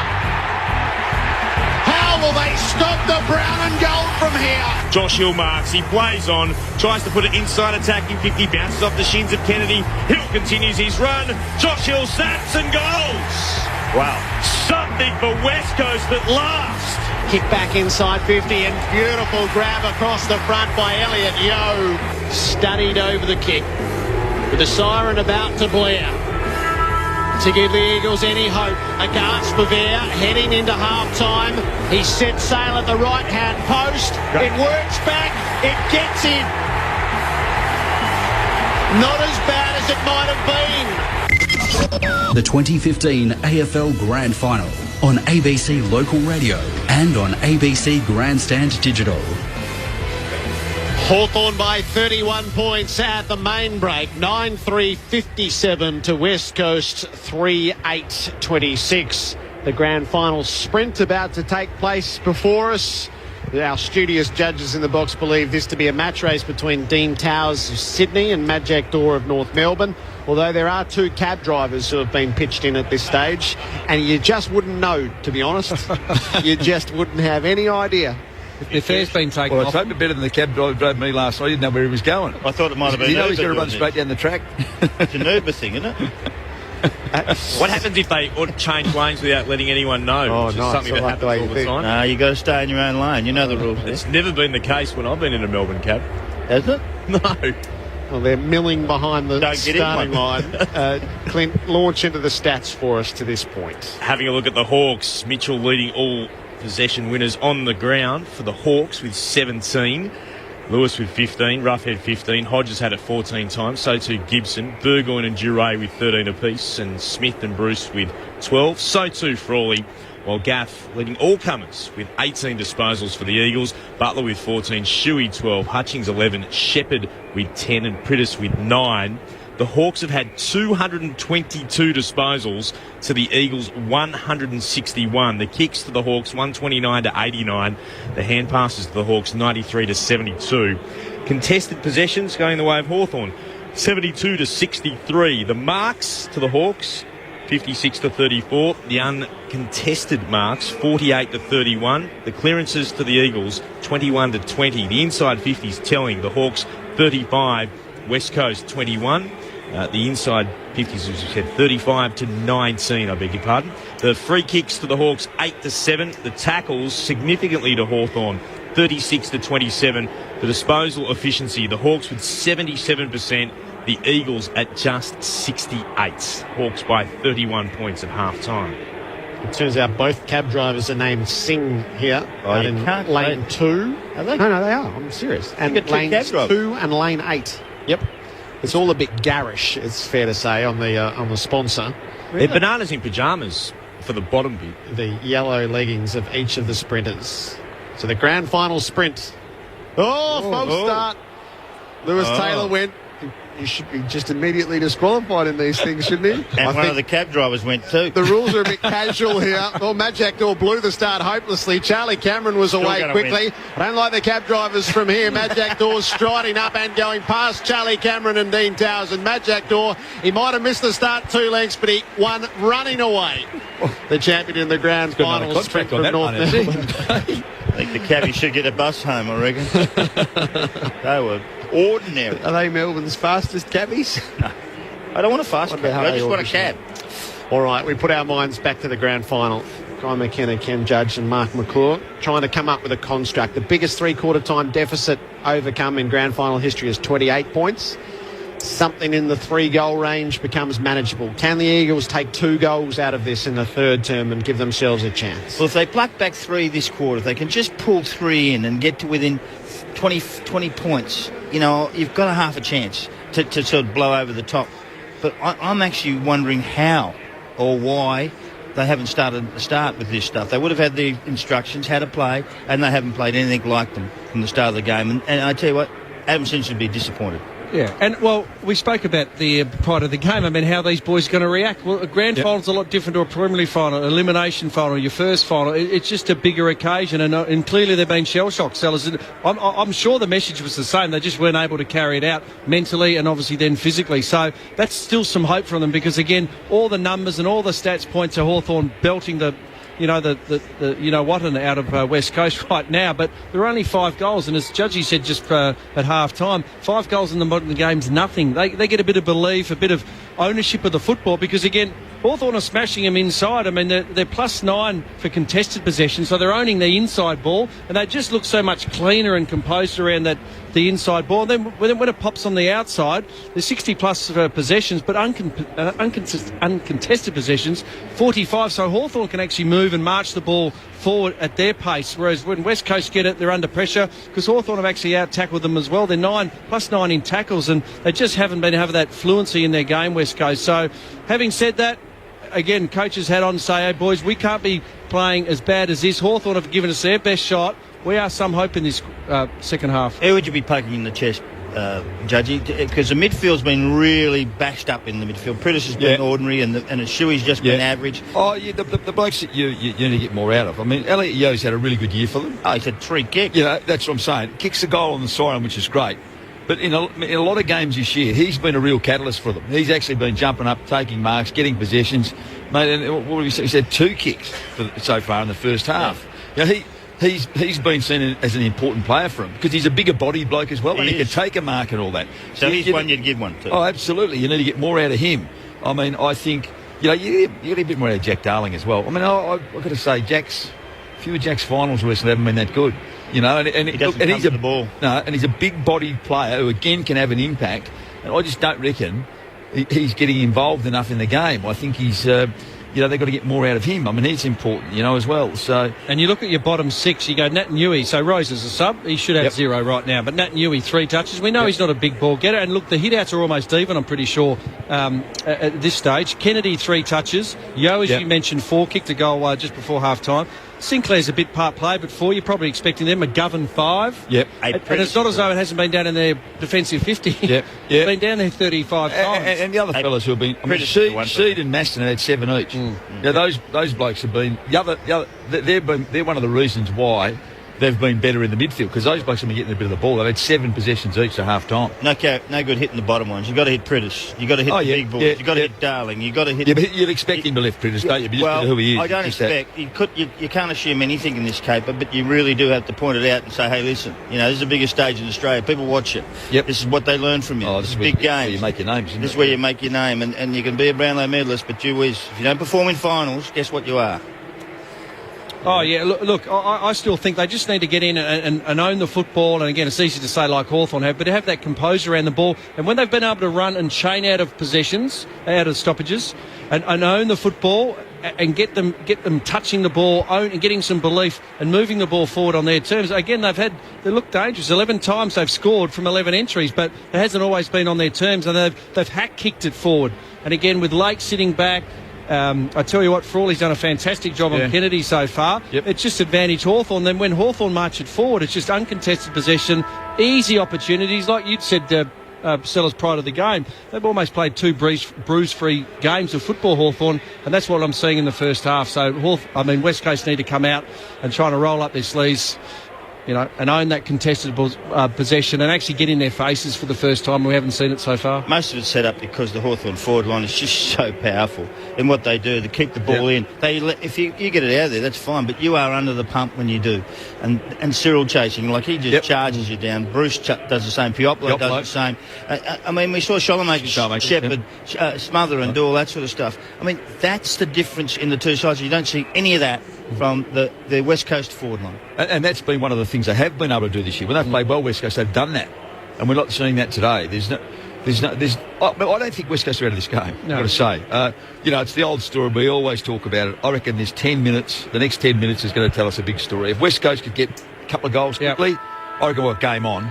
If Hawthorn get a couple and just can steady the game again, it's probably definitely shot. So they've loaded the front end in their rotations, Hawthorn. They've gone for it. They've rotated 67 times, and there is a limit on these things of 120. And I guess that's part of it. If the Eagles, with their firepower, can get going in this second half and set Hawthorn up to run over the top with the younger and the fresher legs on a really hot day. That's sort of, look through the history of these things, as Hawthorn led Geelong by 37 points at half-time in 89 in what ended up being a 6-point game. Do the Eagles have the mettle to tidy up their game? And Jared, you've heard Sully talk about this a lot about Hawthorn. They just don't manage players week in, week out. They actually do it over the course of the season. So Burgoyne plays off half-back, and then 3 games he goes into midfield. Then he spends some time forward, and other players play in different roles and different positions. Some of their defenders play in the higher half-forwards and get up the ground and get their tank, and then when they need a spell, instead of giving them a game off because they don't need a game off, they'll go and play them at deeper in the back line. And all that, their management, their player management physically has been, I think, superb, and as Sully said, for over many, many years, not just in the last 3 weeks, 4 weeks of travel, not just for this season, but over the journey, and that's arguably why they've spent the last 4 of them playing in the big dance. They probably put more players through their midfield than any other club, don't they? Yeah, they do. Of different sizes and shapes, Hawthorn. Ruffy, yeah. Well, Gunston was in at a centre bounce late in that quarter. Yeah. Well, they just give them a free up. See, what they do is they free them up from the half-forward flank where there's some blokes hanging on to them all the time. Give them a chance to get a bit of space and air, and they change their forward line round from tall, smalls. Geez, they're difficult down there when they got all the smalls. Oh, yeah. They're hard to play on. Yeah. as you say, the centre bounce were doing a number during the year, and you look at Hawthorn, and West Coast were doing or trying to do that. They just don't have the personnel to spin through there. But Hawthorn, over 100 centre bounce involvements, they had like 12. Most of the other sides are down. I think West Coast was one of the highest, because again, obviously come out of the Alistair Clarkson school. They were 8. Most of the others are 6s and 7s. Yeah, that's right. So it's just a number of personnel they can spin through that. And while they're doing that, they're actually resting their other midfielders, so they don't have to put it, 23 weeks of bash and crash in the midfield. Actually, they've had a lot of possessions. They've had, hardly any inside 50s, because they've actually butchered the ball every time they've had it. They've tried to do something that they cannot do instead of doing the basics. You know what's actually happened, Sellers? The way West Coast handled the ball in that first half was how Hawthorn handled the ball against them a couple of weeks ago. They did. Kept missing targets, couldn't hit a target. West Coast got them on the rebound, and Hawthorn have done the same thing in reverse today. Just about, yeah. So the subs haven't been used as yet, with no requirement on the injury front. Matthew Suckling still in the vest for the Hawks. It could be a weapon, and Matt Rosa for the Eagles. Adam White back in place on the boundary. Whitey? Yeah, Jared, it's certainly not as hot as it was in the first half. I mentioned before about the cloud that sort of has come over at different times through the afternoon. At the moment, it's a little bit sunny, but at the same point, it's a bit hazy almost. As I said, it's not nearly as hot as it was early on. I made the comment during that second quarter, Hawthorn definitely went into that slow tempo to try and conserve energy as much as possible. And they just got on their heels a little bit. It was really obvious at ground level that West Coast were taking advantage of that. It's just a question, obviously, of what happens in this first 5 minutes, is whether they go back into fast tempo footy, Hawthorn try and score, take the game away from West Coast, or whether the Eagles genuinely are the fresher team, because Hawthorn at ground level definitely looked tight in that last 10 minutes. The Hawks by 31 points, about to embark on the third term of the 2015 Grand Final. The Eagles trying to claw their way back. They've kicked the last 2 goals of the game after the half-time siren to Elliot Yeo. They're coming from a long way back. 44 points they gave up as a head start to the two-time defending champion. On Grandstand AFL at the start of the third term, you're with Clint Wheeldon. The Eagles kicking to the punt road end in this term. The bounce of the footy up Natanui, beautiful, but it was straight to Hodge, couldn't gather. Came to Prittis, got it back to Hutchings, kicks into space at left half forward. Hawks should get there first. Howard sit. Ugly, but in the end just sat up for Birchall, gave it to Lewis, back to Birchall at left half back. Finds Hodge. He marks. Hodge back into the centre square. It was up for Duray, under pressure, across half back. Did well against Cripps. Duray sets it towards Roughhead. It bounces out towards the big forward. He's got it on the southern wing, short to Stratton. The Hawks again just set to find players on their own, wearing the brown and gold. Stratton is the furthest man back in defence for Hawthorn. Left half back, he'll put it towards left half forward. Rioli against Shepherd. Couldn't mark, spills down to Prittis. Puts the Eagles towards right half forward. Cripps waits underneath it. Marks. Wanted to play on. Does so with a hand pass inboard to Gaff. And he finds Lacroix, who marks 48 out from goal. 45-degree angle right of centre. A little bit of fluency for the West Coast. About time. On the back of good defence. Didn't allow the lateral, allowed the first one, but not the second one. Forced him to kick to a contest, and then the rebound. He's normally a very good kick, Mark Lacroix. West Coast need him to be so right now. Less than 90 seconds gone into the third term. This would give the Eagles something to get excited about. The kick on its way would have the carry, it won't.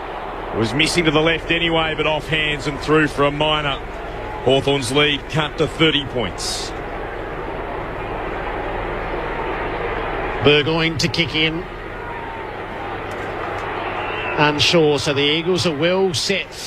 The kick beyond the arc is intended for Shields, right against the boundary. Reaches up, he does take the mark in the field of play. It's a bit of treatment from Ellis as they tumbled over the boundary together. All perfectly in the contest. Shields works it up the line for Lewis at half-back. Again, the Hawks don't go quickly, and they haven't done in the early stages of this term, and the Lewis kick is either out on the full or intercepted by Butler. Either way, it's a West Coast ball, and that's a troubling sight for Hawthorn. They're stilted at the start of this half. They're up by 30.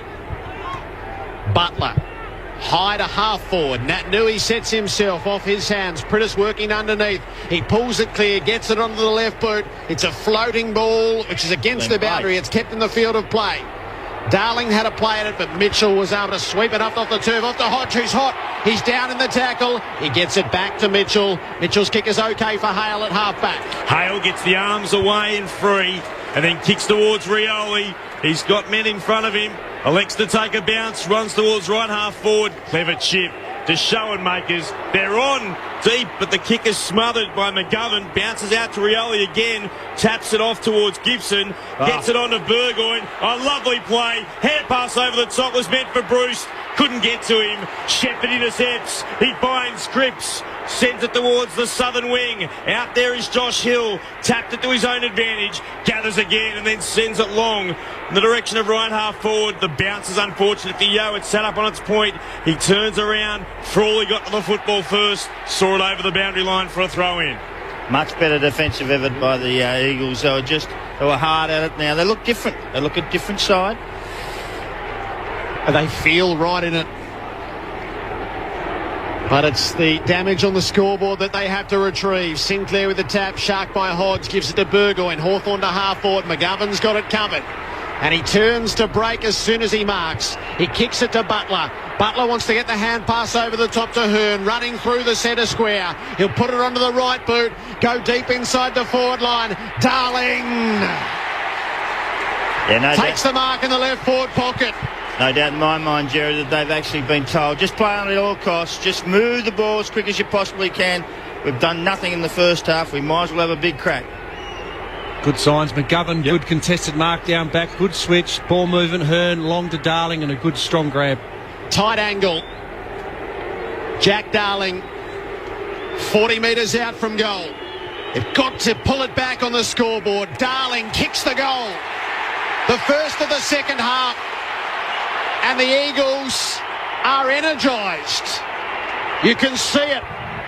It's back to 24 points. 9-3 to 4-9, 5 minutes in. Well, he was one of the players that I suggested do a little bit more for them, Darling, and he did. But what we saw there was more of what we saw 2 weeks ago from West Coast. They put Hawthorn in a good pressure, forced them to turn over going forward, and then got them on the rebound going back. And that's the key for West Coast to get back in this game. If you're forward, all you need is quick ball into the forward line. You don't need anything else. It doesn't have to be perfect. And all of a sudden they see something. And a better finish. You know, that's what last 5 shots on goal. They kicked 1-4, so that was an important kick by Darling. So the Eagles have kicked the past 3 goals. 24 points, the margin in favour of Hawthorn. Natanui again tapped it forward out after Josh Hill. Couldn't get there. And then hacked it out of midair with the boot. It goes towards half forward. Mark taken defensively by Lake. Read it well. Gave it off to Mitchell. Hand pass to Giray. He puts the Hawks into attack. Down the commentary wing. Dragging the mark one-hander was Puopolo. He'll chip it short. Not far enough to be a mark. Burgoyne had to step out over the boundary line. Throw in. I'm glad they've clamped down on those because there's been a lot of 10-metre kicks get paid marks.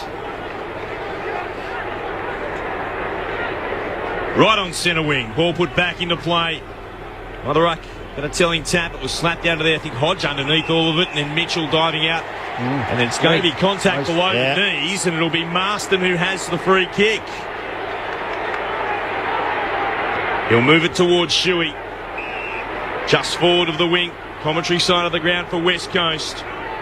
Could they kick a 4th unanswered goal? Shuey goes back onto one knee. Marking was Ellis. He'll put it long into the left forward pocket.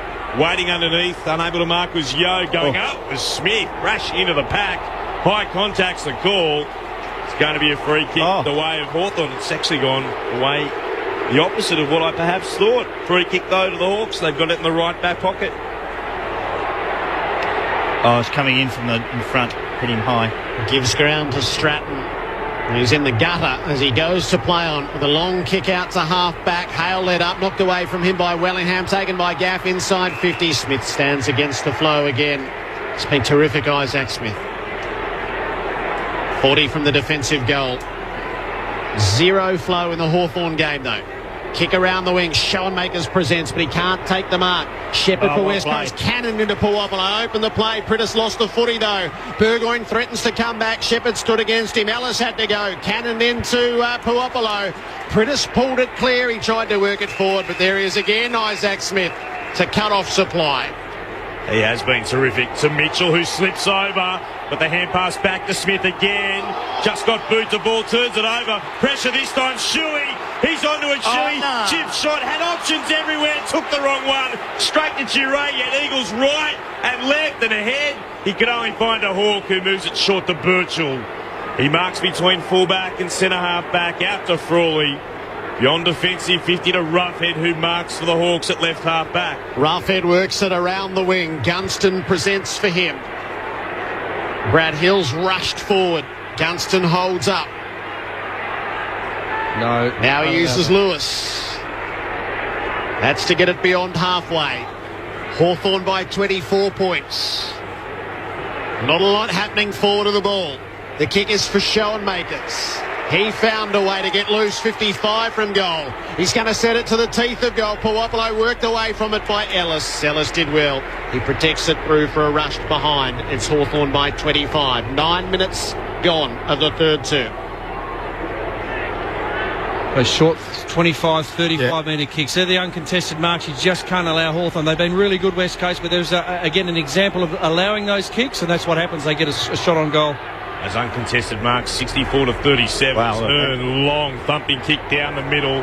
Kennedy couldn't mark. Giray picked it up. Dangerous hand pass will be turned over. Sinclair, clever tap. Moved it through the middle. Kick from Sheed. Inside forward 50. Oh, Darling drops the mark he should have taken. No. Spills it completely. Allows Stratton time to recover. Giray goes beyond defensive 50. Lake marks it right half back. The Eagles through Darling made a right mess of that. As Lake, he kicks out of bounds on the full, almost like he was trying to find Hodge. They're overexcited. They can feel it. The game has changed completely. Hodge was standing on the interchange gates waiting for it then, Jared. They have to find some poise, West Coast. They're butchering chances going forward. Long kick from Hutchings and standing in front of the Packers Lake. They butchered 2 goals in a row. 2 in a row. He couldn't have gifted them better chances. And then kick it back forward, and it's marking practice for Brian Lake.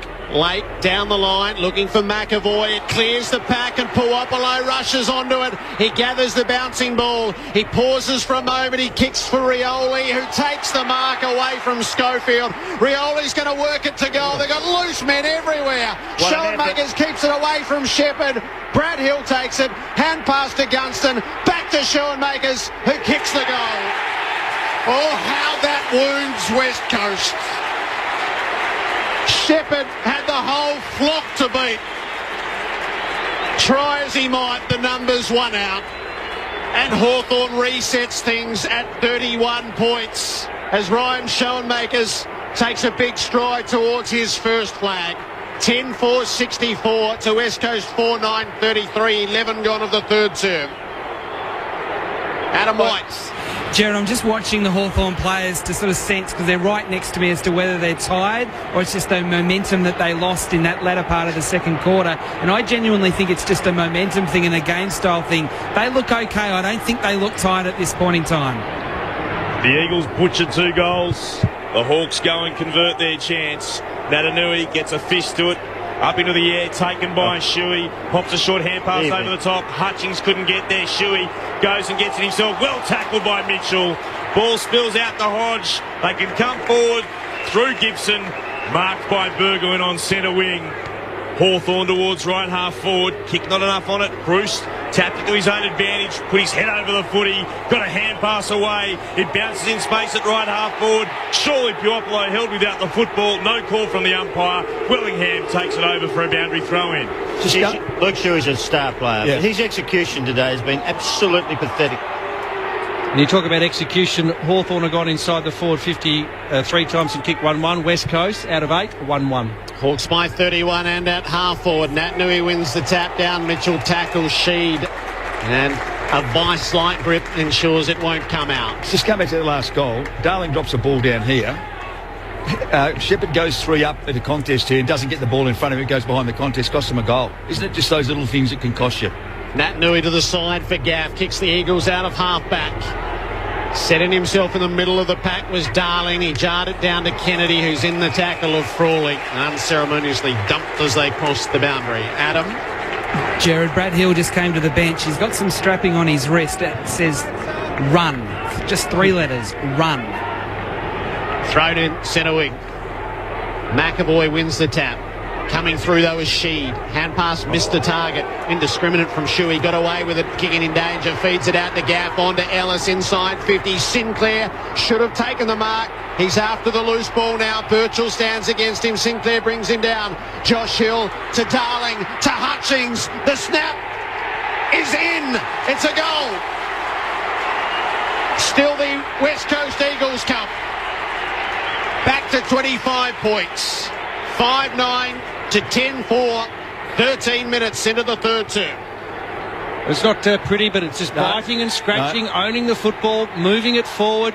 I said they had a good patch before and they didn't put the score on the board, but just maybe again it's just swung back to West Coast. I said biting and scratching, getting the ball forward, and Hutchings, who's been a very, very good player for West Coast this year, kicking a very good goal. Yeah, scoreboard pressure is so important, isn't it? You've just got to take your chances when in games like this. You've got to take them any week, particularly in grand finals. You just can't afford to fluff them, because particularly if the opposition goes down and kicks one at the other end, it's just a double whammy, isn't it? Natanui faces McAvoy in the middle. Good bounce on the umpire. Natanui out beautifully, knocking it forward, but straight to Birchall. He burst onto it, Birchall, for the Hawks. Will chip it short towards left half forward. Schoenmakers waits. Strong tackle, McGovern. Wrapped him up beautifully. Ball jars out. Umpire says board up. That's better by the West Coast Eagles. They're showing that they want to be a part of this. I mean, hey, just send a message to the rest of them. Listen, we're not over yet. Natanui down. Knocked away. Comes eventually to Schoenmakers to Roughhead. Strong tackle again. That is holding the ball. The battle's changed again, hasn't it? The battle's starting to change again. We're starting to win little contests all the time, and that's the difference. Well, that's what you've got to do, don't you? It's just go back to winning just the contest to the contest. Josh Hill signals deep, and he follows through with a long kick in that direction. No mark for Yo. Darling's left as the crummer. Hand pass was cut off by Hodge, who intervenes. Gives it to Burgoyne and back to Hodge. The Hawks skipper out of half-back. Low ball, difficult for Roughhead to deal with. He got it on the bounce. He rode the bumps. He hand passed to McAvoy, who didn't take it cleanly. Wellingham ran enough interference, but Gaff turned it over. Shields is out. He kicks the Hawks to Rioli. Up with a one hand, couldn't pull it in. McGovern keeps it away from the danger man. Put it through Schofield, off to Wellingham. Kicks it against the boundary. It bounces over. Left half forward for Hawthorn, leading by 25 points. Now we got a grand final. Yeah, and the kick needed to be longer there. He went short to Rioli. There was one over the back to a Hawthorn player, was free, didn't see him. Mitchell and Hodge have both had it 21 times. It's back into play. McAvoy front position. Down low to Lacroix. Quick kick. Wanted to find Kennedy. He couldn't mark. Onto it Frawley from the logo southern wing. Inside forward 50. Up and marking Gunston. In the left forward pockets. Well, he just read it best, didn't he? The ball just dropped on the two players in the contest. He floated in front and took a mark. Been there, done that, Judge. Not so much with Cyril. Never played against Cyril, but just the referred pressure. When that scrambled ball came in, I reckon 3 West Coast blokes were looking at Cyril going, what are you doing? What are you doing? And Gunston had to say, just was left to float through and take an easy, uncontested chest mark. He'll walk across where the Hawks logo is painted on the ground from 45 metres out. He's got his third.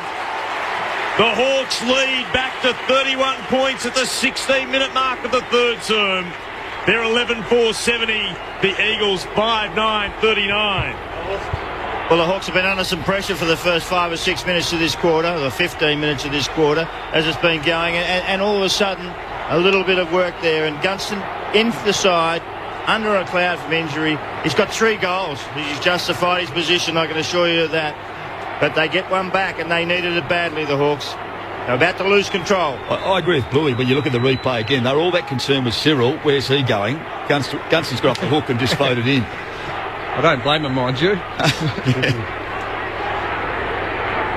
Gunston knows how to kick goals in grand finals. Natanui the tap, and he's onto it himself. He's dragged down, but he still works the kick out off the ground. Cut off by Frawley, though, at half-back through Gibson and Duray and Burgoyne. His kick is for Brad Hill out on the far side. He couldn't take the mark, and he's dragged over the boundary by Cripps. Adam White Jared, it won't be too long until the subs are involved. Both Matt Suckling and also Matt Rosa have been running the boundary. You just get a feeling next 5 minutes it's the go zone for both of them. Hawks by 31. Right half forward for the Eagles. Tap came the way of Lewis. Shoveled it back into the congestion. Hale and Sinclair stand. It'll need to be sorted by an umpire. Up it goes. Sinclair down to Prittis. Tackled by Lewis, and it spills the way of the Hawks. Bruce to Burgoyne to Mitchell, out of half-back. McAvoy's the target, the spoil too strong. Oh, Rioli, shark the hand pass of McGovern, genius still. Off to Bruce, up to Puopolo, kicks to goal, Gunston! Top of the square, rushing back, two defenders against him. The ball landed so perfectly in his lap. You know what? Sometimes Cyril does things that I don't think his teammates even know. You know, like he just intercepted that and flicked it off. It was just, I reckon, it worked at that time. But sometimes when he does things that are that quick, blokes around him got no idea what's going on. It was like a thief in the night, wasn't he? It was. Someone should go down and check him at three-quarter time. I reckon there's Cirioli's name's on the football. Yeah. Jack Gunston spent the weekend out. He has put his stamp all over this grand final, and he kicks his fourth. And just like that, the Hawks are 37 points clear again. And the mountain for West Coast would appear oh so high. 12-4 to 5-9, 19 minutes gone of the third term. And you work so hard, and I say that West Coast have thrown everything they possibly could at Hawthorn. Certainly a lot better in the first half, but they've come out inside 50s 9. They've scored 2-1. Hawthorn have just gone in 6 times and now scored 3-1. So just your bang for your buck. It's just ruthless almost. Absolutely. Yep. Efficient. And just their ball use going in there. Like that kick was a fantastic kick to advantage, wasn't it? Yeah, it was 2-on-1. Yeah. Not a genuine 2-on-1, but there was a 2-on-1 situation. Natanui down to Shuey. Said that a few times this season. Works out for the Eagles. Comes to Butler. Hand passes towards the commentary wing to Marston. Just gets away from Bruce, but his kick was poor. Straight down the throat of Hodge. The Hawks captain marks at right half back, and again content to slow things down. Short to Mitchell. The reason why he kicked it poorly was just under pressure when he kicked. That's what Hawthorn do. Mitchell will switch play. Out to Birchall. He marks left half back. Sends it down the southern wing. Taken by Roughhead. Goes looking for Hale. Bounces in front of the big ruckman. Did well to gather. Popped it up over the top. Lewis had to show courage. The spoil came from Butler. Sees it over the boundary line. About 55 out from the Hawks goal. They lead by 37 points. Time on in the third term. There's the money sitting now, sellers. On. Hale and Natanui side by side. Natanui wins the tap. Roughhead comes storming through the stoppage, but there's a whistle on the play. And it is going to be a Hawthorn free kick, which does make you wonder why Roughhead wasn't allowed to maraud away. Sam Mitchell, 60 metres out from goal.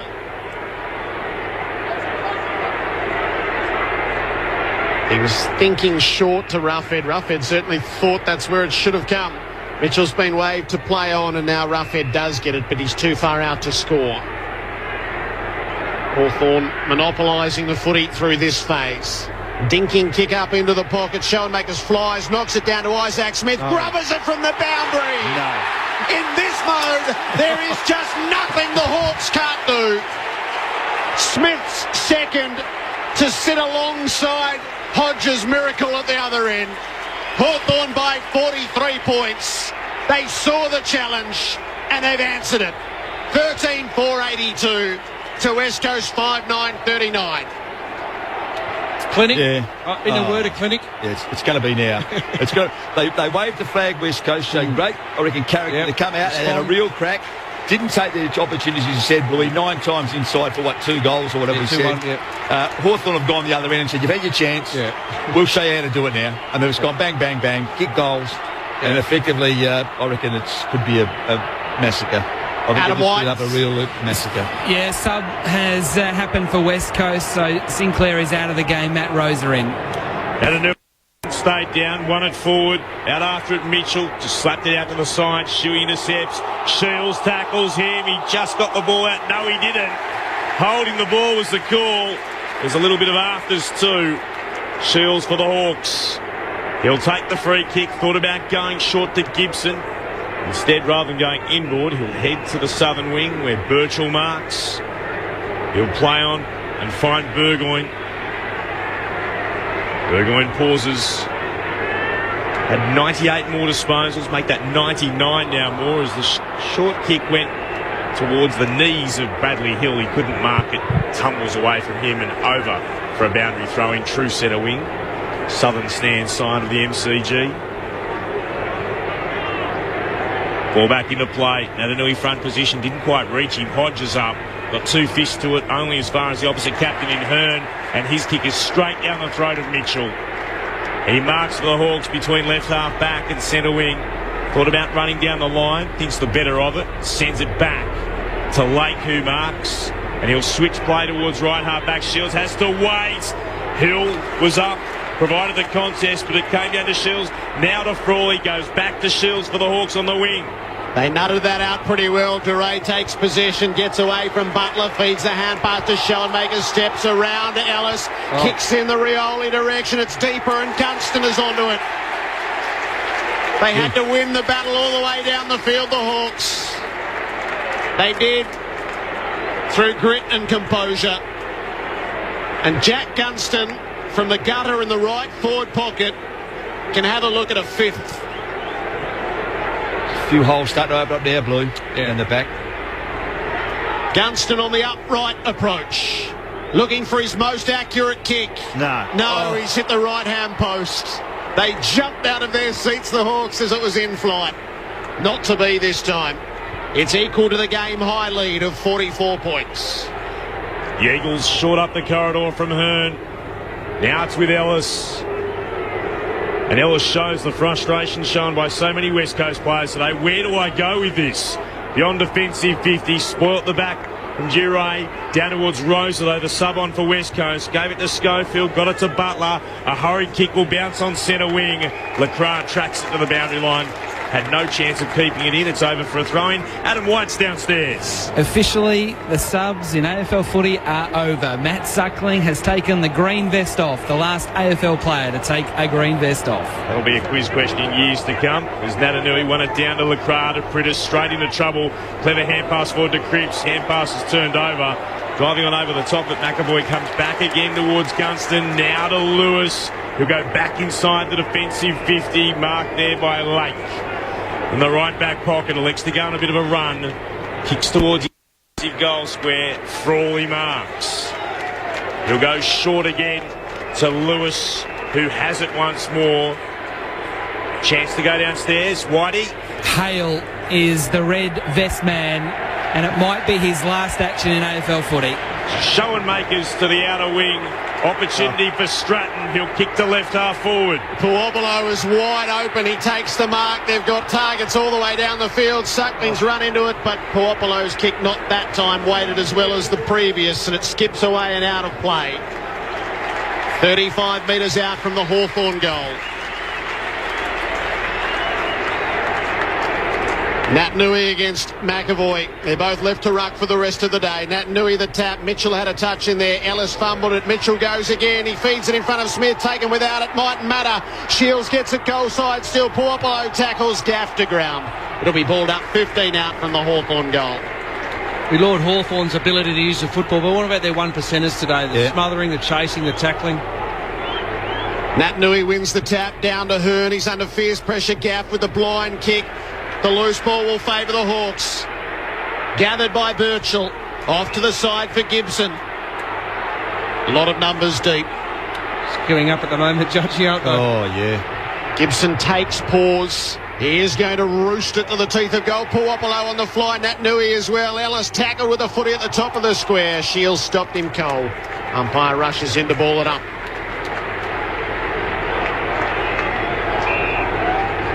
Gunston with 4 goals. The Hawks by 44 points. Go up in front of their goal square. One down by McAvoy. Mitchell got a hand pass back to Suckling, who snaps and goals for the Hawks. Brown and gold everywhere at the moment at the MCG. Their lead is a clean half-century. 50 points to Hawthorn. 14-5, 89. The Eagles 5-9, 39, 27 gone in the third term. Now they're dominating. They're just taking control. Repeat entries inside 50. Guess what? Suckling comes off the bench and kicks a goal. Who couldn't write that script? It was just perfect how he's supposed to do it, and finishes them off completely, the West Coast. They can't come back from here. This is Red Rover, and the Hawks are on their way to four premierships, some of them, and 3 in a row, which is an enormous effort. They'll have the whole last quarter to celebrate. 90 seconds left in the third term, 50-point leaders. Prittis is after it in the middle. He feeds a hand pass out to Cripps. Got through the traffic to Hutchings, inside 50. No mark for McGovern, switched forward. Gibson was able to gather for the Hawks. He's gone to Frawley and now to Brad Hill, who waits the kick well for Suckling. Suckling tried his fanciest kick, it grubbed and then turned over. Straight to Prittis. Prittis for Rosa. Out the back to Hearn. Hurried with the kick inside 50, and Lake stands in front of Darling. And he takes the mark to repel for the Hawks. I know at times we can get a bit frustrated with Brian Lake with some of the things he does, but he's been a good finals player for him, hasn't he? Like grand final player, I mean. He reads the ball very well. He's played well again today. I mean, he was one of the blokes I was concerned about down the back, because he does play off him a bit, and he can, he can be a bit shaky at times, but he's been solid today. He plays his own game. Yeah, he does. Norm Smith, no one knows medalist. what that is. That's exactly right. In 2013, Sheldon Makers is up on the wing, and a fine mark. The 24-year-old rose majestically, dragged in the footy. Great theme and a great story, isn't it? Yeah. Goes on a run, kicks towards right half forward. He'll want McAvoy. Spoil came at the back. Yo couldn't do much with it. Spills to ground.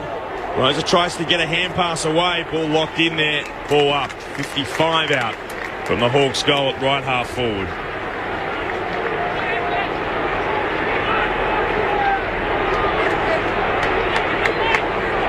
McAvoy against Natanui. Natanui down. Pritter couldn't take it. Ball goes to ground. Hand pass forward by Mitchell only as far as Butler for the Eagles. To Lacroix, now to Gaff. Meter in for the boundary at left half back. Goes looking for Kennedy. Went over the top of his head. Back there's Hodge. Siren for three-quarter time. And the Hawks with an imposing 50-point advantage. 14-5, 89 to the Eagles. 5-9, 39. For the Hawks, Jack Gunston, 4 goals. 2 to Isaac Smith. 2 to Cyril Rioli, and singles to Schoenmakers, to Hodge, to Birchall, to McAvoy, and to the sub in Suckling. While for West Coast, their goals to Yo, to Shuey, to Darling, to Hill, and to Hutchings. Three-quarter time, the Hawks by 50. This is Grandstand AFL on ABC Local Radio, Radio Australia, and Grandstand Digital. Flesh Wounds by Richard Glover. Part poignant family memoir, part rollicking venture into a 1970s Australia. This is a book for anyone who's wondered if their family is the oddest one on the planet. I hope it's a story for anyone who's had a parent who doesn't necessarily give you the love you would want to give a child of your own. A sad, funny, revealing and ultimately optimistic story. Flesh Wounds by Richard Glover. Available from ABC shops, centres, online and booksellers. Grandstand AFL. The 2015 AFL Grand Final. He'll put it onto the right boot, go deep inside the forward line. Darling! No doubt in my mind, Jerry, that they've actually been told, just play on at all costs, just move the ball as quick as you possibly can. They've got to pull it back on the scoreboard. Darling kicks the goal. The first of the second half. And the Eagles are energised. Rioli's going to work it to goal. They've got loose men everywhere. Schoenmakers keeps it away from Shepherd. Brad Hill takes it. Hand pass to Gunston. Back to Schoenmakers, who kicks the goal. Oh, how that wounds West Coast. Josh Hill to Darling, to Hutchings. The snap is in. It's a goal. Still the West Coast Eagles Cup. Oh, Rioli sharked the hand pass of McGovern. Genius still. Off to Bruce. Up to Puopolo. Kicks to goal. Gunston! top of the square, rushing back, 2 defenders against him. The ball landed so perfectly in his lap. Jack Gunston spent the weekend out. He has put his stamp all over this grand final and he kicks his 4th. And just like that, the Hawks are 37 points clear again. And the mountain for West Coast would appear oh so high. Dinking kick up into the pocket. Schoenmakers flies, knocks it down to Isaac Smith, grubbers it from the boundary. In this mode, there is just nothing the Hawks can't do. The 2015 AFL Grand Final on ABC Local Radio and on ABC Grandstand Digital. 5 goals to 2 in the third term. The premiership quarter has made it safe for Hawthorn. Guy McKenna, Ken Judge and Mark McClure. Well, there's a positive for West Coast. I mean, obviously got a talking to by their coaches, you expect. They'd certainly respond. They came out and kicked 2 out of the first 3 goals, and they looked lively. They had a bit of energy. They looked good. They were certainly stopping Hawthorn. That I reckon about a quarter into that quarter, all of a sudden Hawthorn decided, okay, boys, you've had your go. We're going to show you how to win a grand final here. And in the space of the rest of the part of that quarter, because early on, 9 inside 50s West Coast to 2-1, and Hawthorn had gone in twice and scored 1-1. And that was just a bang for the buck, if you like. And then it sort of ended up at the end of that quarter, 10 times Hawthorn went in. So as much and as hard and as bitey and scratchy as West Coast were trying, they went in 12 times West Coast and scored 2 goals, 1. That's at 25%. Hawthorn went in 10 times only, so not as much, and scored 5 goals, 2. That's 70%, and it was just the way that it went in. And I mean, intercept marks down back, they were able to march the ball, hitting their targets and then slicing through that web. Fair to say now, Judgy, that web has been stretched and now it's snapped because there's just the holes are opening up. They're able to use the ball. At 76% they're going at West Coast. Hawthorn, 66 West Coast. I reckon 66 would be the worst of the whole season for West Coast because they're a lot better than that. I mentioned uncontested possessions and contested possessions at half time. They were down 9 contested possessions at half time, so in a half of football. Just in that quarter alone now, it's blown out to 22 in contested possessions, and that over a game is a whacking. So they're able to double and almost triple that in one quarter. And uncontested possessions, they were down 45 West Coast. Now they're down 90. So again, doubled in one, not even a 30-minute patch because West Coast owned that first 5 minutes. It was just an absolute clinic. 3 quarters of that quarter. Most of these figures, Bluey, are the exact opposite of what happened last time they played. West Coast dominated. West Coast went at 76% last time they played in effective disposal effectiveness, and Hawthorn were at 65 or 66. It's been reversed this week. They're at 66, as you said, Bluey. West Coast, Hawthorn are at 76. So, I mean, that's 10% on the big day is a lot, isn't it? It means you're just using the ball much better. And as we discussed right back at the beginning of this game, you can't afford to let Hawthorn have possession of the ball. They have 110 more possessions, as you said. 110 more. 126 more. Oh, sorry, 126 more. Yeah, but it's just huge. Yeah. And that's the championship quarter over. And lead the tackle count by 13 as well. Yeah. Hawthorn fans have been so spoiled over a couple of generations, and now they get another half hour to soak in premiership victory. 50 points up heading into the final term. The siren sounds to begin it. The last quarter of 2015. West Coast have got a summer of lament over some missed chances. The Hawks looking to finish it off. Nat Nui taps it straight to Rioli, and Hawthorn come forward. Hand pass to Mitchell, kicking the Gunston direction. He spikes it to the back of the pack. Roughhead chases. Schofield went with him. It's out of play. Right forward pocket. Adam White. I watched Alistair Clarkson very closely coming out to address his players one more time. No smile, Jared. Very serious. Luke Beveridge told us in the closing stages last year he was the one who told Clarkson to take a moment to enjoy it. He won't enjoy it just yet. Shuey and Priddis and Wellingham and Shuey and Rose are all combined. They didn't make any ground until Rose's kick goes around the southern wing. Lake makes the spoil. Brad Hill, he's still running as his wristband demands. Kicks across the middle. It didn't reach Gibson. Cripps got in the way. Gibson ended up giving away a free kick. Cripps got him high. The Eagles have runners coming back through the corridor. Hand pass to Rosa. Guides it up to Lacroix. Marks at the 50-metre arc. Talked about opportunity, Jared, before, and that's what it is. It's having that composure in that moment, because when you think about it, again, 45 to 31 inside 50s, and the scoring shots is 19 to 14. So it's not like, from a scoring point, they haven't been able to score. It's just their composure and their method going forward.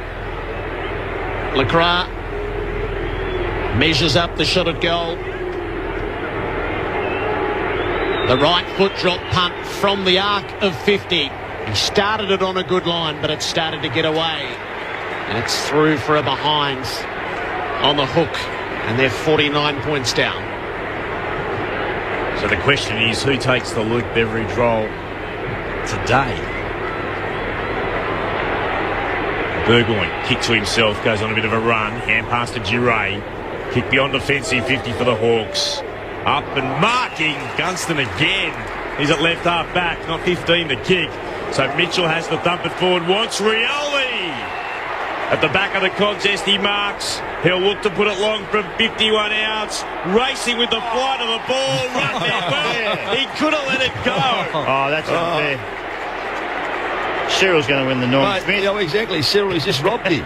He marked right on the goal line. He should have let it go, and Rioli would have had his third. Instead, Roughhead from the very top of the goal square. He just bangs it through. And the era of the Hawk will continue. Roughhead puts his name on the goal-kicking list. Their lead is 55 points. Greater than what it was. The final margin back in 91, that was 53. The Hawks 15-5. The Eagles 5 goals, 10.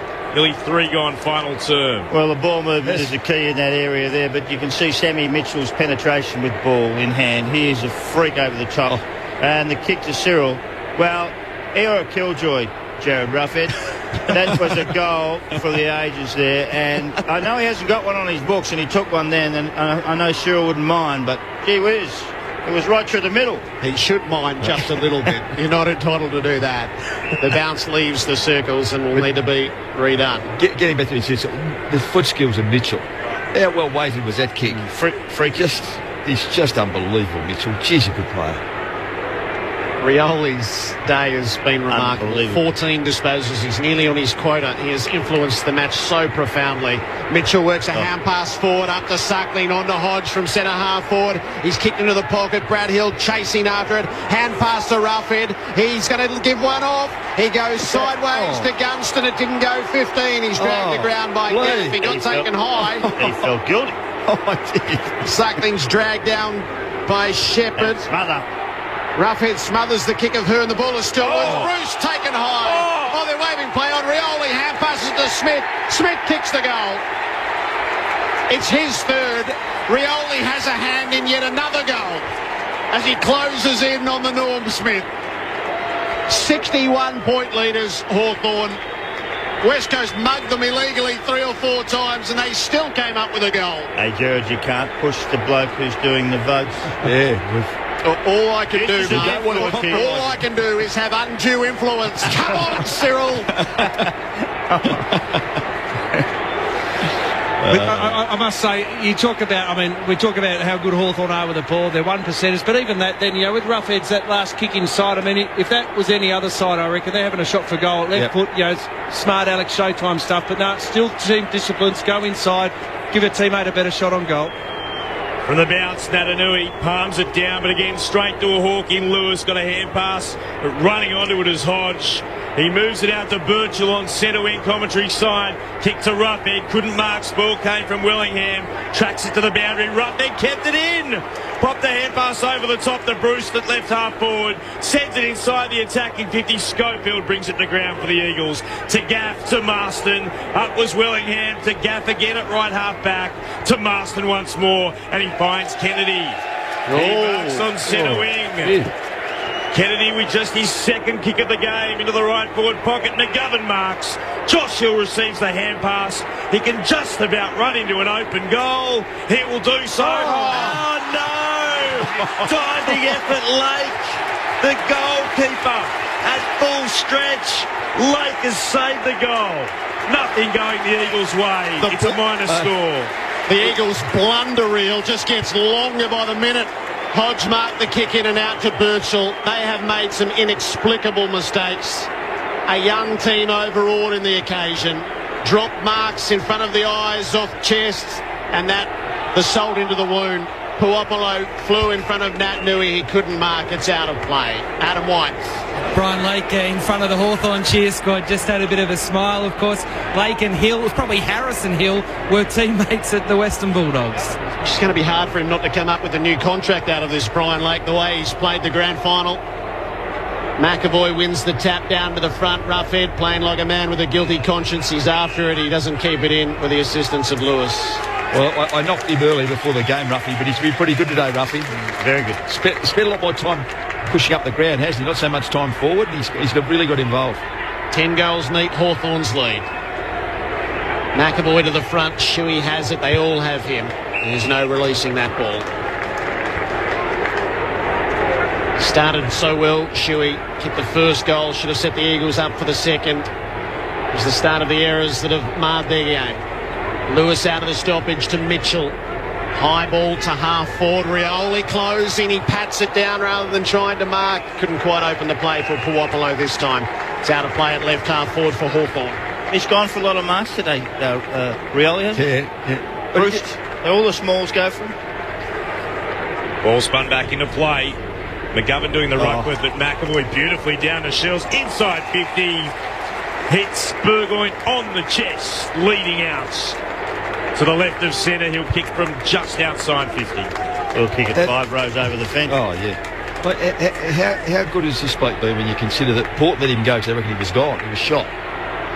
Didn't they play 150 games for Hawthorn playing 3 premiership sides? And 30 finals or 20? Yeah, 30. It's 31st, I think. That's amazing. Yeah. And class too. Oh. So Sean Burgoyne will be getting his 4th premiership today. The kick doesn't have the accuracy he wanted. He misses to the right. I think he's gone. Mind the score. Didn't hit that very well. No, Hawks by 61. It was like one of your drive sellers off the ladies' team. I know. Hearn shading the sun from his eyes. Kicking from the punt road goal square. Deep into the middle, almost all the way. Lake brings it down, knocked away though by the Eagles. Prittis gets hold of it. Hand passes to Kennedy, forward of the play. He waits the ball in the Cripps direction and he'll take the mark unimpeded, 30 metres out. Efficient use to the 50, which has been rare for them this afternoon. Yeah, stop play from a kick in, so just long to numbers in the centre of the ground. Found the ball on the ground, Prittis, and found Kennedy, found a kick, but just not enough today, West Coast, unfortunately. He had a good season around the sticks. Jamie Cripps, he's looking for his first of the grand final. He gets under the kick from 30 and he misses. They've just been so disappointing. 5-12-42 West Coast, 16-6-102 Hawthorn.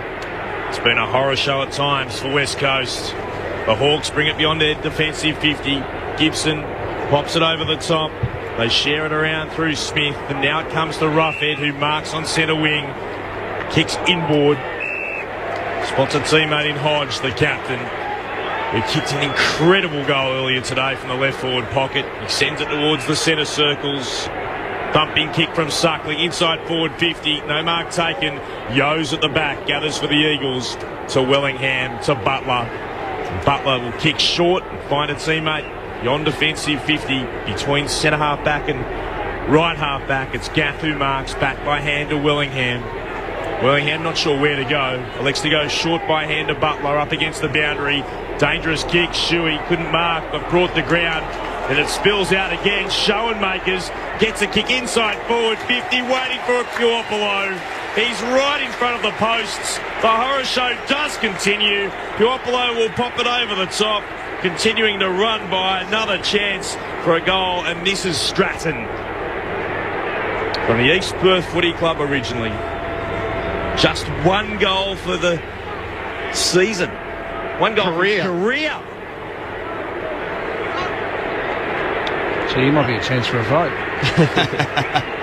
No, doubled his career in a grand final. Don't be flipping with this. It's 1 goal in 117 games. And that's why. And he summed it up perfectly because he's missed to the left-hand side. Get back to the back line. Yeah, Puopolo's got to rethink that. Yeah. Poor policy. I think the key to that is that, gee whiz, they're just happy to see someone get a kick and move it on and share it around. And you've got to love that. Yeah, they do share it, don't they? Yeah, they're very much. Very unselfish. Hawks by 61. Butler played on from the kick in. Out of the back pocket he goes for Josh Hill. Gibson wins it down underneath and Roughhead gets it out of play. Must be Josh Gibson's turn next. He's only got 2 for the career. And none as a Hawk. No. And he had a shot earlier in the year from the goal square and managed to miss. That's right. He does take fright around those 4 sticks at one end. He's got it completely covered at the other. He goes right in the disco. Hodge out of the pack. Incisive tap to Schoenmakers to Shields. He has a long-range shot and drags it near side. The Hawks by 62. We are 12 minutes into the final term. And you mentioned sharing that ball, Judge, in a good way, not a Larry way. That's right, the game's done. It's a bit of showtime. No, they actually do it in a very methodical way still. Butler, short up the middle. He finds Schofield between fullback and centre-half back on a bit of a run. Puts it towards the commentary wing.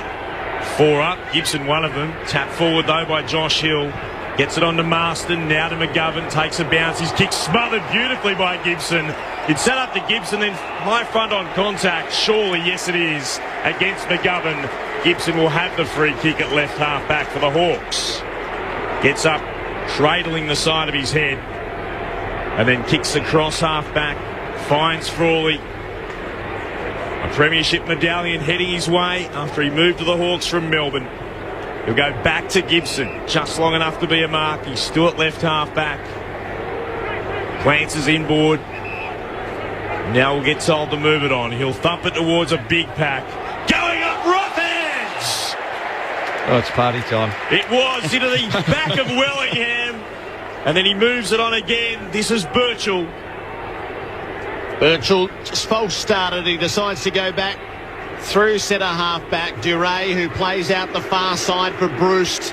They've stretched the Eagles here and Schoenmakers is on at half forward. He wedges it over the top for McAvoy. 55 from goal. Off a step he goes to Gunston. And Gunston has a chance to further his case into the votes. He's lining up for goal number 5. Please, Jared. So you can't put 10 in there, Jared. There's a bit of lobbying going on here, isn't there? Well, you know what? Leave them out. It usually happens. Yeah, give 3 votes to Don Scott.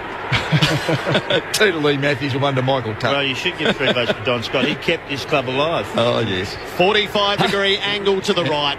Jack Gunston, one of the sharpest shooters of all, from 49 metres out. He's pulled that terribly. He's hit the behind post on the full, across the face of goal, and nothing. It stays 62 points. He's got the full house now.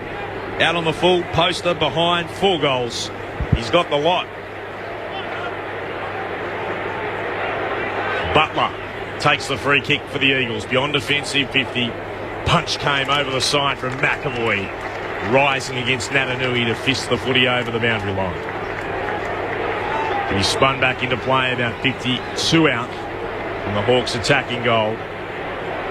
Natanui got a bit of separation on McAvoy. They close now. Third man up was Hodge. Won it down. It came to Mitchell. Bounced back to Hodge. Kick inside attacking 50. Gunston couldn't mark it.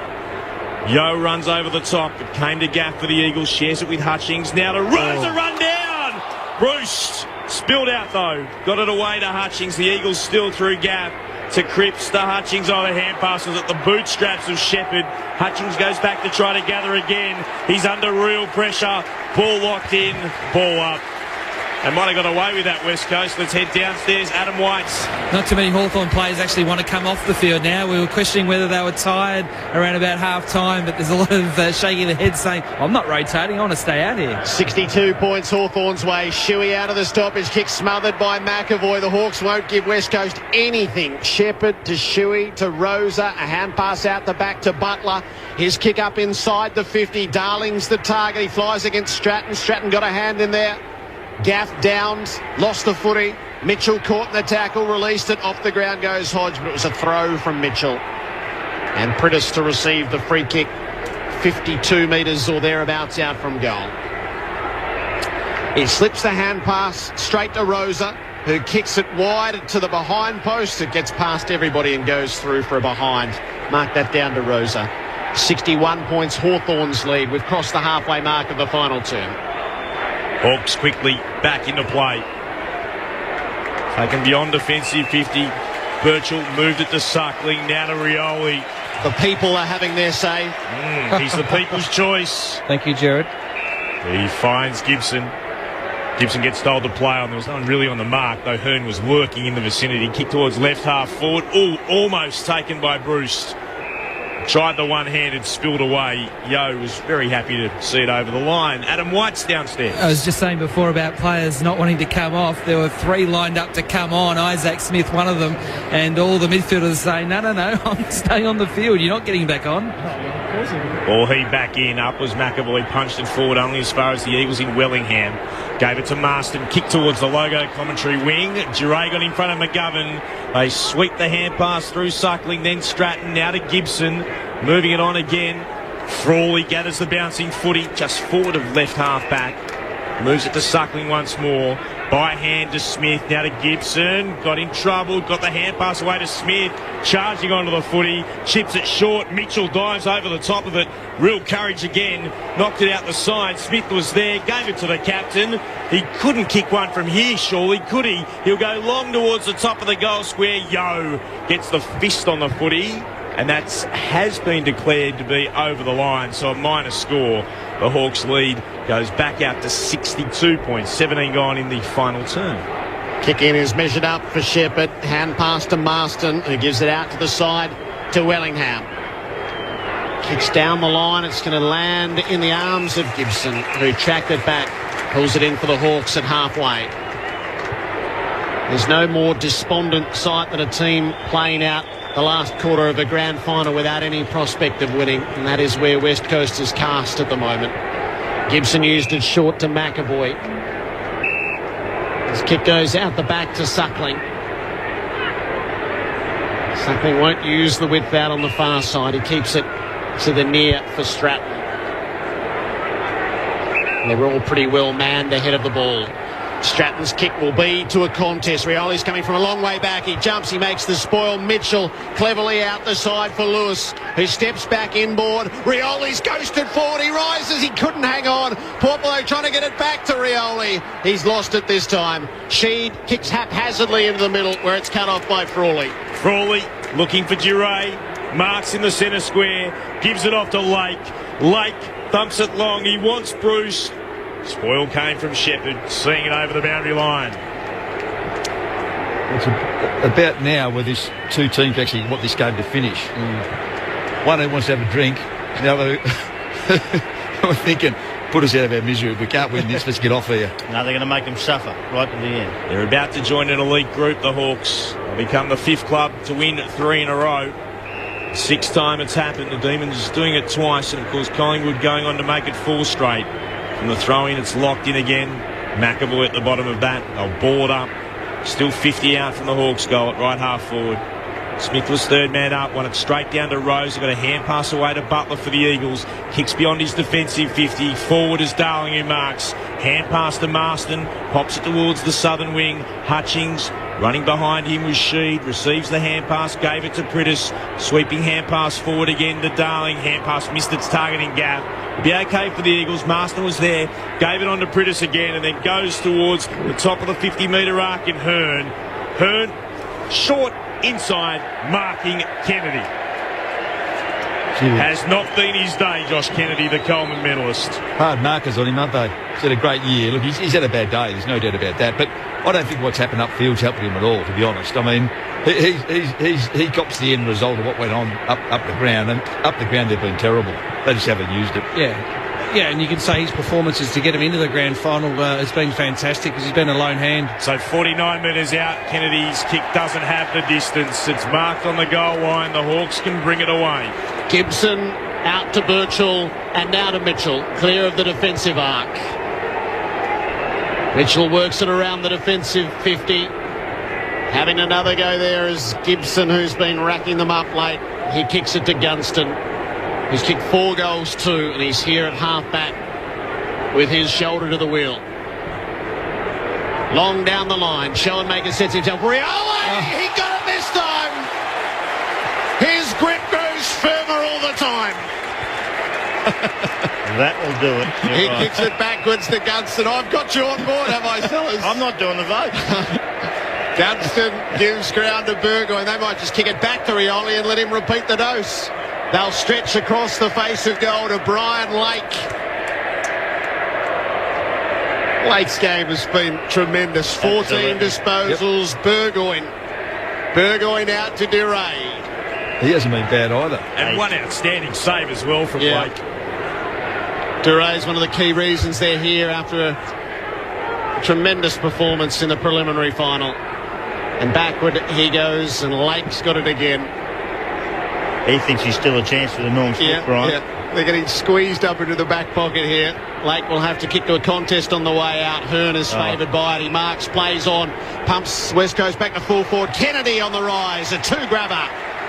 A very neat mark. He hand passes it away, and Lacroix dribbles through the goal. His first, the Eagles 7th in all. They're 6th in all, in fact. 56 points is the margin. 6-13 to 16-9. 22 gone of the final term. Adam White. Jared, I mentioned at three-quarter time there were no smiles from Alistair Clarkson as he came out to address his players. The captain, Luke Hodge, in the last 5 minutes, he'd been on the bench. He's smiling, he's giving hugs, he's giving high fives. He obviously knows what's about to happen. It was interesting watching Jordan Lewis there. He was just on the phone having a chat to someone up in the box, and they're laughing and having a bit of a joke. It's pretty handy being a Hawthorn player just at the moment. 6 of them are about to win their 4th premiership in brown and gold. Chucky Burgoyne winning a 4th premiership after one with Port Adelaide. As Roughhead gets the footy out of the middle, they'll get the clearance again. Hawthorn, Gibson, clever kick, finds Schoenmakers. He's about to win his first after being part of the losing team in 2012. It comes to Hodge, inside forward 50, guess who? It's Cyril. Can Rioli go back and kick what would be his 3rd? He should already have 3. Listen to the crowd reaction. This has got to be his biggest day ever. Oh. Possession-wise, impact-wise. Just listen to the crowd. The people are voting. Well, unfortunately, they don't get to nominate, do they? That's right. Unfortunately, Guy might have missed him. Rise of Cyril around the MCG.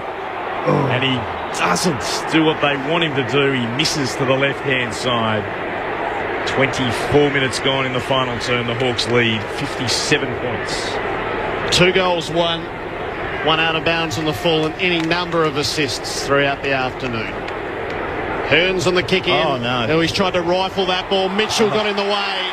He tipped it up and then pulled it in a triangle of Eagles. Couldn't get it over a midget's head. I don't think Sam Mitchell's that confident he can go 51 metres on last quarter legs. What about the talk? This bloke's probably one of Cyril's rivals. Yeah, he's got licence to have a go, Mitchell. That's what Sean Burgoyne told him. He lets fly from 51 with every ounce of his being. It's out to the left. He got the distance but sacrificed the accuracy. Hawthorn by 58 points, 25th minute of the final term. Hearn. This is a thumping kick in the middle of the ground. Nadanui at the back. It was Lake in the middle. Ball spills to ground. Lacroix tries to work it out to Hutchings. The Eagles get a kick away. Through traffic, it came from Kennedy towards half forward. Cripps scoops it up.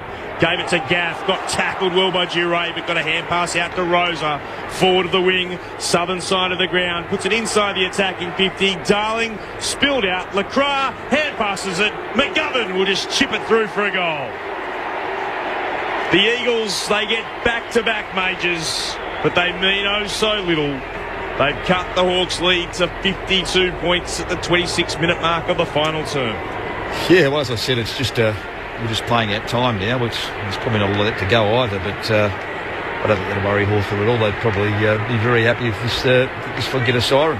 That's all they're looking for, and it's difficult because this game was shot at three-quarter time, and it's shot halfway through the second quarter. Yeah, probably. Or definitely halfway through the third, and then three-quarter time it was game over. So, I mean, really, it's as I said, the Hawks are just waiting for a siren now to celebrate what's been a magnificent performance. Rioli's gone into the middle, 52 points, Hawthorn's lead. Prittis has it, Rioli has him. Hand pass to Hutchings. Hutchings protects the ball into the grasp of Hearn and Shuey and Marston, but they're at centre half back. Marston gets around Lewis and he kicks over the top of McGovern. A bouncing ball. Lake goes onto it. Wellingham came with him. Lake's hand pass was near enough to Bruce for him to get hold of it. He gives it to Burgoyne. Burgoyne's looking for the cheap target just to be able to kick it to. He can't. He hand passes to Lake. Kick down the line. Pull on below the big fly. Couldn't pull it in. It gets through the legs of Shuey. Off the ground goes Schoenmakers, but only as far as Shepherd. Gives it to Gaff. Has to be quick by hand. Got it on to Shuey. Pops a hand pass forward to Prittis. The Eagles to Marston. Running by, receiving it was Shepherd. He'll thump it long inside the attacking 50. Hawk goes to ground. Durant landed in his lap. Darling's out over it. Got a hand pass back to Rosa. Pops a hand pass back to McGovern. McGovern will snap. It'll curl through for a goal. A terrific goal from McGovern. Just his third of the season, but he's kicked back-to-back majors. The Hawks lead cut to 46 points. 27 gone in the final term. The Eagles are 8-13-61. The Hawks 16-11-107. I think when they get healthy, Sellers, they're going to play McGovern a bit forward as well. I mean, he's played back. Yeah, they probably will, but he's played back to learn how to play forward, I reckon. Yeah. But, you know, when they get Brown back and they get McKenzie back, he's going to become a pretty handy swing player for him. It can go back and forward, I reckon. Yeah, but this is sort of junk time now. It is. I know that. But I think it's rubbish in the end. They've been, just smashed, completely smashed. And seriously, goals now mean absolutely naught. 3-2 the Eagles' way in this final term. McAvoy jumps over the top of Nat Nui. Yes, McAvoy jumped over the top of Nat Nui. Gaff gathers the footy and he was taken high, or Rosa was pushed in the back. Trying to angle for a vote there, are you, Jared? Rosa has it at half back. He's going for Prittis. It hangs in the air. Hodge gets back to the flight, tips it away. Prittis gives it to Gaff. Hodge is still tackling. Gaff got it back to Prittis. Kick up inside the 50. The final siren sounds. It is a fabled third straight premiership for Hawthorn, each seemingly greater than the last. It's immortality for them. Another command performance in a grand final. The Hawks by 46 points over the Eagles.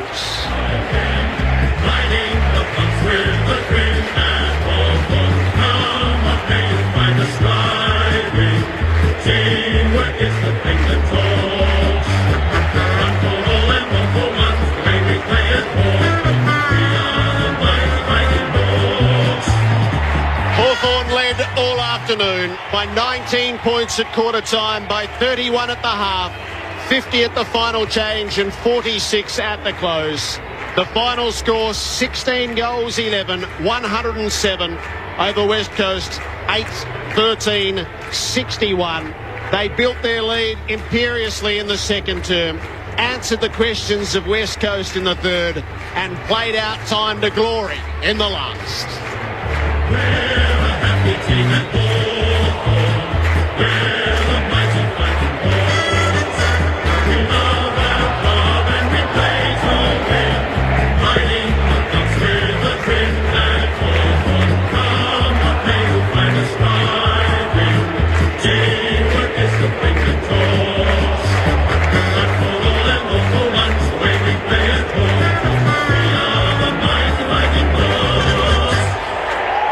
Jack Gunston booted 4 for the winners. Isaac Smith kicked 3.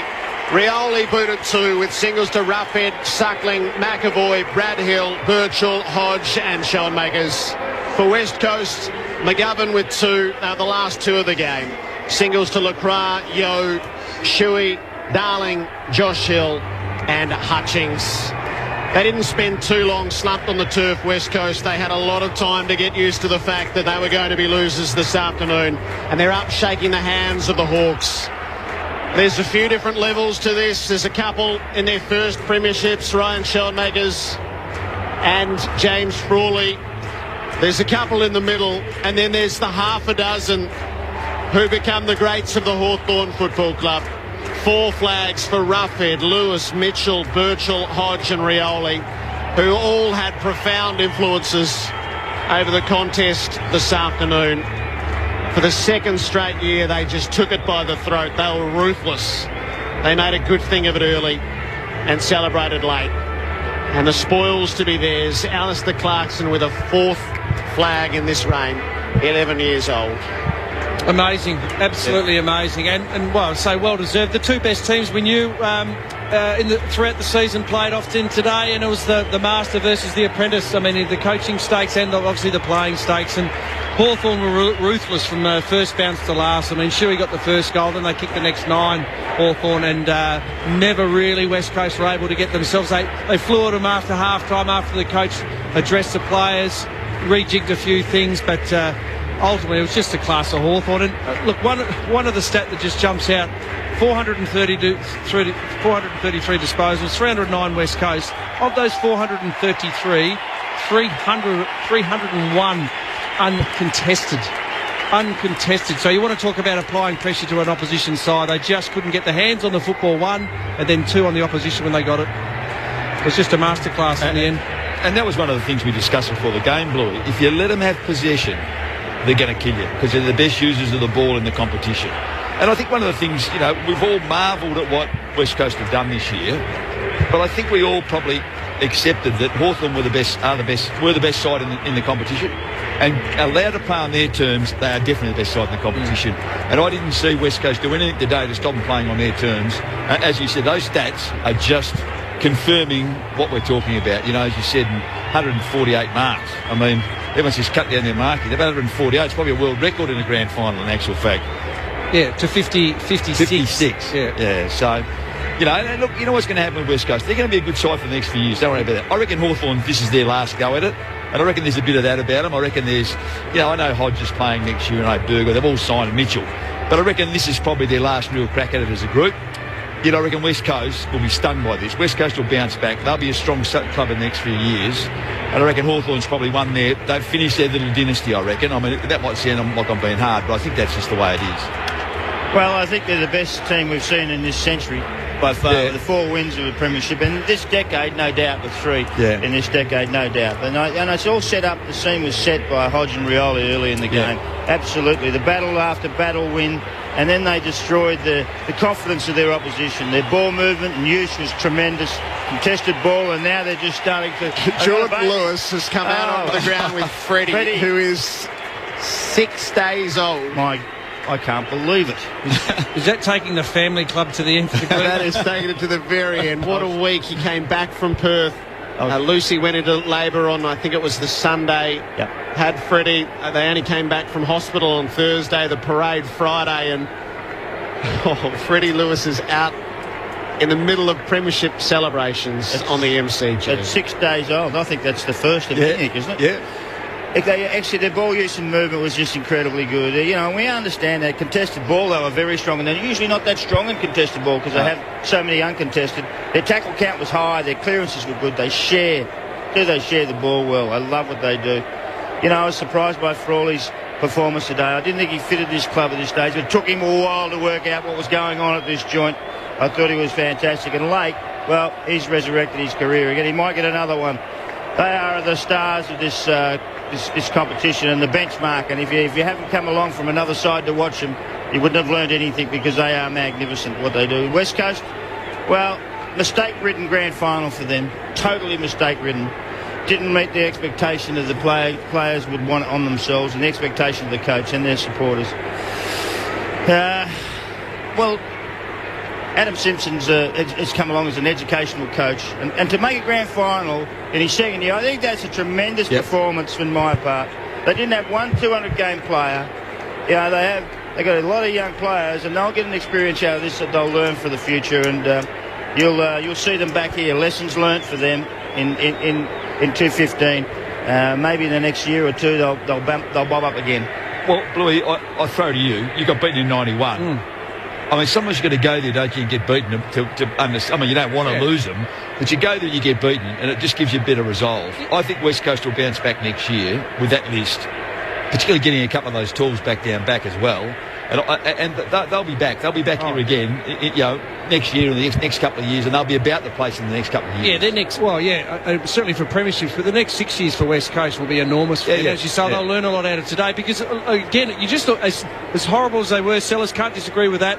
Didn't execute well, but 40 times they went inside 50, scored 21 times. Now, it's easy for me to sit here and go, flip that score and go 13-8, you're in the game. But 21 times out of the 40 they scored, so that part works. They just didn't execute well. All those mistakes you talked about.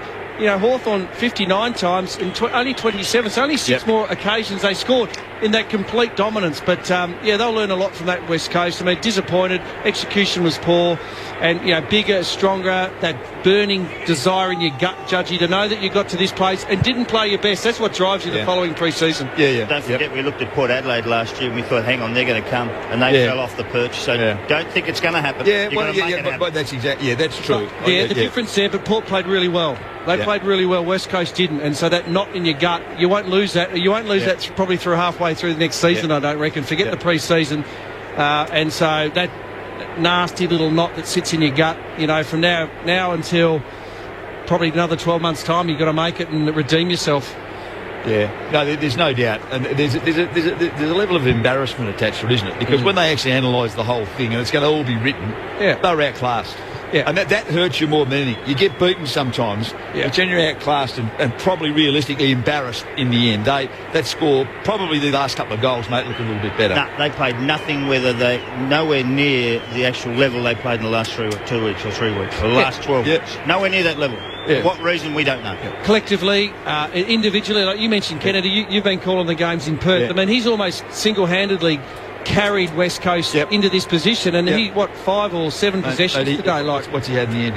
He's had 5 kicks and 4 handballs. He single-handedly kept West Coast. I thought he was the bloke who could win the game for them. I thought if there's going to be a game breaker here, I thought Kennedy could be, and so it's credit to Frawley, mate. Frawley did a great job on him. Great job. They've almost been the opposites, haven't they? Because Frawley was almost going to be dropped after that first final. In his last 2 weeks have been absolutely super. I mean, he actually went on to Kennedy late in that first final and did a reasonable job. He's knocked over Pavlich and Tex Walker, I reckon, against Adelaide. So his he's actually got better as the final series has gone on. So Hawthorn by 46 points in the 2015 grand final, and these images are just always so disparate. The Hawks in a huge collective, a maelstrom of hugs, and the support staff are all out there. There are kids amongst it as well, and the Eagles, they stand with a bit of distance between each player, with the full squad assembled, just slumped at the shoulders at the opportunity that was before them was taken away by this great Hawthorn side. 16-11, 107 to the Eagles, 8-13 61. The stage has been built and put in place. The Norm Smith medalist shortly to be crowned. And then the collection of medals. No strangers for all bar 2. You can imagine the roar for particularly Ryan Schoenmakers, who was the Matt Spanger of this year's grand final. As the longer it went, the more he got it, the louder the cheers got. So Craig Willis takes us through the formalities. Toyota, throughout the home and away season, throughout the final series, and of course here on grand final day, represented by their president, Mr. David Butner, for Toyota Australia. David, thank you and the team at Toyota for your outstanding support. We'd also like to congratulate today's field, boundary and goal umpires on their contribution to the 2015 Toyota AFL Grand Final. A tough day for the West Coast Eagles. I'd like to invite their captain, Shannon Hearn, to the podium to say a few words.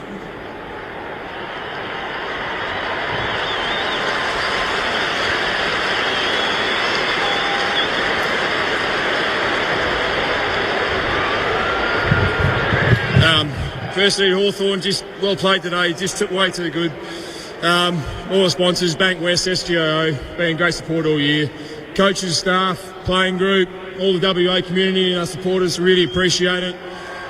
So just a great day, and just got to keep working, boys, and keep working harder and get back here. Thanks very much.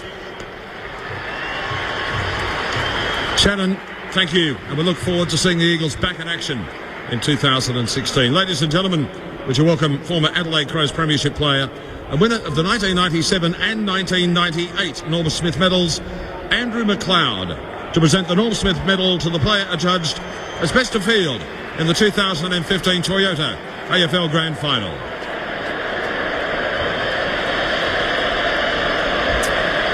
The winner of the Norm Smith medal is Cyril from Hawthorn. The people's choice. It might be the biggest roar of the day. And it comes from the podium.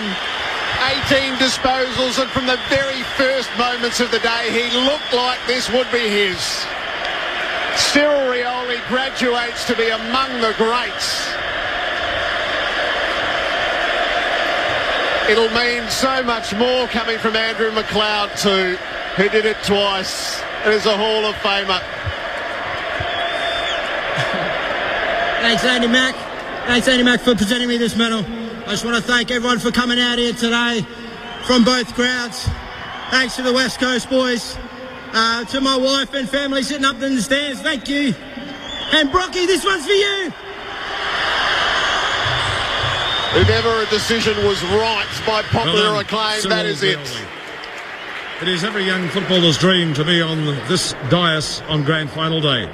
Ladies and gentlemen, it is with much pleasure that we welcome 22 participants from the NAB AFL Auskick program, who will present the premiership medallions to each player of the Hawthorn Football Club. Number 2, Jared Roughhead. He becomes a four-time premiership player. 26 disposals and a goal today for Jared Roughhead. 17 kicks and 9 hand passes as he receives his premiership medallion. Number 3, Jordan Lewis. With Babe in arms, Lewis makes the careful walk. Lucy is a trusting woman indeed.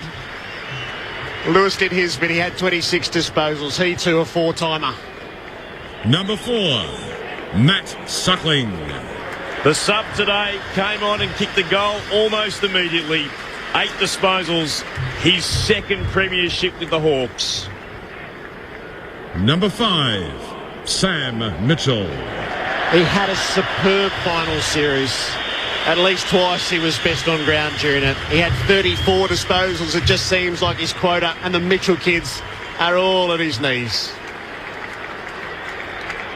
Number 6, Josh Gibson. An All-Australian this year.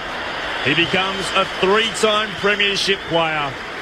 29 disposals today, also with 9 marks. Number 7, Ben McAvoy. Purpose recruited. Back-to-back flags for McAvoy. He's typical of so much of what Hawthorn has been able to achieve. Taylor Duray.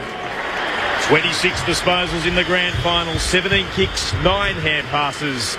His second premiership with Hawthorn. Number 9, Sean Burgoyne. A CV that continues to grow. The 32-year-old won a flag with Port Adelaide and now 3 with Hawthorn. It will prove telling for him when the time comes to make assessments. Brad Hill. Just his 75th game today. Here's a 3-time premiership player. 12 disposals and a goal. Number 12, James Frawley. He did his bit. Over from Melbourne. Looked out of his depth in that first final. The next 3 weeks, he more than paid his way. 22 disposals and a shutout at Kennedy. Number 14, Grant Birchall. A day to remember for the defender. Kicking a goal in the premiership decider. He becomes a 4-time premiership player. Number 16, Isaac Smith. Goes all right in the big game, Isaac Smith. He kicked 3 goals from his 23 disposals. The run of the Hawks. Number 17, Brian Lake. What a performance he had today. 17 disposals, 11 marks. A 3-time premiership player now.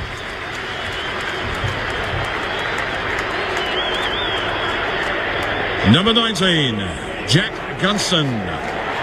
Superb around goal in grand finals. And again this afternoon. 4 goals, 2 and 1 out of bounds. Number 20, David Hale. If it is to be his last game, what a way to bow out. A 3-time premiership player, 6 disposals today. Number 22, Luke Bruce. He's a fan favourite as well. He sparked the Hawks in the semi-final to get this run going. 18 disposals, scoreless this afternoon. Number 24, Ben Stratton. 3rd premiership for Stratton. 14 disposals today. Played his role. 93% effective disposals. Number 25, Ryan Schoenmakers. Everything comes to those who wait. Overlooked numerous times before, he decided to stay, and this is his reward, a premiership at Hawthorn.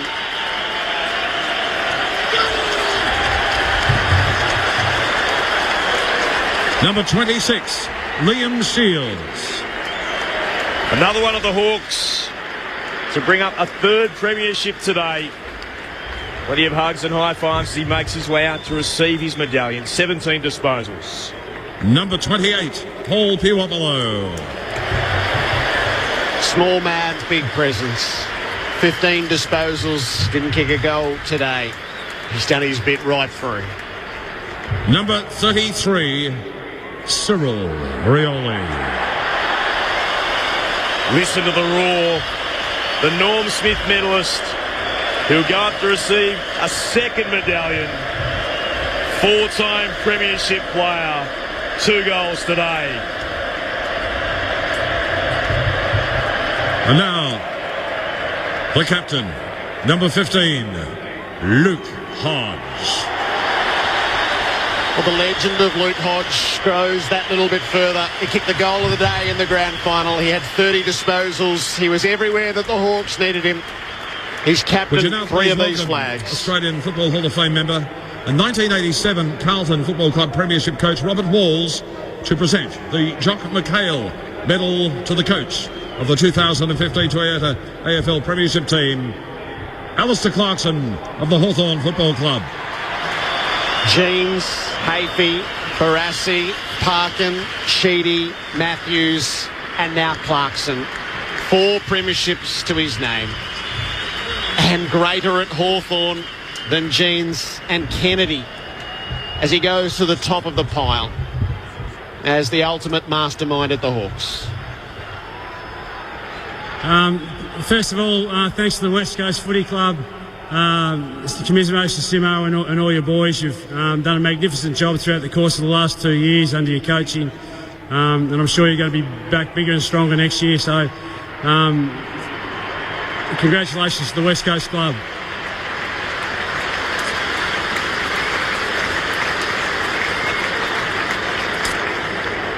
To our major partners at our football club in Tasmania, Rico, and also IONet, thanks very much, and Bupa, and also Adidas, been fantastic supporters of our club for a long period of time.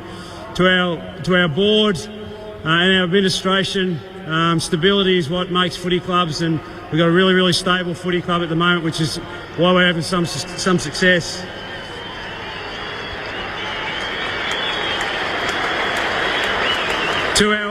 To our coaching group, we've had to do it really hard throughout the course of this year. Bolts was taken by the Blues about 6 or 8 weeks ago, and we had to do it really tough for a little while there. And Damien Carroll filled in his role superbly well. Had to overcome the adversity of Rats' young fellow being killed in that car accident. So, Rats, good on you, lad. Thanks, mate.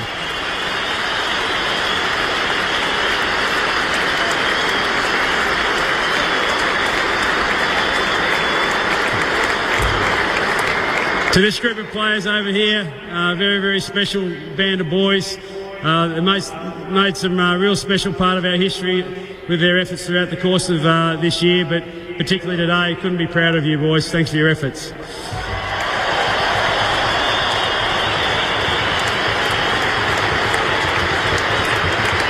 And last of all, to the brown and gold army out there, I've got it here on a bit of paper. 72,924 members. Thank you.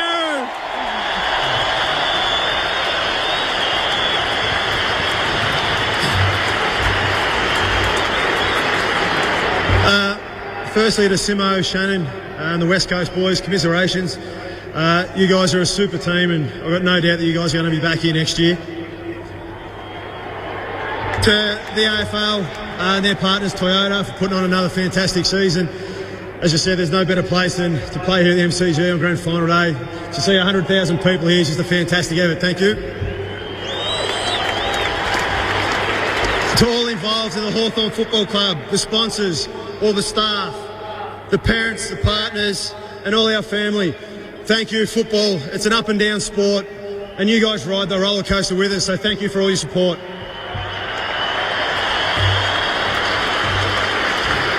To Clarko and our coaching staff, you're always at us to try and improve, to try and get better.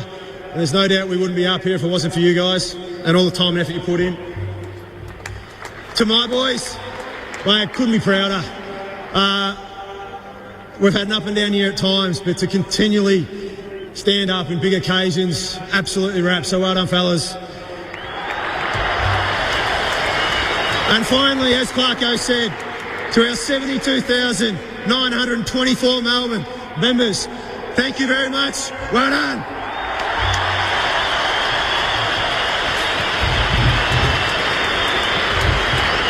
I now have much pleasure in inviting Australian Football Hall of Fame member and three-time Hawthorn Premiership player Peter Knights to present the Premiership Cup to Luke Hodge and Alistair Clarkson.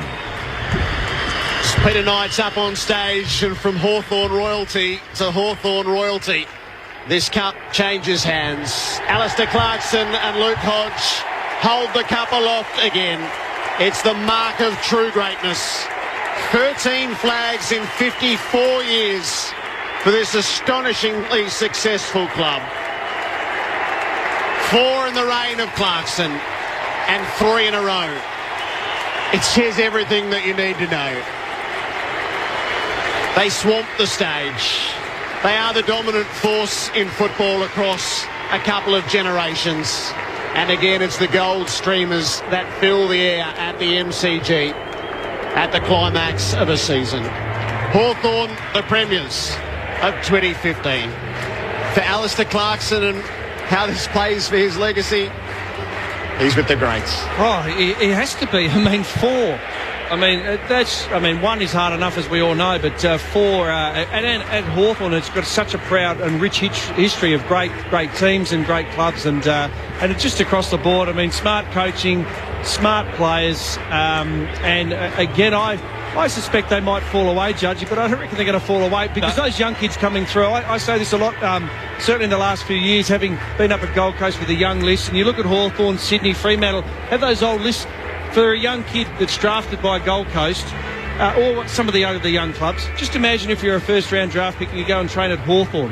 You don't play. We understand you don't play because you're not needed yet. But fancy Monday, Wednesday, Friday, and throw in a Thursday, 4 nights a week, going and training with alongside Brian Lake, Sean Burgoyne, these type of players. I mean, if that's not going to fast-track your development, I don't know what will. Yeah, no, you're right. And that is something that kids at good clubs get an opportunity to do. Like you're at a developing club. This is a club that's had sustained success now, which makes it's got to be easier for a bloke going to that organisation. There's no doubt about that. Yeah. But you know, the thing is, it is a great story. I mean, when you consider Alistair Clarkson when he first took over, back 7 or 8 years ago, and things didn't go so well early. I mean, you sort of look back, and it was probably about like Jason Dunstall who backed him. And I reckon when there were some doubts about him, Dunstall was quite strong. He was the footy director and said, look, this bloke is the bloke to get us through this. And the club stuck with him. And they've had, the proof's in the pudding. Jeff Kennett wanted to put him in the Magoose. I can't believe it. But Jeff was a bit outlandish for some. We understand that. 267 games he's coached. So he's had 4 premierships in the shortest amount of time of anybody in the competition. Some of them around the 400 and 500 game mark. So how far can he go? Yeah. Oh, mate, exactly. And as I said, I'm only surmising that this group perhaps might be just about at the end, but you never know, Bluey. I mean, the way they've played today, you've got to look and think they're still going to be all right again next year. Yeah, I'm trying to think back to last year when they played Sydney, and Sydney would have been probably obviously the second best side running around, but a lot more mature. And what they did last year, we thought, is the hunger going to be there for Hawthorn? That's right. Well, 12 months down the track, they've come out, and here's a young upstart coming up, and they've just given them a clip as well. And they've dismantled them like they dismantled Sydney last year. They don't get rid of players. Players don't leave. Kids play in the second for a long, long time, and they stay there, and they just play because they think they've got a chance. They've got a great culture. Their actual respect for each other, and opposition's enormous. They build a good character of people. What else would you want to do? Why wouldn't you want to leave? And they've just traded well, haven't they? When you consider they've got Gibson, who's been good. McAvoy's been good for them. We spoke about Burgoyne. Yeah, they got Gunston back as well. I mean, Hale. I mean, they've just picked up blokes along the way that have filled their needs, and they've been good players for them. Yeah, but they come into an environment that is perfectly led by good leaders, good bunch of people. This is the way we act. This is the way we behave. Brian Lake mucks up a couple of times. You know what? They just whack him straight over there. That's right. We don't act that way. Exactly, yeah. And then Frawley we saw, who was really good today, did a fantastic job. I mean, I must admit my doubts about Frawley during the year, whether it was a good pick-up or not. I've got to say his last couple of weeks in the finals, I'd say they've done a very good job in picking him up. Let's dwell on Cyril Rioli. Clint, the reference to Brocky on stage, as we've been given the context there. And it's a touching one as well, Jared, it has to be said, in terms of it goes back to his friend Fabian Brock, who was, of course, shot and killed in that drive-by in Darwin a few months back. And that was the reason that Cyril missed the game to attend his funeral. So that's who he was referring to, his friend Fabian Brock, who passed away after being killed, Brocky, when he shouted to the sky. He signalled to the heavens there. Bluey, did you vote for him? I squeezed him in, Jared. How did you vote? I gave 3 votes to Cyril. I mean, I would say the game was to be won, but he was just on the end of it. He was starting it, he was finishing it, he was doing a lot. I gave 2 votes to Frawley. I thought his performance, when you consider Kennedy basically pulled West Coast over the line in 2 of their games. He'd kicked 5 goals, 5 in the last 2 finals. Kennedy, 9 marks apiece, 20 possessions and 16 possessions. To hold him to 9 today, I don't know how many marks, wouldn't have been too many, and didn't hit the scoreboard. I gave him 2 votes, and I was flipping between Smith and Mitchell. I just thought Mitchell, Rioli was probably on the end of some of Mitchell's really hard grunt stuff, and again, when that ball, that contest and composure was needed early in the game, I reckon Mitchell had 80% of that ball, so I gave Mitchell a vote. What about Rioli's game? Special, mate. He's the one who started the game. He, Hodge, they were the 2 special people to start. They were in trouble in the middle. Nat Nui was just dominating it in clearances. The Shuey and those guys in Pritis couldn't get their hands on it. They just got killed there. He just dominated. And all of a sudden, when you give him some space, and they didn't go near him. I had the wrong... Perm was on him at the start, and that was the wrong bloke for a start. Give him some confidence, and he just starts to fly. Yeah. And he did so. He was special. It's the other stuff he does. It's not just the possessions. I mean, and even some of the possessions happen that quick. People don't notice him. I mean, that intercept handball on the other side of the ground there. I mean, it was like the West Coast Eagles blokes are going this way. They're off. He's gone, but you don't believe it. Exactly. Yeah. And the rundown. I mean, as you said, we laud Hawthorn's ability to use the ball, play the game on their terms, but they're 1%ers today. And as you say, I reckon Cyril got them going. He gave Hutchins a 15-metre head start, and he knew as soon as he put that ball down, I've got you now, and he did. He mowed him down, turn around, counter-attack, shot on goal. How important was Hodges' goal? 2nd minute of the second term. Oh, yeah. With what it was able to do. Hodges is a great leader, isn't he? You called it straight away, I think, Ken. You said you can see it lift them from that. Well, it did. The thing that stood out to me yesterday, when they did that press conference, Hodgie just had a look on his face like... He was in the zone already, wasn't he? It was like, I just want to get this thing. Let's get out there and play. I'm just going to go out there. I'm going to lead you blokes. Stick with me and I'll lead you, I thought it was selfish of him. He should have sent it. Maybe that was his only mistake. He was actually attempting to, and it came off the other side of the boot. Yeah, slewed off the boot. But we saw him out here. Remember that game against Adelaide? When they had to, someone had to stamp themselves on the game. He had that trouble during the week. Should he play, should he not play? He came out when he had 12 possessions, 2 goals. He stamped himself, and again, probably in that moment, he stamped himself on the grand final as well. He's one of those blokes that genuinely can will himself on a contest, isn't it? Like, if something needs to happen, it's like, I'm going to do it. Hey, mate. It's not looking at you, I'm doing it. If there's 2 people on the earth and there's a can of beans in between you, How do you reckon Jared's going to go? It's a bit of a drive-by. This Norm all Smith of us going to go. medal voting was Rioli 13, 3 threes and 2 twos. Mitchell 9, 2 threes, a 2, a 1 and a miss. James Frawley 4, a 2 and 2 ones. Luke Hodge 2 in the 1 vote. Isaac Smith 1, Sean Burgoyne 1. So 6 Hawthorn players polled. Rioli 13, Mitchell 9. Yeah. Hey, Bluey, spot on. Yeah, got the last two in the wrong place. No, you didn't. Good get, Bluey. It's in your mind. It's not everyone else. Yeah. Mate, Frawley did a good job. Frawley played on the most dangerous player. I mean, if you're talking purely bloke going to the game that can win the game for him, it's Kennedy. And again, and if there's an area that I think a lot of Hawthorn people were concerned with, and I was concerned with, was have they got something good enough to play on Kennedy? Yeah. And Frawley was the one that had to start on him, and I'm thinking, I'm like nervous Nelly. I'm thinking, is he going to be good enough to hold this bloke or not? Because this bloke can win the game for him. Did a fantastic job. Yeah, I mean, he has 4 shots on goal and kicks 4 goals. All of a sudden, that scoreboard pressure. Oh, it's a funny thing, but wasn't to be. Mitchell's influence throughout the final series. We had him as the best player in the ground in the qualifying final and the best player on the ground in the preliminary final. He was only shaded by the Lukes in the semi-final because Hodge was just so enormous and Bruce kicked 6 goals, and he's the runner-up in the Norm Smith. I mean, what is he? He's 32. He's played 284 games. He's finished top 5 in the Brownlow again this year, and he's played his best final series. I mean, he hasn't reached a point of plateau. He might be going better than ever. Well, so how many finals is that now that he's had over 30 possessions in? It's a phenomenal number, isn't it? I mean, someone quoted it the other day, but to have 30 plus possessions in so many finals is just. Jared, I'm not saying you're not a good judge. You're a very good judge, but that's an external opinion. I agree wholeheartedly. And I think Clarko came out and said when Hawthorn was struggling in the second half of the season, in the start of the season, he mentioned all the players. He said, but only bar one have actually been flying the flag. And he mentioned Mitchell, of course. He said he's been the player that's actually held them through. He's actually only 5 shy of the record, 39, by Simon Black in 2003. It's 39 in total. One game possession. No, in terms of grand final. Yeah. So he was remarkable today. I know it was one I was having a look at the start of that final term. Thought he only needs, I think it was 9 disposals or so to actually get over the top of Simon Black. Interesting one from the disposal. We were talking about the disposal effectiveness. Last game, West Coast 68, Hawthorn 67, which is a bit surprising. But having said that, so West Coast rose from actually 68 to 71, wider ground, all that sort of stuff. Hit your targets a bit easier. But Hawthorn went from 67 to 78. Yeah.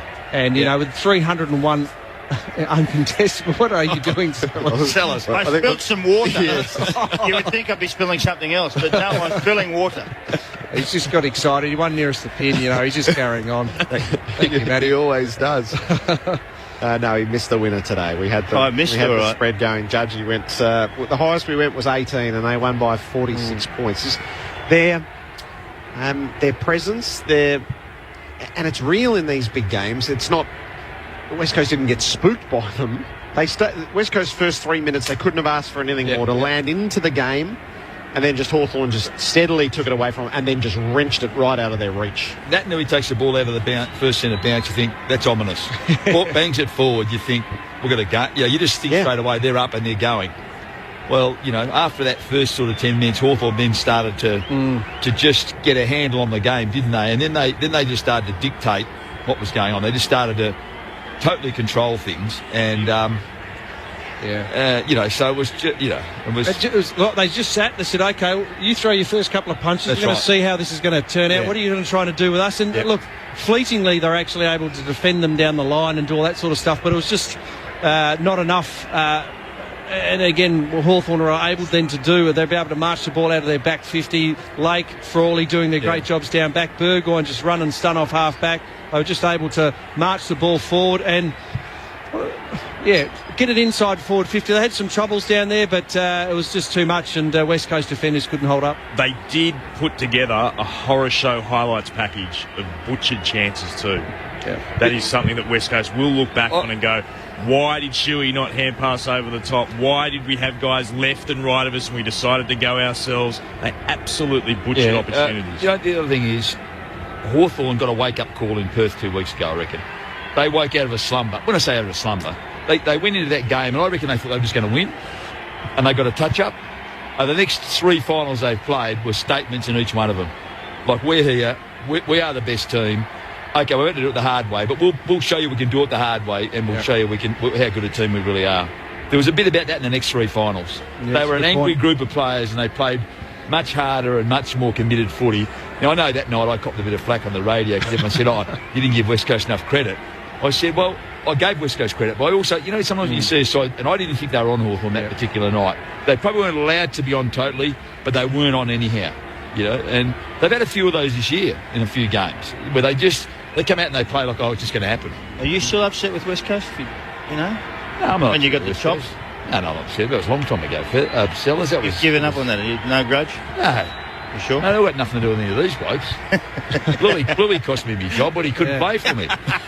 Me and about 4 others, mind you. You had to do the hard yards. You had to come and relay the foundation. You had to dig up the bowl over the last house and start laying the new foundation. I took over coaching, and Blue was my gun and he was my captain. He comes to me after 3 games and goes, mate, I'm gone, I can't play anymore. I said, what do you mean you can't play anymore? I want to coach you. He said, my back's gone, I can't stand up. And Kemp and Cummings, there was a few of the senior boys that just couldn't get out and fire a shot. So the Hawks are on the very slow lap around the MCG. They know how to savour this, they know how it goes, and they know that there's no rush. When they'll get to the rooms, and there'll be family waiting for them, but some have barely even got out of the City Road, the City End goal square. So some are heading down towards the punt road end, but they're savouring it for all they're worth. And Jared, and you wait till they have a shower, they'll come back out and they'll perform around the circle again, and they'll do what they do every time and savour the moment. This may be your last, so don't make a mess of it, and look after yourself, because they are something special, these blokes. That's exactly what I was going to say. It is amazing what we've just witnessed. In the history of the game, since it started, only 6 times has this actually happened, where a club has been able to go back to back to back. It is a remarkable performance. And it's particularly the modern era now. Well, it happened way back, which I might suggest it was easier then, but we're now in a system which is designed to stop this happening. Equalisation is meant this shouldn't occur, and even more so in the space of time if you go back to 2008. So what has been achieved today is truly remarkable. And there's no qualifiers to this, as the Lions in an equalised era were a merged team with salary cap concessions. So, if you wanted to make the case, you could say, well, if you want to explain how one team got so far above everybody else, there were factors in there as well as the greatness of what that team represented. There are no qualifiers to this. They have operated within the system. They've cleverly used free agency. They've used recruiting to bring blokes in. But there are no advantages and no oddities that have led to this. This is pure superiority. And as Sellers said before, you talked about stability and smartness off the field, and you can see that from their administration down to their coaching group. Smart, stable head coach. They've changed some coaches over, and then you see it out in the ground with the players. They're stable. They make smart decisions. They know when to pull the ball in short. They know when to go long. They draw the opponent to the football rather than just kicking and hoping almost. So just that stability and smartness just permeates out of all Hawthorn at all different levels. They're well drilled by one of the best coaches we've ever seen. Yeah, there you go. Absolutely, we've ever seen in our life, I think. Modern day coach. Yeah, and like I was saying before, and those young kids now getting drafted. That's why they can attract those players as well. Like James Frawley, he's got a decision to make. Free agency. Where am I going to go? Well, do I want to get probably a little bit more and go to a side, well and truly out of it and get the big bucks, or actually want to take a bit of a haircut, or probably a bit more than what he got from Melbourne, mind you, but play on a day like today? And it's an easy decision. And again, for the lucky first and second year players who get to train with these blokes, just think of their development of training throughout the course of a pre-season and then in through the season. It's just fast tracking. It's an astonishing effort what they've been able to do in the modern era. Ryan Schoenmaker's out on the far side, and this is not just bringing him in, it's getting blokes to choose to stay when everything said that Schoenmaker should leave. And I think they contemplated trying to move him on at one stage, and I'm not sure how hard they tried to move him on, but there was certainly some noises that there was a chance to go to Adelaide, wasn't it? Adelaide or Adelaide offered a decent multi-year contract to get him too. Yeah, and he stayed on, and it'd be the best thing he's ever done. And last week, mate, I was there with Whitey doing special comments at the VFL Grand Final, of course, and Box Hill played in that. And I looked at Anderson and Langford and I said, well, they're half smart. They should go off to another club. Yeah. But I reckon they'll hang around knowing, hey, this culture, everything Sellers just spoke about, a couple of those old blokes that were ready to tip over the hill, and I'm now going to come into this side, having spent 60, 40 games playing it, applying my trade, learning at Box Hill. I'm going to replace these blokes, and I want to do that. I'm not actually going to take more money or a greater opportunity and move to another club. And as I said, that success and culture just keeps rolling on. It's as I said, the decisions being made off the field and on the field are very good ones. And you think back, I mean, Langford was terrific in last year's grand final. Didn't get a game this year. I know he had a few injury problems along the way, but he got back in the side a few weeks ago, didn't he? And then, And I'll tell you why. Which is the side of a good club as well, isn't it? I'll tell you why. His ball skills were terrible. His disposal was terrible. And you know what? They don't put up with that. Yeah. You either move it well, use it well, or you do not play. And you can even leave a guy out like Billy Hawthorn, who's played 20 games. He'd be devastated right now. Yeah. This is a kid you got to think about, because as much as you hold his hand and give him a hug, he's not part of it. No, exactly. Actually, it's interesting, sorry, Jared, the West Coast, if McGovern does go forward, and you go, right, Darling. Well, Darling, Kennedy. He goes forward, so what do you do with Sinclair and the resting? Who rucks? Yeah, well, that's right. It's just, but you're probably right. But I'm thinking, well, who's going to be that second ruck for them? So just before we broaden out on the West Coast discussion here, let's head into the rooms where Corbin Middlemass is. Thanks, Jared. Typically quiet, as you can imagine. I'm just standing in the main warm-up room at the moment. They obviously had to close the doors as soon as the team made their way back in, led by their captain in Shannon Hearn. And some disappointing looks on the faces, as you can understand.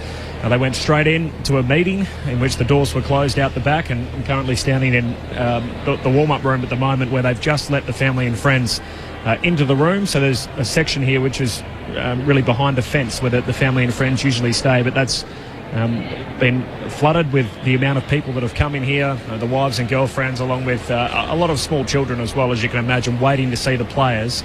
We've seen glimpses of a few guys walk through down another corridor, but none of them have actually come back to the main warm-up room as yet. There's no plan as to what they're doing with the media, but hopefully we'll be able to speak to someone soon. So a lot of disappointed faces, the complete contrast, as it always is on grand final day. As you know, Jared, there's no bigger gulf in sport. And it's a tough place to be in the West Coast Eagles rooms at the moment. It is. Jordan's obviously giving the baby back. He's not going to run around the ground. Lucy came down and she thought she'd taken enough chances. Could we have another shot today of the baby in the Premiership Cup? It was 80. You should go and suggest that. Who knows a photographer out there? Freddie's little enough. Exactly. Freddie would fit perfectly in the Premiership Cup. Imagine if Freddie goes on to be a footballer.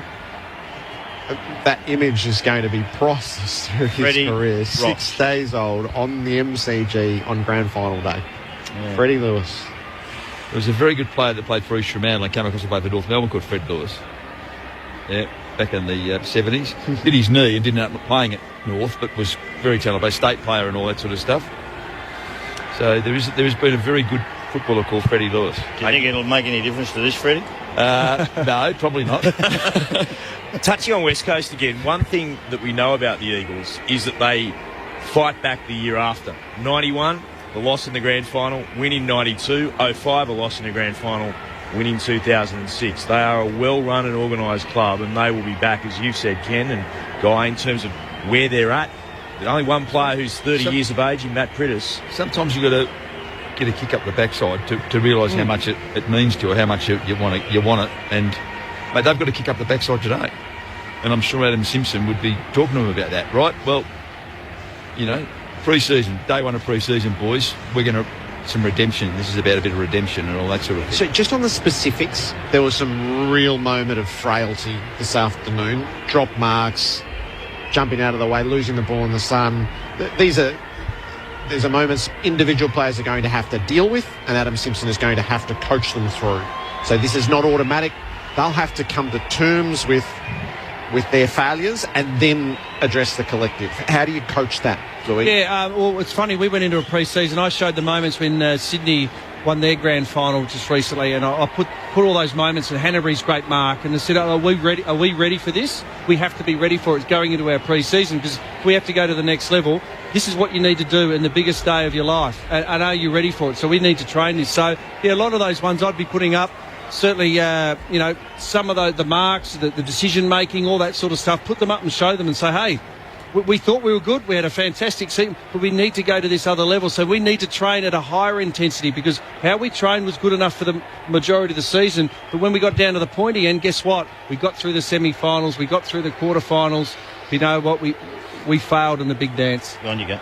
Yeah, no, I was just going to say, the only other thing about it, I still reckon the 40,000 to 100,000 people had an impact today too. It was playing on an arena where there's more pressure on. I tell you what, and as a group, I mean, I just look at some of the blokes that didn't play well for him. I mean, Sinclair had an ordinary game. I reckon he's been okay for him this year.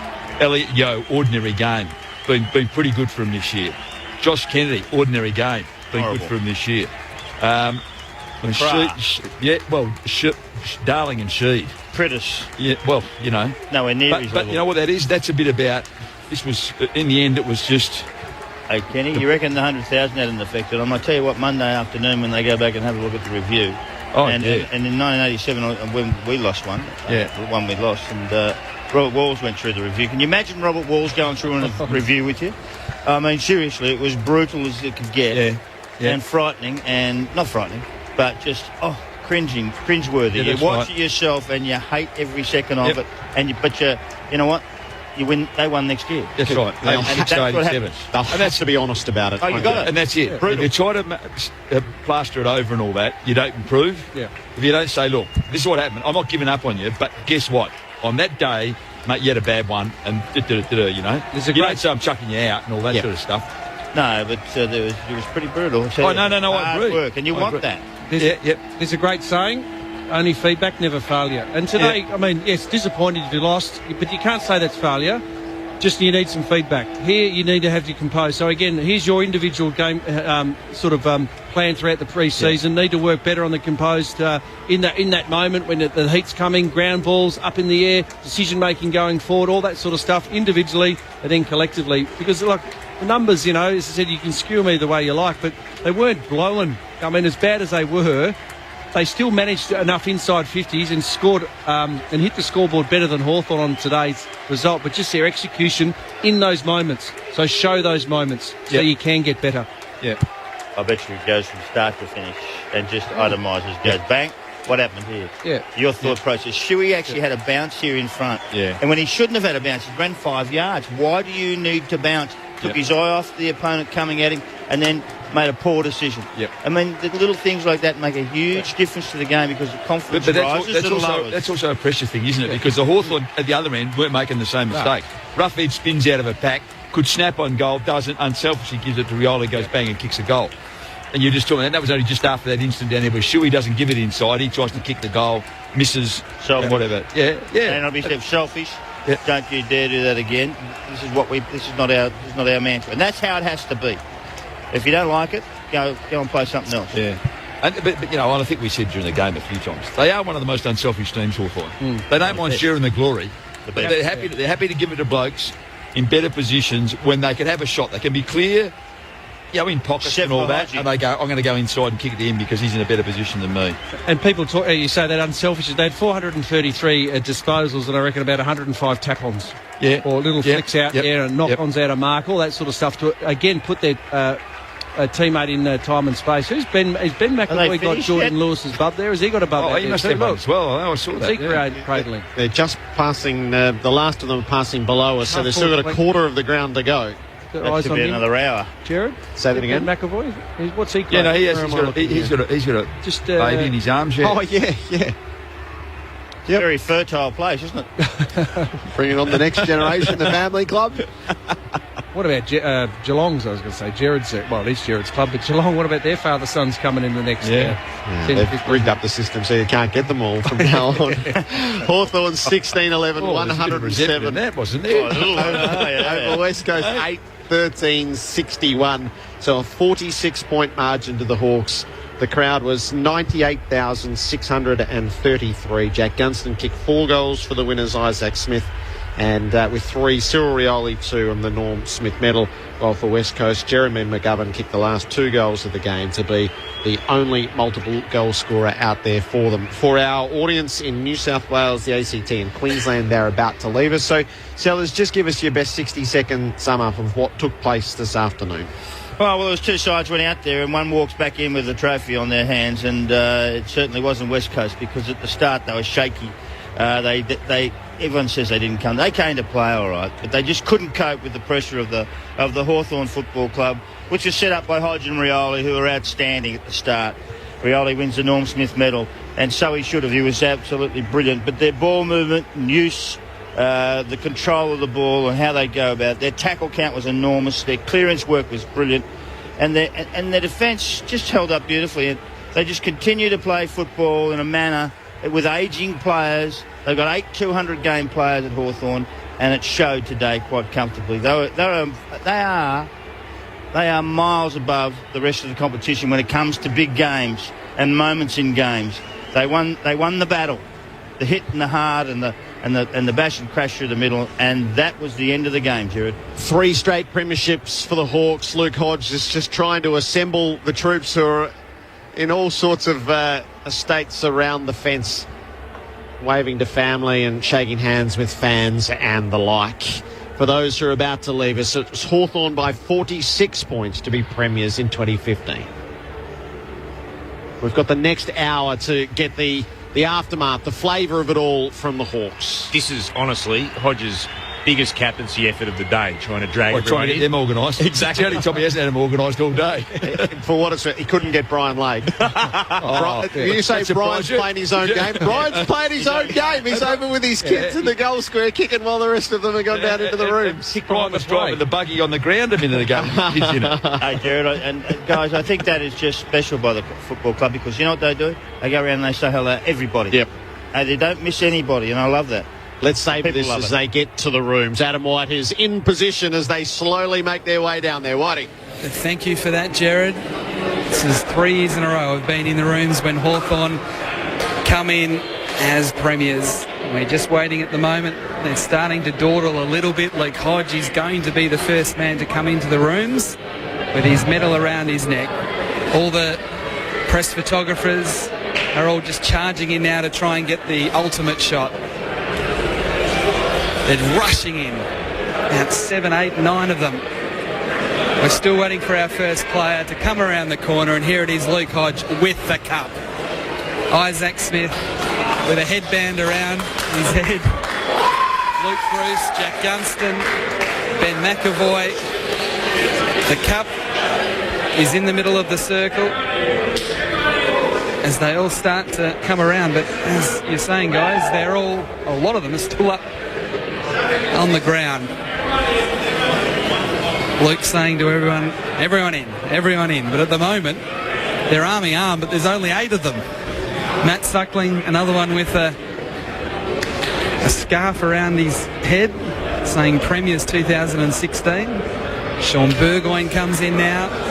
He wants to go next to the skipper. This is like calling the Melbourne Cup as they all go into the barriers. Brad Hill's the next one in. I've got 1, 2, 3, 4, 5, 6, 7, 8, 9, 10, 11, 12, 13. Now here comes the new dad, Jordan Lewis. Brad Hill has got a selfie stick. I don't know what Josh Gibson's got around his knee. Looks like the mayor. It's gold chains. Brian Lake's here, Sam Mitchell, Ryan Schoenmakers. It's close. We're nearly there. They're all doing a bit of a head count. Who's missing? Chris Fagan, Alistair Clarkson. Here we go.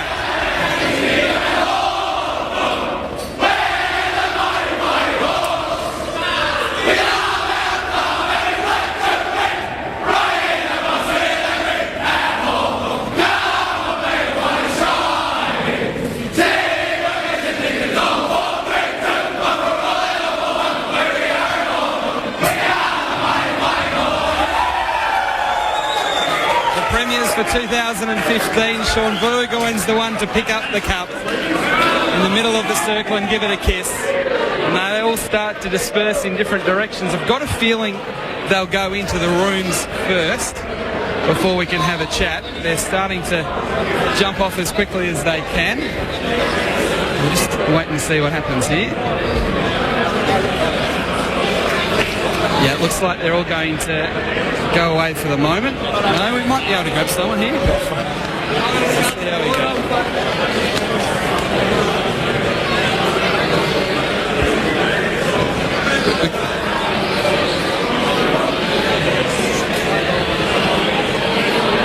We'll just give Whitey a moment to sort that out, as there'll be people everywhere in the rooms. Hawthorn by 46 points over West Coast. The Hawks have sung the song.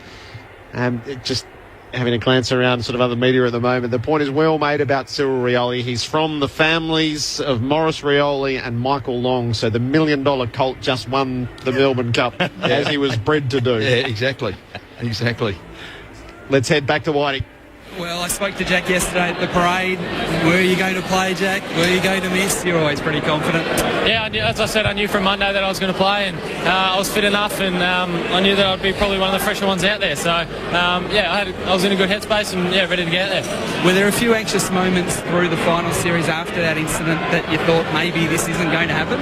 Probably going into the Fremantle game when I tried to run midweek, and I was hopeless. I was almost like I couldn't run. So, the physio staff reassured me that I just needed time off my leg and let it settle and run again Monday, which was good. And today went incredibly well for the team. Yeah, incredibly well. Yeah, it went well, and the boys played well, and I don't know, I can't really remember the game, to be honest. It was a bit of a blur, but we were pretty potent up forward, which was nice. Guys, a couple of questions for Jack before he gets to his family. Jack, keen judge here, mate. Congratulations, fantastic effort. When you did your injury, did you do both your knee and your ankle? Because that night when you left the ground, you looked as if you'd injured both. Was it one or both in the end? Yeah, I did both. I hurt my ankle more than my knee. The knee was just a slight medial strain, and if it was just that, I probably would have been able to play the next week. So, it was just good that I was able to overcome them. Yeah, no, that was fantastic, mate. And 4 goals, great effort, buddy. You enjoyed playing in grand finals. What'd you get against Fremantle 2 years ago? I got 4 as well. 4 as well, mate. Fantastic. Love the big stage, and I guess that's what you start out playing footy for. So it was great to get on the end of a few, but as a whole forward unit, we performed pretty well today. Tell the rest of us mere mortals what it's like to be at a great football club, Jack. I guess just it's the people that are around, from the staff, the CEOs, to the coach, to the captain. I think that's what really starts it all, and they're just great people. And if you get good people in your footy club, you know that they're going to build a strong culture, and the people are going to buy into it. So pretty wrapped with the move. It's 4 grand finals in a row and 3 wins, so it's pretty special. Ecstatic. You should be very pleased. You're well respected by everyone in the competition, Hawthorn, and you deserve it. Best team of this century, I can tell you right now. Fantastic. Well done, mate. Thank you. Thanks very much. We'll let Jack go so he can get to his family. He's pretty much a man in demand at the moment. I might head back to you, Jared. We'll see how we go. Shout out whenever you like. Hawthorn by 46 points over West Coast. Mayhem down there. Yes. Well, it's not hard to envisage. Gunston comes out of Adelaide, purpose picked. Goes up He's been forward. a better player at Hawthorn he was at Adelaide. Oh, my word. But when Hawthorn got him, I thought, might be a bit part player. That's the teaching. Yeah, that's the learning. A good club, isn't it? What you're always talking about, Blue. It's putting you in an environment where I'm not doubting Adelaide. We've got the Norm Smith medalist, Whitey. We have got the Norm Smith medalist, Cyril. Firstly, congratulations, mate. Thank you. Awesome feeling. Never gets too old. Well, I was going to say, you've done it so many times now, but this one extra special, obviously, with what you did today. You pretty proud? Yeah, definitely. You sort of you have to enjoy these times. We lost one in 2012, and to this day it still cuts me up. So just enjoy it while it happens. And on that honour board of Norm Smith medalists, you're not the only Rioli that's there. Is that extra special? Yeah, it is. I followed in. I wanted to follow in my dad's footsteps, and get to the AFL level, and following my uncle's footsteps, and getting a Norm Smith, and I'm very humbled to receive the award. And then Andrew McLeod to actually give it to you. Yeah, an NT legend, and someone that I've watched for a very long time. It's obviously very loud up here, but guys, just a couple of questions for Cyril. Cyril, did you think you were a chance when you were standing there? Did you think, oh, this could be me? Not at all. I didn't even think too much. I just was looking forward to getting that, that premiership medallion. And when my name got called out, I was in a bit of a shock. Does Jared Ruffhead owe you a goal, Cyril? I think he does. I threw my hands up too. So I think we all did. Cyril, I was just going to say, but when the crowd started chanting Cyril, Cyril, Cyril, that must have been a giveaway, surely. Oh yeah, I didn't realise that I was chanting that out, but it's an awesome feeling when I was walking around the ground. I was still yelling that out, and the Hawthorn faithful, they're just unbelievable. Cyril, you've been really good this year. We might have to leave it there. I think you should. Yeah, it's really hard to hear. Good on you, Whitey. You might do the rest of them from here, given how loud it is. You just pick up the rest of them and dot them in as we go. I was just going to go the same thing, Sellers. You could ask the same If they're question. really fit He's this actually year. stayed healthy this year. Yeah. And that's what he can offer when he's healthy, isn't he? I mean, what did he miss last year? About 8 games with a hamstring or whatever, and then they brought him in for the grand final. I mean, his body's been an issue for him, hasn't it? So their medical staff have done a great job keeping him up this year. I must admit, every time I watched him play, particularly later in the year, I'm thinking, give him a week off, give him a rest, because I'm just worried that those hamstrings are going to go, or it's going to be what. But they've kept him healthy, and it's worked. He's frightening when fit. Oh, frightening. You know what? When the ball comes down, you're one-on-one with him in the back line, you'd be going, don't kick it near Cyril. Yes. Back to Adam White. Okay, I've got Matt Suckling here. Where's the green vest? Where is it? The green vest is gone. It's gone for good, I think. So, probably the last player to wear it. So, bit of trivia, but yeah. You kicked a great goal in the grand final last year. You've gone and done it again. I mean, just go through that moment when you see it go through the big sticks on grand final. It's a bit surreal. Sort of the emotion just takes over, and just celebrate as hard as you can and just get around the boys. You were watching pretty much next to me what was happening in that first half. Were you itchy to get on, or were you thinking, hey, this is going really well here, I'm just going to be the cherry on top of the cake? I was trying to stay relaxed. If I got too involved, I'd probably be exhausted by the time I got out there. So, it's pretty special to sit there and watch blokes like Cyril and Hodgie and all that do their thing. And, lucky enough for me, I could nearly enjoy the whole time I was out there. We were talking yesterday about that New South Wales connection, yourself and Isaac and Luke Bruce. You're a special trio.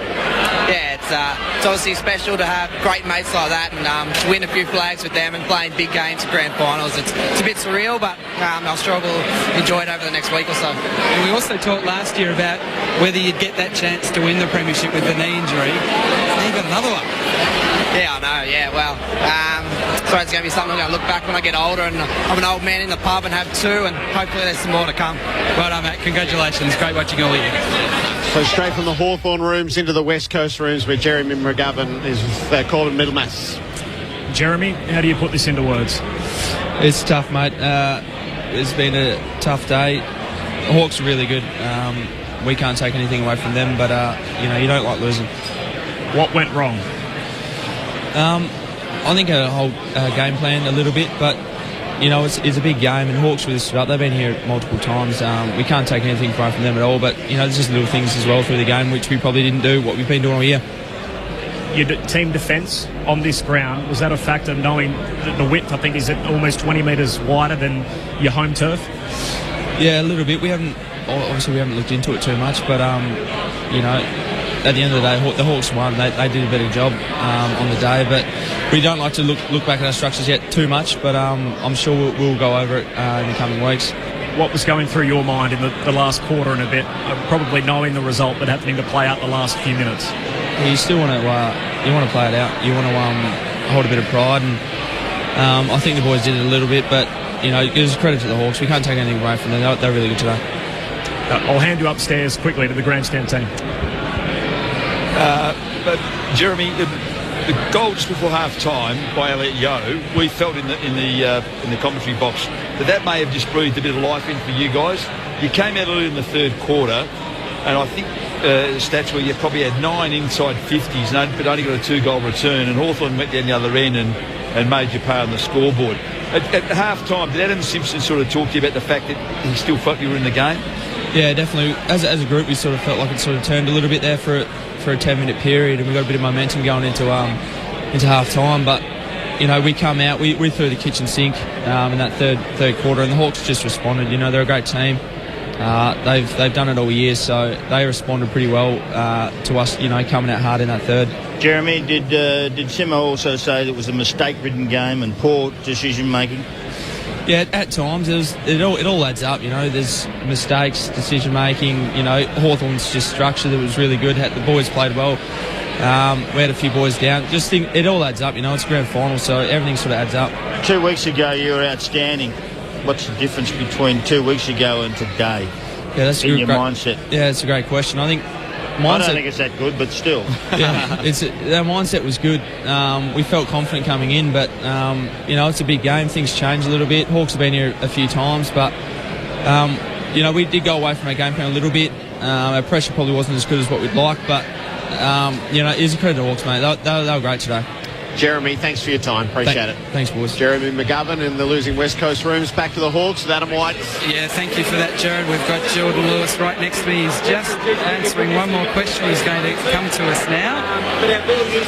He hasn't. You can say he hasn't got Freddie with him at the moment. I can safely say he's got the gold medal right next to us, which is obviously the premiership medal. So I'm just patting here, Jared, as he comes across. Cyril, how good Cyril? He's doing all the media interviews at the moment with his 2 medals around his neck. He's not too far away from where I am at the moment. Jed Anderson's with him. The question, Whitey, if you could hear us, the question we want to know is, could they put Freddie in the Premiership Cup for a photo? Well, we can ask Jordan that. He's just going to come across to us now. So just bear with me. His answers are too long. That's his problem. We might go back up just for the moment, guys. I don't want to be rude and interrupt with the others, so sorry about that. You'll be here very, very shortly. The Hawks by 46 points. The fans rushing out onto the MCG where the stage has been reassembled, this time in front of the Southern Stand, and the Premiership concert about to take place. So Hawthorn fans who weren't in the ground are invited in at this stage. They might have been in the precinct or been at home. They come in, a concert, and then the presentation of the Hawthorn players on stage. This had no bearing on today's game whatsoever. But with West Coast only getting 3 games at the MCG in 2 years, is it something that they have to look at in the future? We'll come back to that one. Yes, it is. Hawthorn, rooms, Whiting. Okay, Jordan Lewis, 4 premierships and a new dad. Doesn't get much better, does it? No, it doesn't, Whitey. I mean, the week's been a bit of a blur, to be honest. My wife has been sensational. I haven't had to spend a night at the hospital, so I've managed to get a lot of sleep and prepare for this grand final, and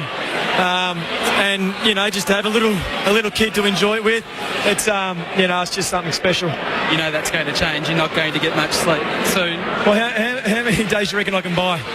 Well, at least a few. What does the fourth give you? Well, it has to give you a week. 4 premierships, 4 days, 4 weeks. 4 days, so I might see him Wednesday. I know Mark McClure and Jerry Waitley upstairs. I'll let them have a chat to you. No worries. Hey, Jory, I like the name Freddie, but I'm not so certain about Ross. You know why that's in there. I know why it's in there. Hey, congratulations, mate. Seriously, you guys are a ripping football club. Unbelievable football club, so you deserve everything you get. Yeah, thanks, fellas. I mean, we spoke about the West Coast game, and that was a really disappointing loss, and maybe that was in the back of our mind today, but we understand the grand finals are won on pressure. Yeah, we've got good skills, but I reckon we're probably one of the best defensive sides in the competition at applying pressure when they've got the ball, and that really stood out, probably the first quarter and second quarter, and then, probably the second half we were able to move the ball that we wanted to. Hey, Jordan, Ken Judge here, mate. Congratulations, fantastic. Mate, that game against West Coast like 3 weeks ago, was that a bit of a wake-up call? Did you sort of go there, and I'm not suggesting you didn't go in just think it was going to be easy, it was going to be a cakewalk or whatever, but you didn't play with the same kind of intensity you played with the next 3 weeks. Was that one of the issues from that game you felt? Yeah, it was, Judgy. I mean, the human's a funny thing. Maybe some guys went over there knowing we had a second chance, so we didn't actually have to put our hard-earned on the line, which was disappointing, and we learned a really good lesson there, and every game from then on, if we had have lost, we were out, so that was a driving factor, and maybe we took that West Coast game just a little bit soft, knowing that we had a second chance back in Melbourne, and we probably didn't play to our ability, and we certainly didn't look as hungry as we have in the past 2 or 3 games. Jordan, I know it's about you and Freddie right now, but as you say, I mean, we understand how Hawthorn defend and attack, but I just thought, as you mentioned before, those 1%ers, I mean, Cyril's chase, Schoenmaker's smother, and then Brian Lake's goalkeeping was a la Brucey Grovelar in the goal square. They're getting a hand on it. I mean, just when those boys, go that extra inch, and again, it's full credit to you boys, and to have won 3 in a row in the modern era, it's a fantastic achievement. Yeah, it's funny. I mean, when you look back on grand finals, it's certain plays that stick out in your mind, and you just mentioned 3 there that even Lakey's won. I mean, the game was over and done. He didn't have to do it, but it just shows what, winning premierships means to these guys. They're prepared to put everything on the line. Even if we are up by a certain amount, we want to win by more. Lucy is pretty trusting, letting you take Freddie out on the ground. I know. Hey, don't worry. I was asking the question whether he's too young, but I got some photos, so maybe one day I'll be able to put them out and show him. There's only one other photo you should consider, Jordan, and that's popping Freddie in the Premiership Cup, because he's small enough to sneak in there. I know. Don't worry. I've considered that, so that'll happen the next couple of days. Well done, Jordan. Fantastic. Thanks, guys. Jordan Lewis in the Victoria's Hawthorn rooms. Back to the Eagles. Andrew Gaff with Corbin Middlemass. Andrew, a tough day for your side. What went wrong? It's just one of those things. We missed a few shots early on. Hawthorn kicked 5 straight. So it really put us on the back foot a bit, and we tried a few things. We really got back that third quarter to a couple of goals, and they're experienced guys, Hawthorn, and again, they did the job on the big stage. How did you settle, given the occasion? Did it take a while personally for it to sink in that you're there in front of 100,000? Yeah, for me it did. I'm sure probably a lot of guys are different. It's one of those things that's sort of hard to believe. You just played in the grand final, and we've come a long way this year, and we know that the next step's the hardest step. So coming from 9th to 2nd this year, we know we've got so much work to do in order to take that next step and to beat teams like Hawthorn next year. You said it took you a while to settle. A lot of us have never played in grand finals in front of 100,000 at the G. Talk us through it. What's actually going through your mind early in the game? It's all happening sort of around you. It's one of those things. There's 100,000 in the crowd, but after the first 10-15 minutes, it's just another game. You kind of block out all the noise, and unfortunately there was too much noise for Hawthorn today, but we're very disappointed. Take no credit away from Hawthorn. Are unbelievable, and have always been on the big stage, and it's something we aspire to be like. Were you reflective at all at the closing stages of the game, knowing that the result probably for a quarter and a half wasn't in doubt? Yes, it's one of those things you try not to think about too much. We're pretty happy with how we fought out the game, especially being down by a big margin at 3/4 time. It's something we pride ourselves on, finishing off games strong, and we're happy with that, but we know that the first 3 quarters weren't good enough, and it wasn't the way we played all year. Mark McClure, Ken Judge and Guy McKenna upstairs. No, it's all right, Corbin. Andrew, really appreciate your time. Thanks a lot, mate. Thanks, guys. Andrew Gaff with us in the West Coast rooms. Back to the Hawks with Adam White. Hey, James Frawley, you've got a premiership medallion around your neck. Looks pretty good, doesn't it? Looks really good. I can just, looking at you now, I don't think you can quite believe what's happened. No, I suppose 10 minutes in the last quarter, and we're up by a fair bit, and I started just looking around and soaking the crowd, mate, so I couldn't be happy at the moment. I've called you over a number of years playing at Melbourne, and you're playing in front of 15,000 people against GWS or Gold Coast, 100,000 people winning a premiership in October. I mean, it's almost like a different sport for you. Yeah, it's unreal, mate. I suppose once the ball bounced, you get a bit nervous before the game, but once the ball bounced, it's another game, and you don't really think about the crowd or anything, so I'm just so happy to have a flag and time to celebrate with 22 teammates and family and friends, so yeah. And just one final one, because I know you've got a lot of family around you. The decision you had to make 12 months ago, obviously it's been validated now, but could you imagine that this was possible? Well, once I actually did make a move, I thought it was possible, but when now it's happened, it's very surreal, mate, and I'm over the moon. Well done, James. Congratulations. He cannot believe it, guys. He's kept looking down in it to make sure that it wasn't one of those things you get at Christmas time where you open it up and eat the chocolate. Yeah, he chose wisely. James Frawley. Brian Adams is back on stage out in the middle. It is worth just noting here, when we brought you Ellie Goulding earlier in the day, and it was a complete, well, let's call it a balls up, audio-wise. It's a disaster. That's actually what was happening in the stadium, and the inescapable conclusion is that Ellie was lip-syncing because the music was still flowing while all of that was going on. Now, whether that's fair or unfair, it's reasonable to say while Brian Adams might have been successful, the rest of the AFL's pre-match, is in the Hall of Shame. Which is terrific because now we'll remember. Exactly right. Ellie Goulding's won her place in football folklore. Interesting on Twitter too, a number of Eagles supporters suggesting perhaps they were lip-syncing throughout some of the first half as well, which is a little bit tough. Good. Back Isaac Smith, who played, well, he played a whale of a game. He's with Adam White. No, I thought Isaac Smith was going to win the Norm Smith medal. He was pretty close. He's got a premiership medal though. 3 of them, Isaac. 3! Yeah, how good's this, Whitey? Yeah, it's ridiculous, and it's great to be playing on the last day of the year. I've spent the last 3 last Saturday in September, or first Saturday in October is what it is, with you. This one, you actually seem a bit shocked. Yeah, I don't know. It was just a hot day and it was hard work, and it was good fun. When you play grand finals, you want them to be hard, and West Coast threw everything at us, and the boys really rode and played really well as a team, so it was just brilliant. I remember speaking to you a few times over the last 4 or 5 weeks about not panicking after what happened against West Coast, that you were always really confident that things would be okay, even when you lost to Port Adelaide and Richmond before that. Yeah, I think we know we've got a good group, and when it's time to really go, we 9 out of 10 times we stand up. So we're really lucky and fortunate there, but it's a lot of hard work, and it's good fun in the end.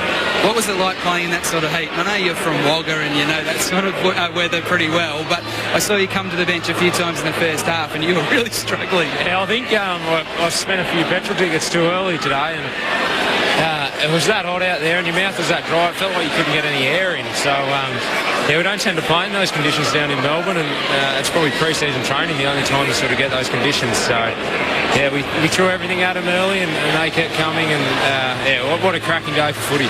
Now, what was better, the 2 goals or the 2 celebrations that matched the goals? Oh, the celebrations. You don't kick goals to kick goals, you kick goals to celebrate, Whitey, you know that. So I gave him a bit. I think that one on the boundary, I gave it a bit to the fans, and it was all West Coast. So I was trying to get a few high fives, and I wasn't getting any back.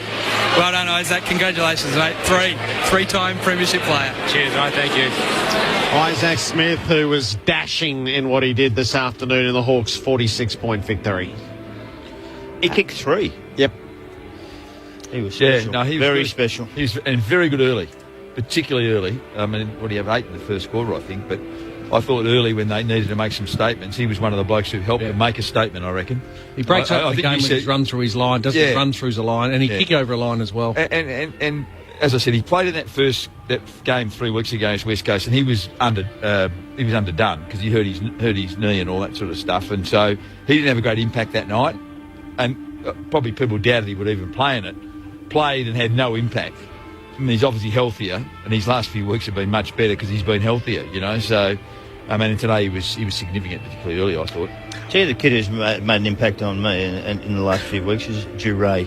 Oh yeah, he is. You make your name in finals. Yeah, and you have seen him a bit. He has developed into a really solid, honest. Everything's in the right space. Everything's in the right spot. Yep, perfect player. He's had it 26 times today. I know, huge. Playing off half-back flank, basically, isn't it? That's where he plays. And best for Hawthorn last week, I thought. Yeah.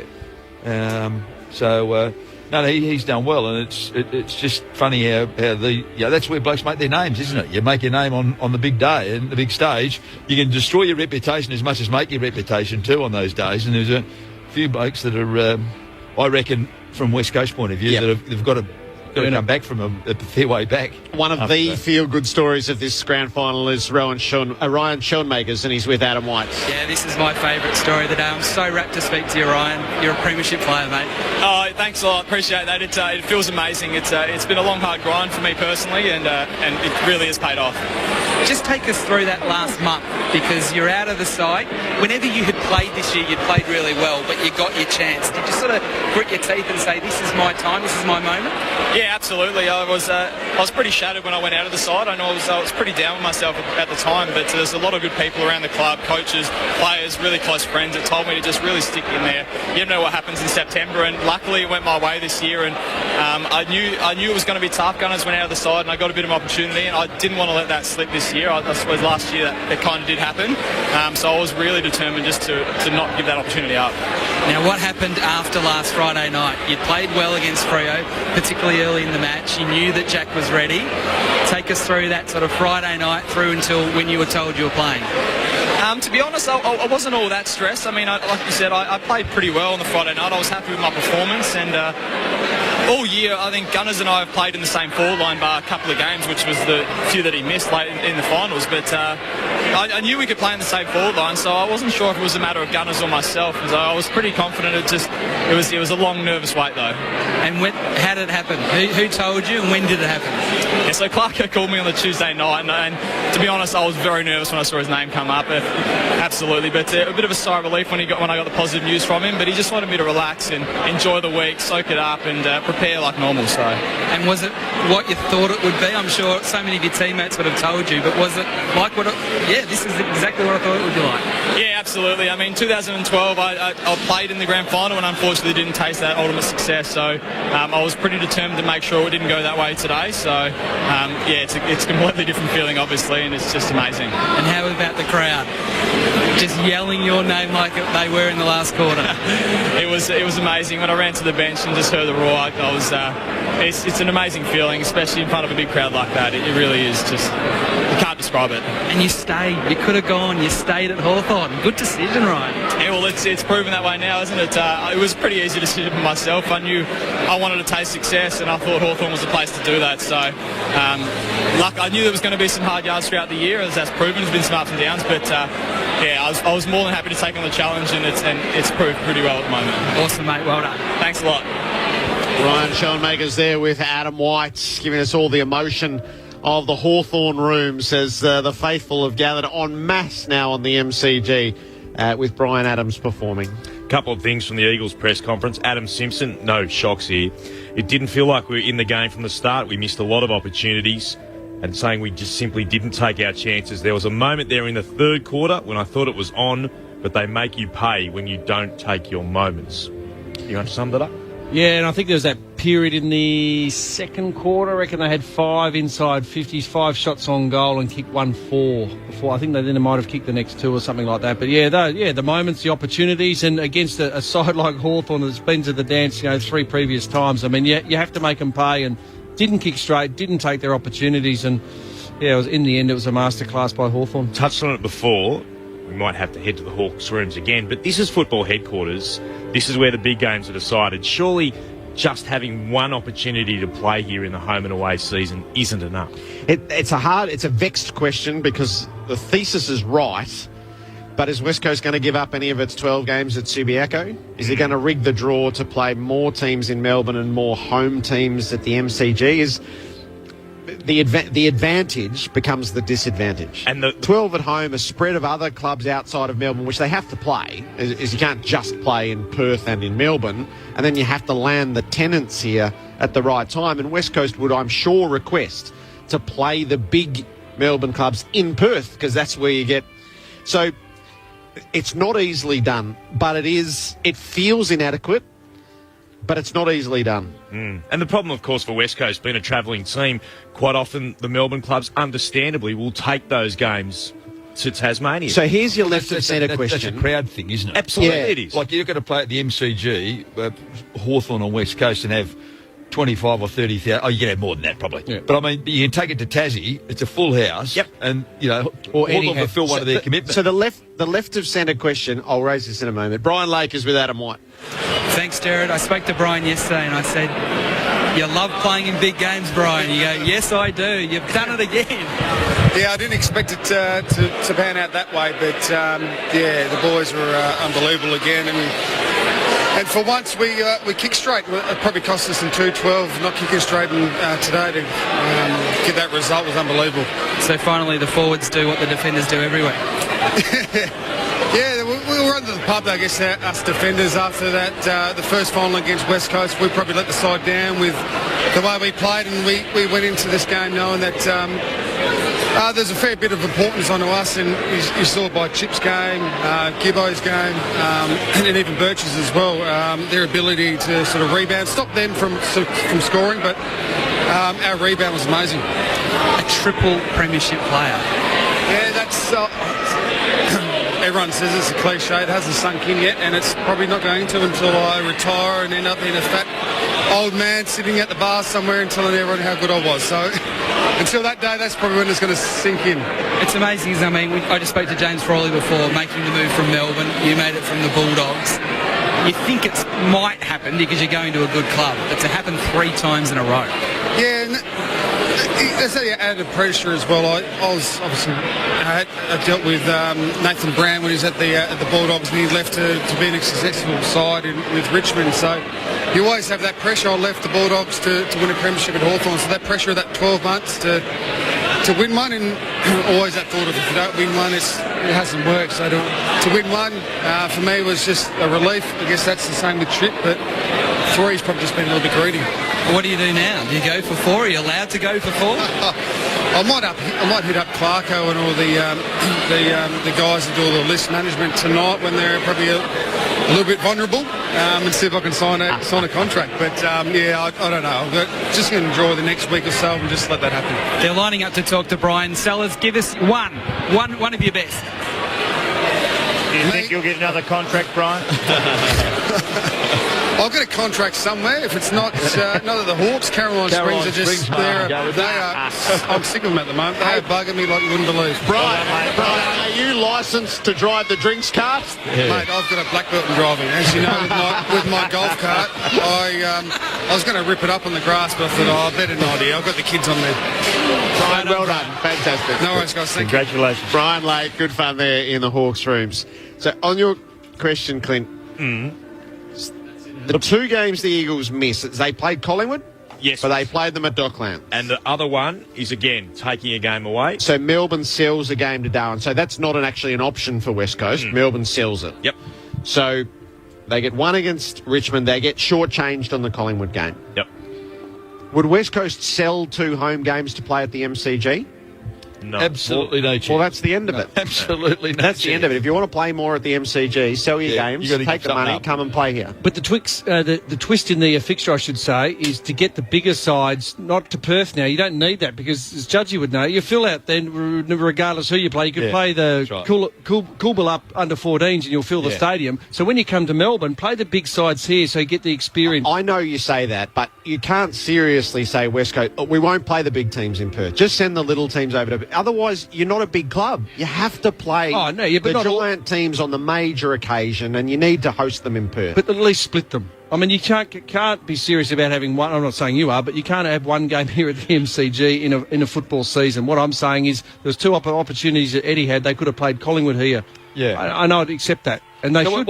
What's the difference in the numbers playing a big club? For West Coast to play Hawthorn here or Collingwood, what sort of crowd are we going to get here compared to the other venues? So the Collingwood crowd doesn't get to 50,000. So that's why they trade off. Collingwood, they go with their fixture. We have to play 1 or 2 home games. And so it becomes a dollars thing, doesn't it? So you need to shift them to other grounds. So West Coast has got 2 options. Either sell games to play at the MCG or grow a bigger supporter base in Melbourne so that when you play Collingwood, you're going to have 60,000 here, and thus you're at the MCG. Except surely they wouldn't be allowed to sell a game to the MCG because of course they would. Well, hang on. We've seen in the past North Melbourne thought about selling another game to Subiaco and they weren't allowed to. North Melbourne sell their games to Hobart. But if West Coast seriously about 5 years ago about selling a game to Subiaco. If they seriously went to the AFL and said we must play 3 games at the MCG and we are prepared to give up 1 or 2 Subiaco games, they would. But no one in their right mind thinks that's going to happen. And it would never happen because how do you turn to your 38,000 ticketed members and go, well, we want to play another game? But your point is we want to play. You can't have it every way. That's the thing. And you're going to say to your members, oh, by the way, we're only bringing the middling clubs to Perth because we want to play the big clubs in Melbourne. It doesn't work.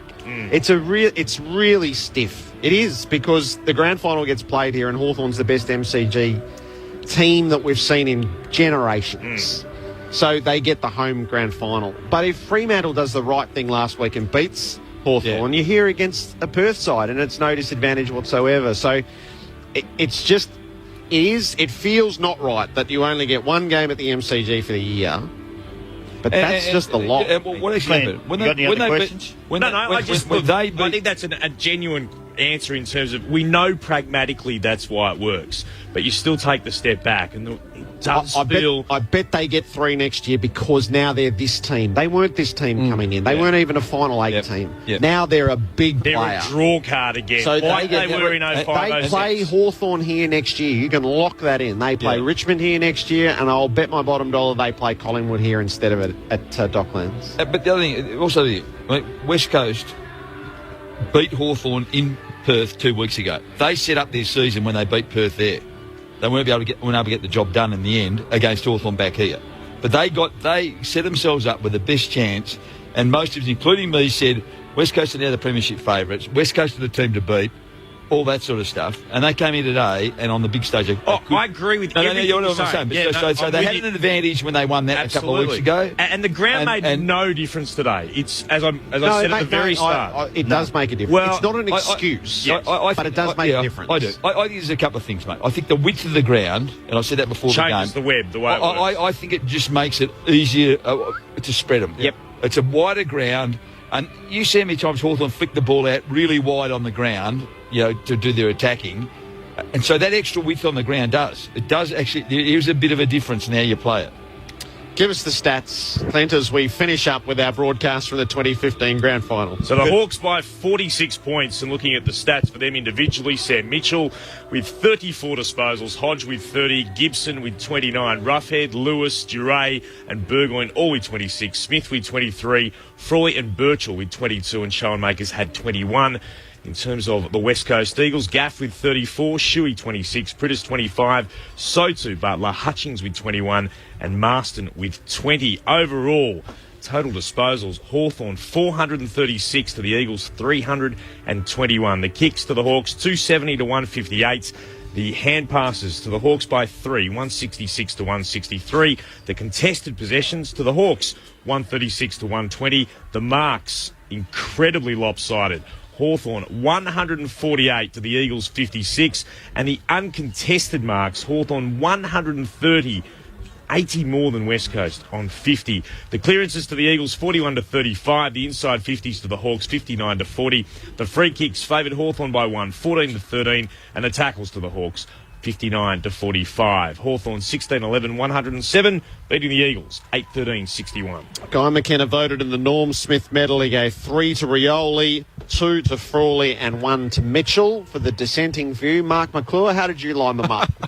Well, I gave 1 to Luke Hodge for his start of the game. I thought he was fantastic how they got the game going, and I gave 2 to Isaac Smith, who continues to impress and be a much better player. He's running, carrying, kicking 3 goals is enormous.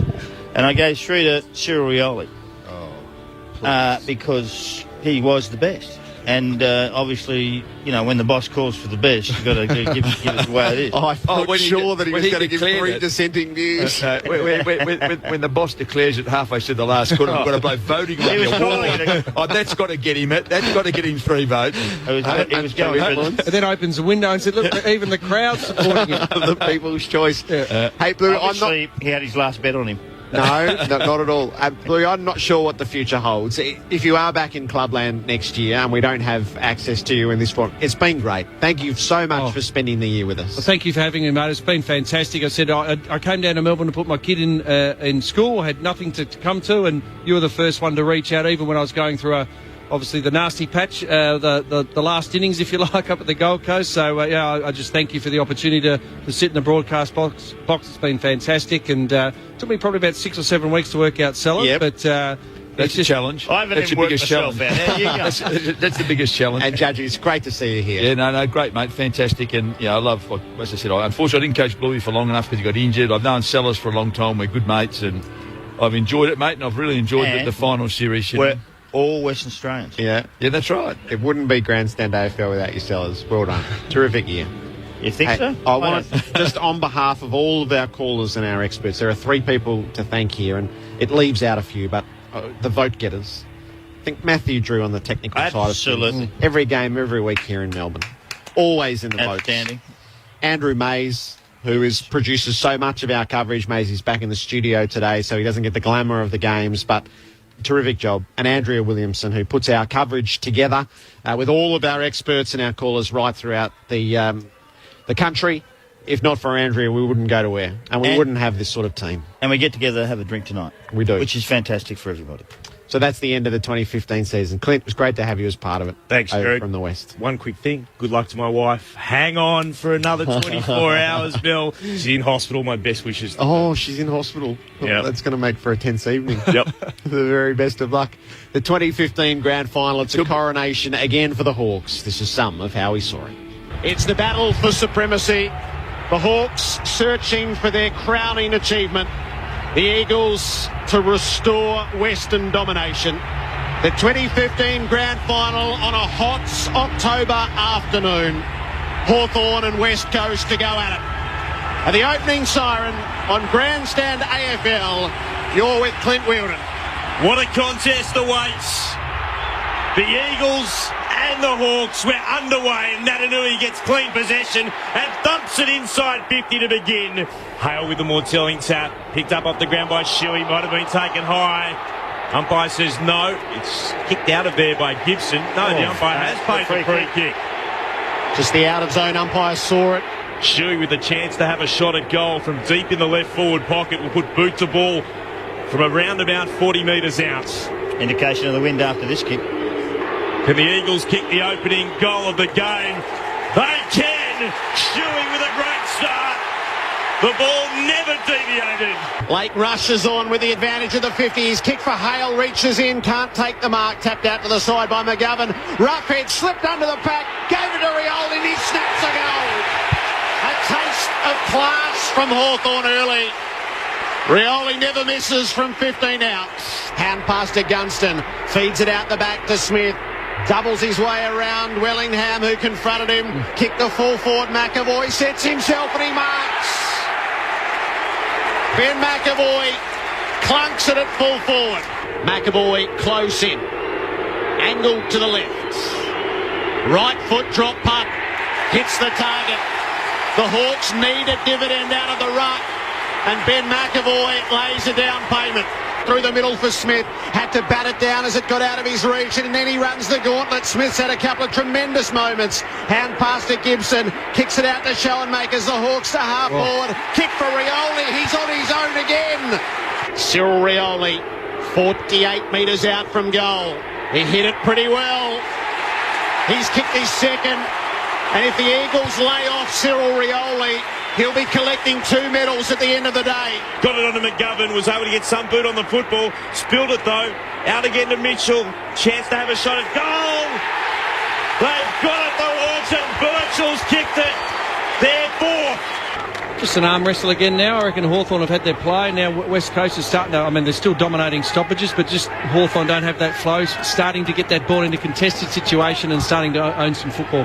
Chance for Duray to sweep the hand pass forward. Centre wingers Bradley Hill heads towards Hale. Running inside is Roughhead. Roughhead inside forward 50. Rioli again. How good was that kick? Sure.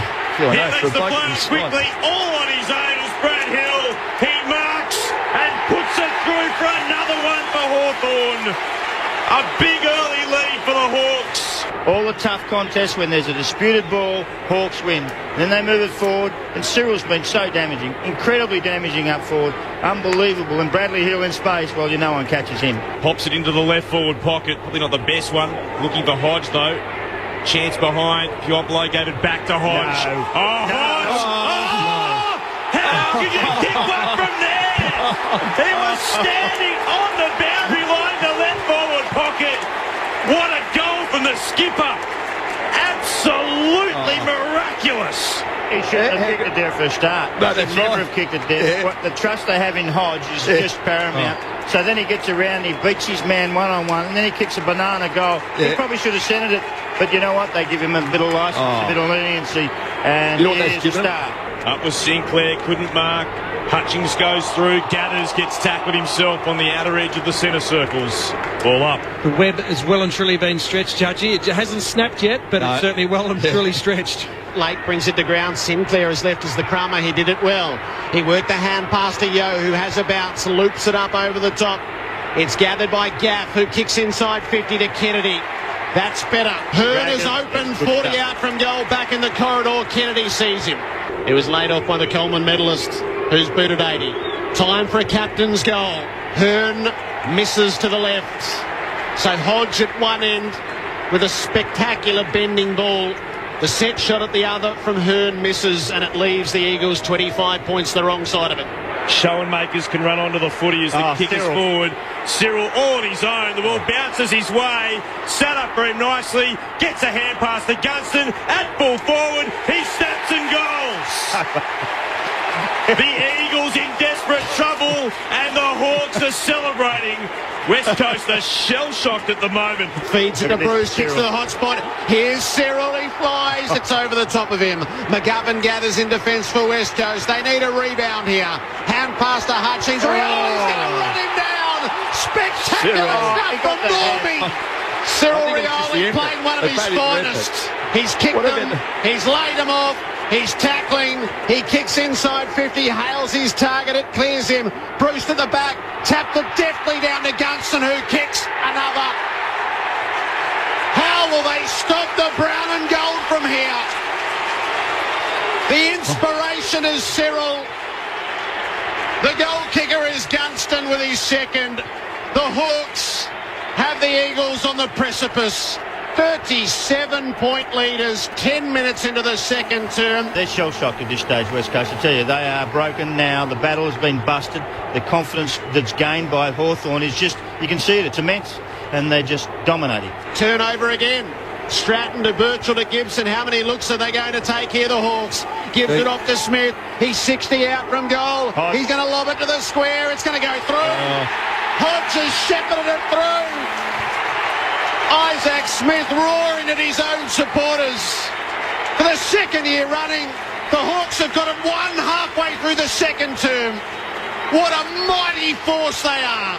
Shepherd again from the logo, southern wing, towards left half forward. Josh Hill marks, he plays on, tries to put it inside attacking 50, bounces off the shins of Kennedy. Hill continues his run. Josh Hill snaps and goals. Wow. Something for West Coast at last.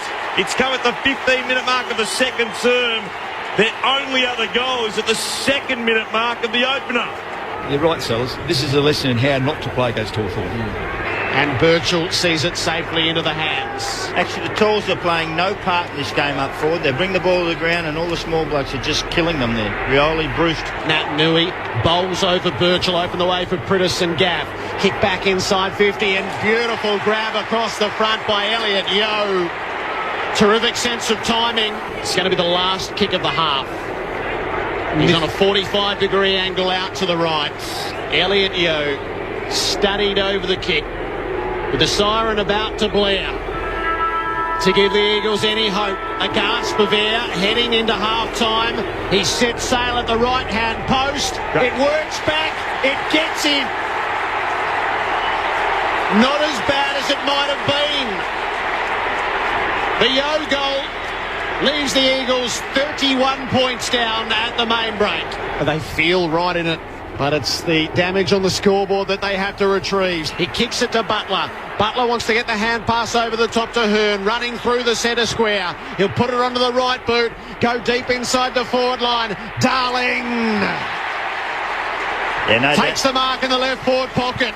No doubt in my mind, Jerry, that they've actually been told, just play on at all costs, just move the ball as quick as you possibly can. We've done nothing in the first half. We might as well have a big crack. Jack Darling, 40 metres out from goal. They've got to pull it back on the scoreboard. Darling kicks the goal. The first of the second half. And the Eagles are energised. You can see it. It's back to 24 points. He has been terrific. To Mitchell, who slips over. Got the hand pass back to Smith again. Just got boot, the ball turns it over. Pressure this time, Shuey.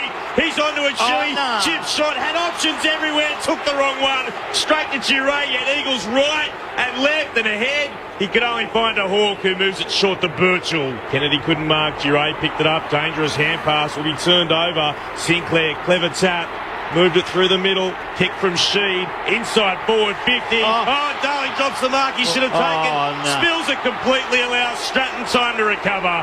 Giray goes beyond defensive 50. Lake marks it right half back. The Eagles through Darling made a right mess of that. They're overexcited. They can feel it. The game has changed completely. They have to find some poise, West Coast. They're butchering chances going forward. He pauses for a moment. He kicks for Rioli, who takes the mark away from Schofield. Rioli's going to work it to goal. They've got loose men everywhere. Schoenmakers keeps it away from Shepherd. Brad Hill takes it. Hand pass to Gunston. Back to Schoenmakers, who kicks the goal. Oh, how that wounds West Coast. Feeds it out to Gaff, on to Ellis, inside 50. Sinclair should have taken the mark. He's after the loose ball now. Birchall stands against him. Sinclair brings him down. Josh Hill to Darling, to Hutchings. The snap is in. It's a goal. Still the West Coast Eagles Cup. Schoenmakers waits. Strong tackle, McGovern. Wrapped him up beautifully. Ball jars out. Umpire says board up. That's better by the West Coast Eagles. They're showing that they want to be a part of this. I mean, hey, just send a message to the rest of them. Listen, we're not over yet. Comes eventually to Schoenmakers to Roughhead. Strong tackle again. That is holding the ball. The battle's changed again, hasn't it? The battle's starting to change again. We're starting to win little contests all the time, and that's the difference. Well, that's what you've got to do, don't you? It's just go back to winning just the contest to the contest. Down low to Lacroix. Quick kick. Wanted to find Kennedy. He couldn't mark. Onto it, Frawley. From the logo southern wing. Inside forward 50. Up and marking Gunston. In the left forward pockets. He'll walk across where the Hawks logo is painted on the ground from 45 metres out. He's got his third. The Hawks lead back to 31 points at the 16-minute mark of the third term. Well, the Hawks have been under some pressure for the first 5 or 6 minutes of this quarter, or 15 minutes of this quarter, as it's been going. And all of a sudden, a little bit of work there. And Gunston in the side, under a cloud from injury. He's got 3 goals. He's justified his position, I can assure you of that. But they get one back, and they needed it badly, the Hawks. They're about to lose control. Bruce to Burgoyne to Mitchell, out of half-back. McAvoy's the target, the spoil too strong. Rioli, shark the hand pass of McGovern, genius still. Off to Bruce, up to Puopolo, kicks to goal, Gunston! Top of the square, rushing back, 2 defenders against him. The ball landed so perfectly in his lap. You know what? Sometimes Cyril does things that I don't think his teammates even know. Jack Gunston spent the weekend out. He has put his stamp all over this grand final, and he kicks his 4th. And just like that, the Hawks are 37 points clear again. And the mountain for West Coast would appear oh so high. Dinking kick up into the pocket. Schoenmakers flies, knocks it down to Isaac Smith, grubbers it from the boundary. No. In this mode, there is just nothing the Hawks can't do. Smith's second to sit alongside Hodges' miracle at the other end. Hawthorn by 43 points. They saw the challenge and they've answered it. One down by McAvoy. Mitchell got a hand pass back to Suckling, who snaps and goals for the Hawks. Brown and gold everywhere at the moment at the MCG. In 2013, Schoenmakers is up on the wing and a fine mark. The 24-year-old rose majestically, dragged in the footy and marking Gunston again. He's at left half back, not 15 to kick. So Mitchell has to thump it forward, wants Rioli. At the back of the contest, he marks. He'll look to put it long from 51 outs. Racing with the flight of the ball right there. Well, he could have let it go. Oh, that's unfair. Cyril's going to win the Norm Smith. Yeah, exactly. Cyril has just robbed him. Roughhead from the very top of the goal square. He just bangs it through. And the era of the Hawk will continue. Roughhead smothers the kick of her and the ball is still loose. Bruce taken high. Oh, they're waving play on. Rioli half passes to Smith. Smith kicks the goal. It's his third. Rioli has a hand in yet another goal as he closes in on the Norm Smith. 61-point leaders, Hawthorn. West Coast mugged them illegally 3 or 4 times and they still came up with a goal.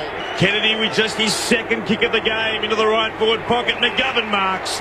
Josh Hill receives the hand pass. He can just about run into an open goal. He will do so. Oh no! Diving effort late. The goalkeeper at full stretch. Lake has saved the goal. Nothing going the Eagles' way. It's a minor score. The Eagles' blunder reel just gets longer by the minute. Glances inboard. Now will get told to move it on. He'll thump it towards a big pack. Going up rough hands. Oh, it's party time. It was into the back of Wellingham. And then he moves it on again. This is Birchall. Long down the line. Schellenmaker sets himself. Rioli! He got it this time. His grip goes firmer all the time. That will do it. He kicks it backwards to Gunston. I've got you on board, have I, fellas? I'm not doing the vote. Kick up inside the 50. The final siren sounds. It is a fabled third straight premiership for Hawthorn, each seemingly greater than the last. It's immortality for them. Another command performance in a grand final. The Hawks by 46 points over the Eagles. The winner of the Norm Smith medal is Rioli from Hawthorn. The people's choice. It might be the biggest roar of the day. Peter Knight's up on stage, and from Hawthorn royalty to Hawthorn royalty, this cup changes hands. Alistair Clarkson and Luke Hodge hold the cup aloft again. It's the mark of true greatness. 13 flags in 54 years for this astonishingly successful club. 4 in the reign of Clarkson and 3 in a row. It says everything that you need to know. They swamp the stage. They are the dominant force in football across a couple of generations.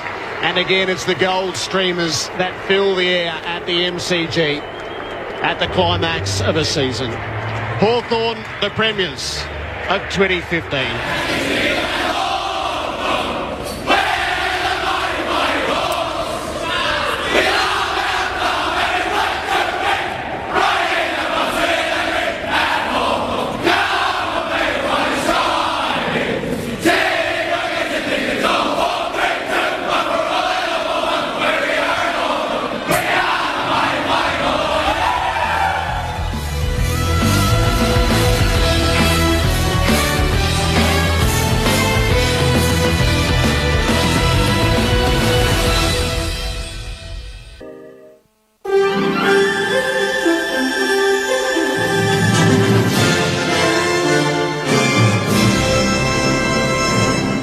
ABC News, I'm Catherine McGann.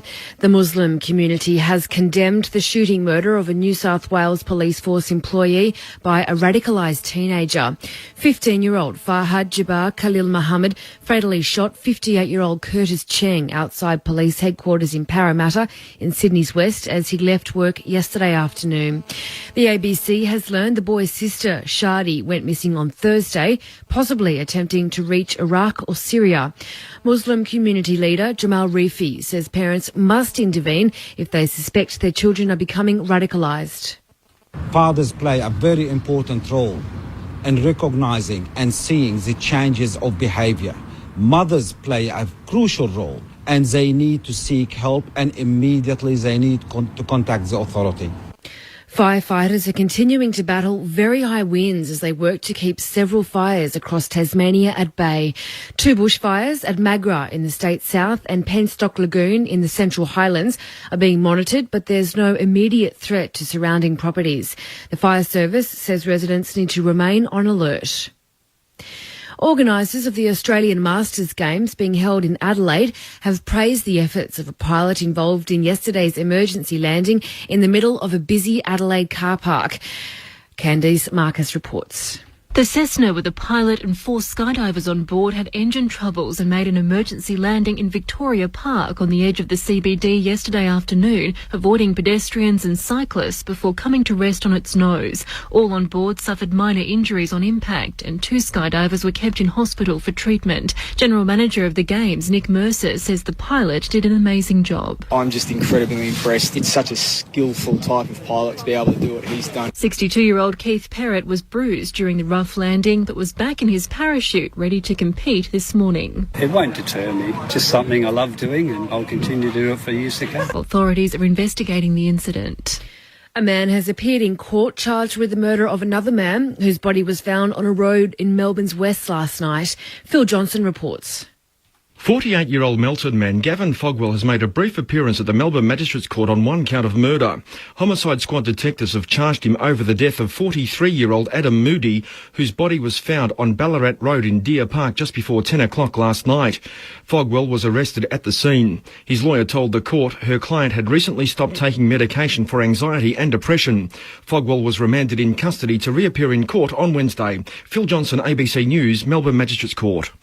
Germany is marking the 25th anniversary of its reunification when the Communist East and the Capitalist West merged to form a single country. The BBC's Damien McGuinness reports from Berlin. In many ways, it's a success story. Reunification was peaceful, and today some Eastern German cities are doing well economically. But rural areas are hit hard by depopulation and unemployment is high. Despite all this, given how impoverished Eastern Germany was, it's a remarkable achievement, and one that Chancellor Angela Merkel, herself from the East, is using to inspire Germans when it comes to the current migrant crisis. We managed reunification, she has said. We can manage this. US President Barack Obama has voiced anger and sadness over routine mass shootings in the United States after 10 people were killed in an attack at a community college in the state of Oregon. A website that tracks shootings reports there have been almost 300 in the US so far this year. A cache of 13 legally purchased guns were found belonging to the suspected Oregon gunman. Mr. Obama has renewed his plea for gun control legislation.